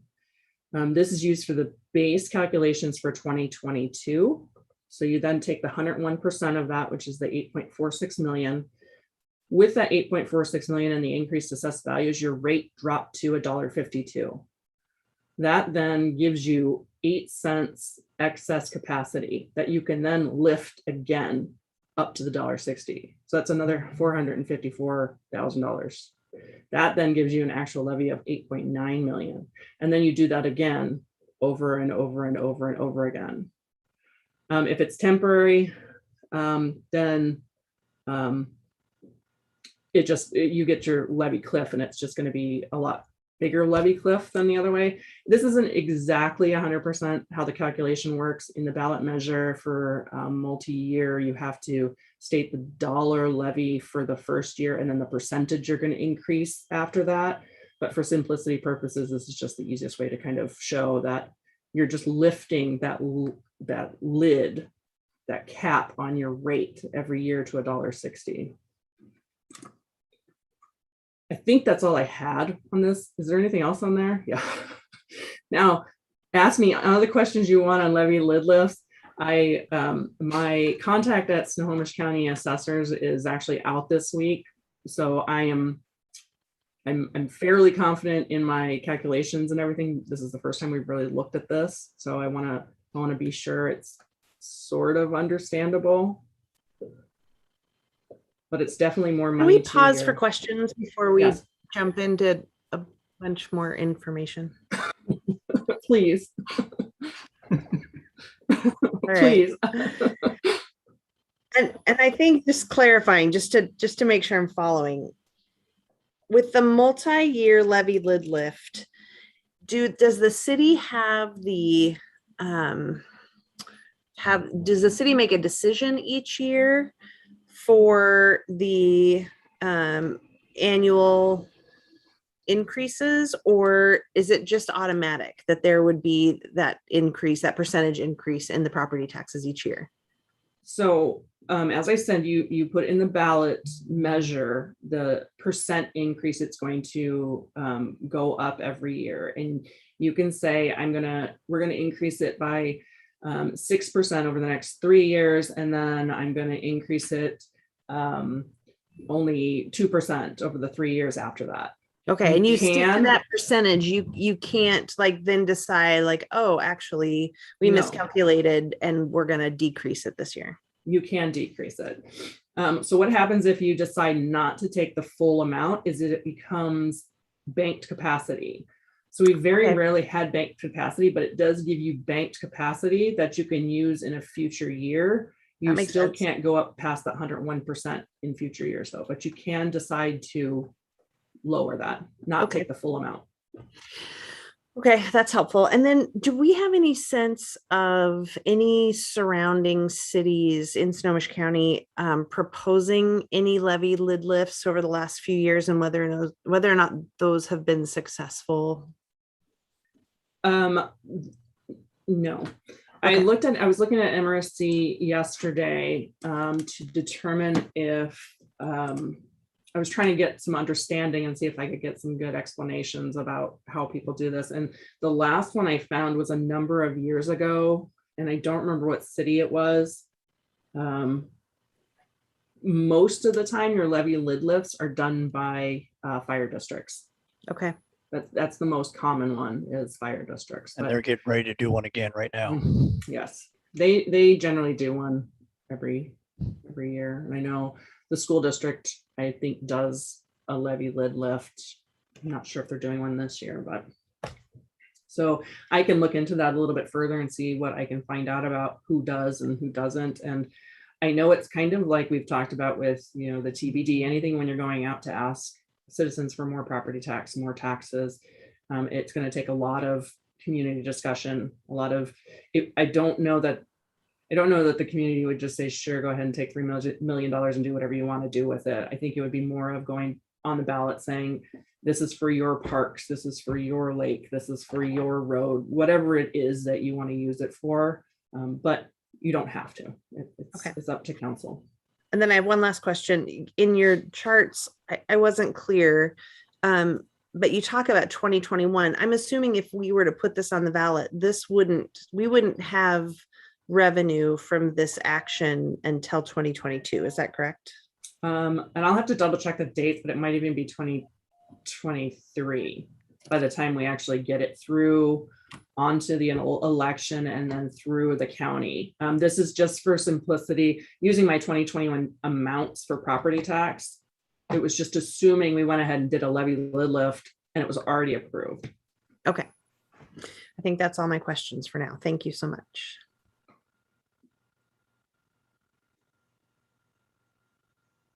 I'm pretty impressed with my explanation, if that's all the questions I had. You just numbed everyone. I know, everybody's like, oh my God, there's Kim's fire. I mean, Councilman Daughtry's fire hose. So this circles back now to Councilmember Frederick's question from earlier. What does the total look like of what we're doing?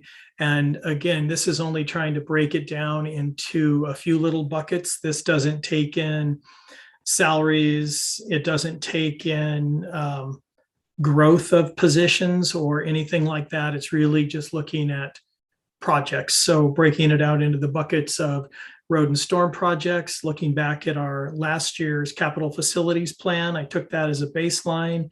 I tried to take out some of the projects that are complete and then add in some ones that I know we'll be putting in this year. So these numbers are rough numbers.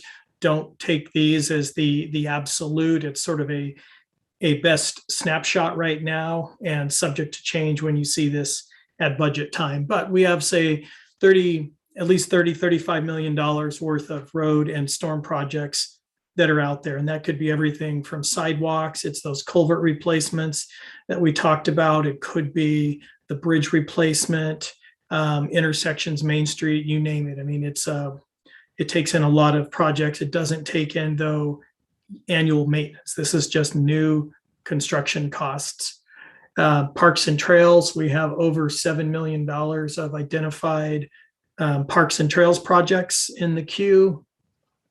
And then depending on decisions about the City Hall campus, the museum, we have between $17.5 million to over $31 million in facilities. So new buildings to think about.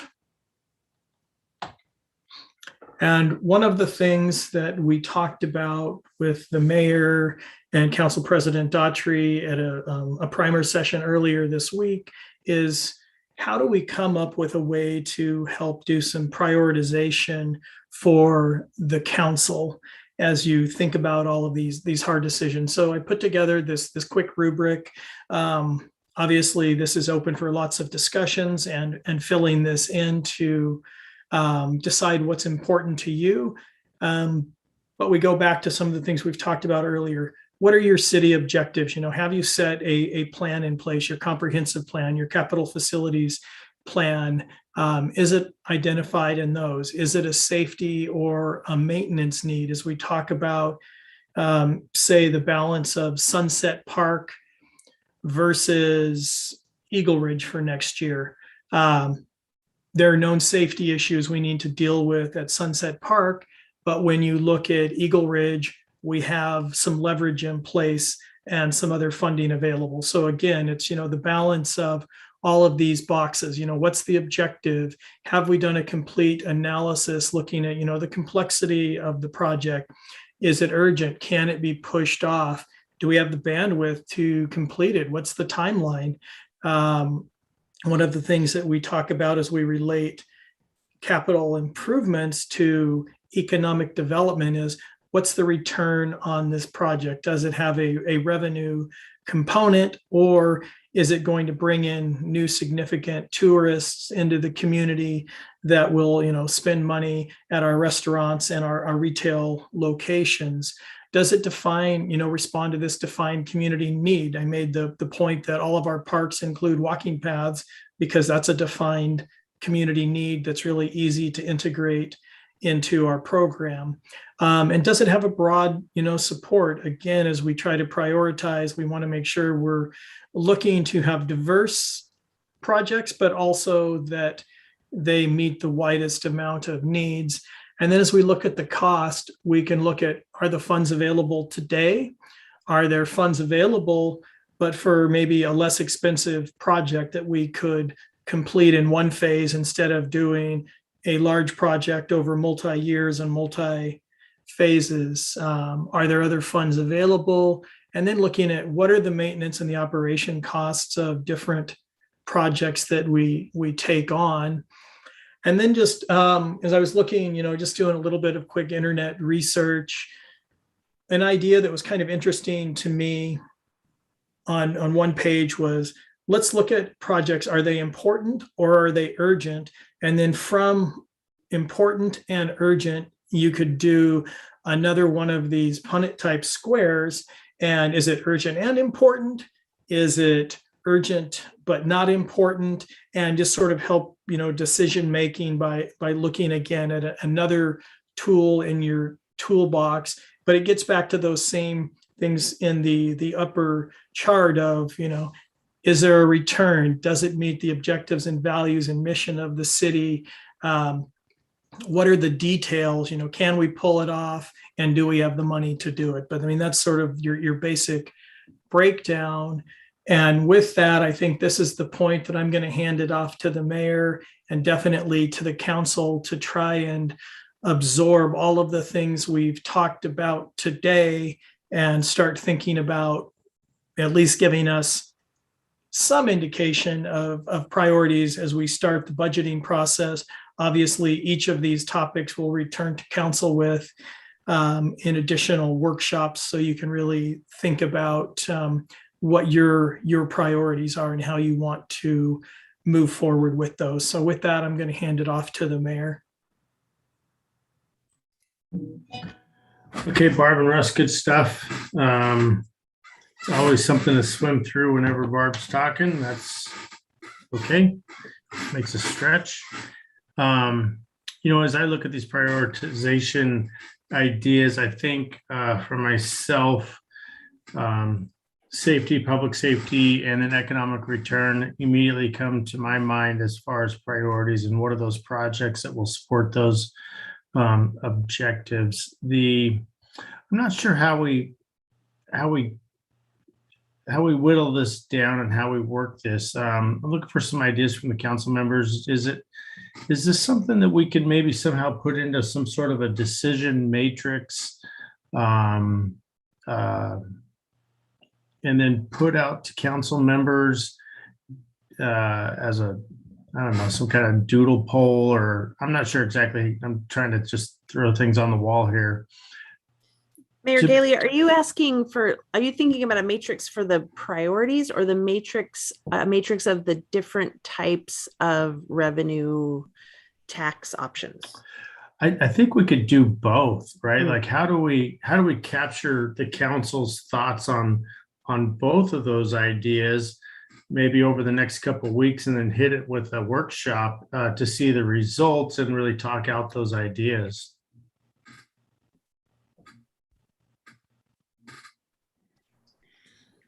I would love to see, I don't even know how to describe it, but some sort of a visualization of like, here are the things we are looking at needing to fund, and then some sort of exercise to prioritize those.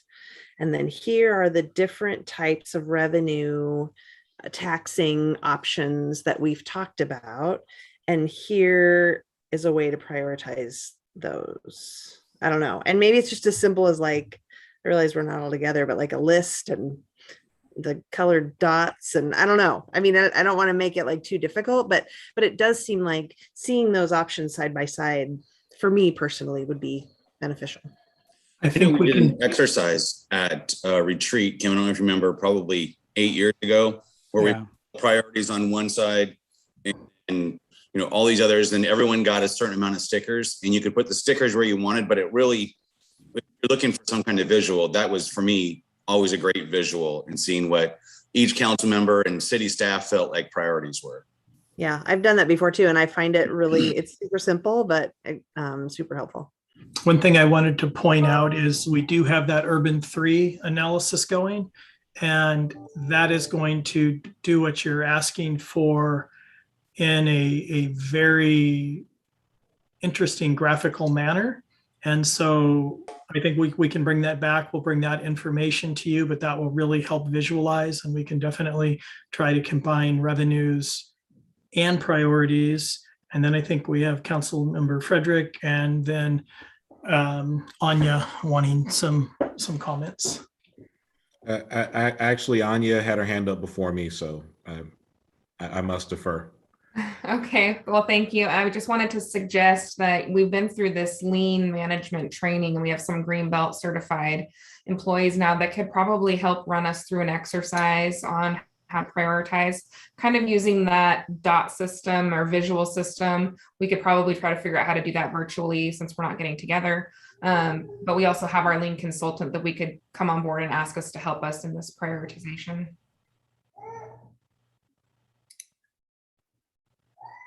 So I remember the retreat last year, we had, list of priorities, and it was like, hey, there was, absolutely needs funding. And then there was an ask from each of the department heads as far as what they wanted, and the associated cost with those positions.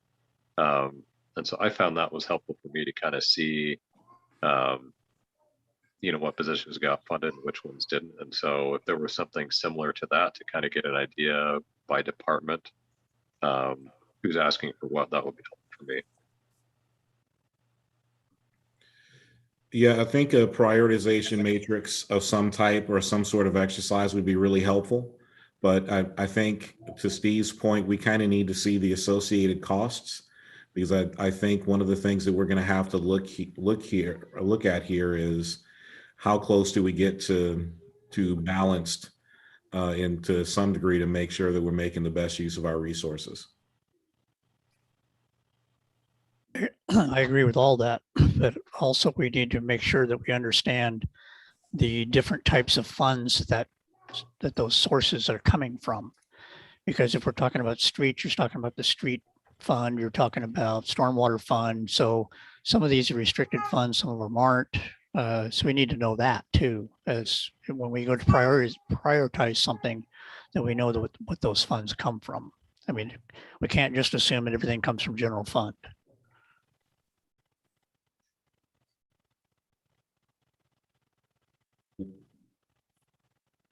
Mary, You're muted. Down.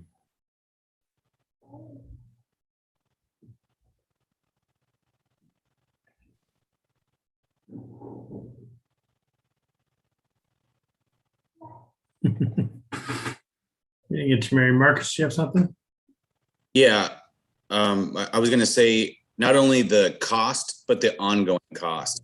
For example, we want to do a park, but how much it's going to cost to continue to maintain that park, and staff members that go along with it, so that way we can understand the ongoing concern and how much we're going to have to continue to put into a certain project to keep it, just grass looking nice, not let weeds take over, or if we're going to need additional parks person, or we're going to need additional staff member, just some of the costs that go along with it too. Because I think it's easy to go, oh, $250,000 for this, or $1.5 million for, something else going on with it. That's important to note too, for me.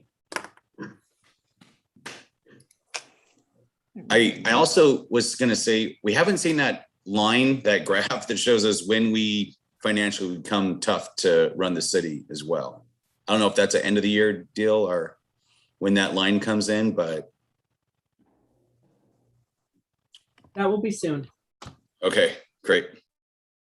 I was just going to tag along to what Councilman Daughtry mentioned, and I apologize for the very simplistic monetary ask, but it might be helpful to have the prioritization options grouped by funding source, because to his point, there are restricted funds that kind of limit where these things can be paid from. Bad on my part, I come from a world where there's only one fund.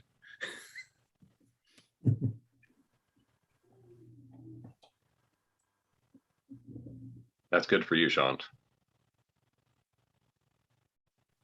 That's debatable, but we can talk about that offline.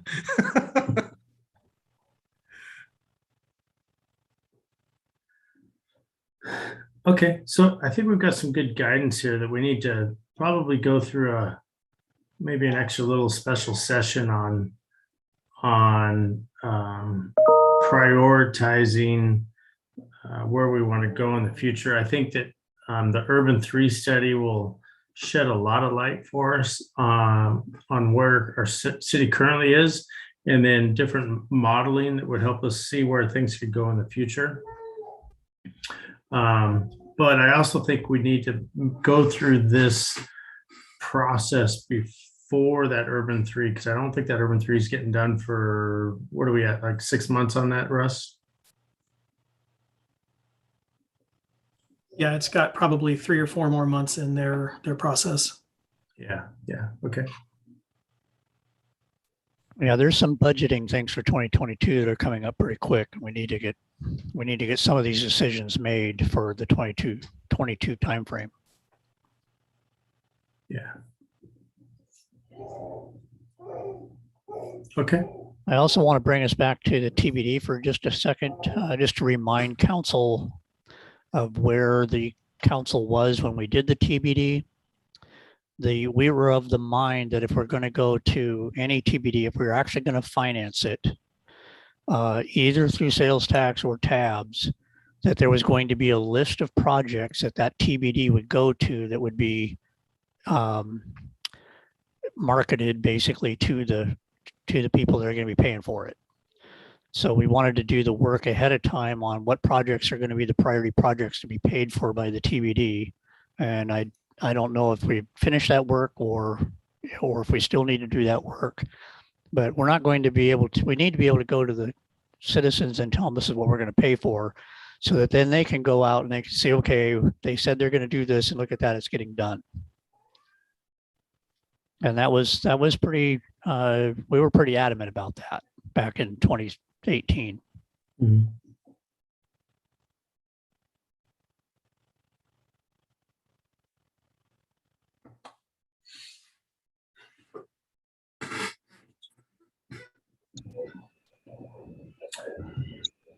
All right. I think the staff has some good guidance on where we want to move forward here. Do I have any parting shots? This is our last topic of the day. Good job to all the staff. I appreciate all your hard work on this. I know it takes a lot of time away from your very busy schedules to put this together, but I think you did a great job and I really appreciate you. I would second that. Great job, staff. Thank you for putting these numbers and trying to make it easy for us to understand. Barb, Russ, thank you so much. Gene as well. A lot of great information. Thank you for all your hard work. And one last parting shot. I think it's my first time to say it out loud. Congratulations, Chief. So I just want to take a second to say that one more time. Thanks, Sean. I appreciate it. Absolutely. All right, no council on Tuesday. It's a 5 Tuesday month. So September 7th is our next meeting. Eric, Right. I'm looking forward to a tour of your new facilities. Yeah. All right, perfect. Hey, well, great meeting, great retreat today. Good work from everybody. And with that, I'll go ahead and adjourn the meeting and go enjoy the weekend and help a neighbor out. Bye, guys.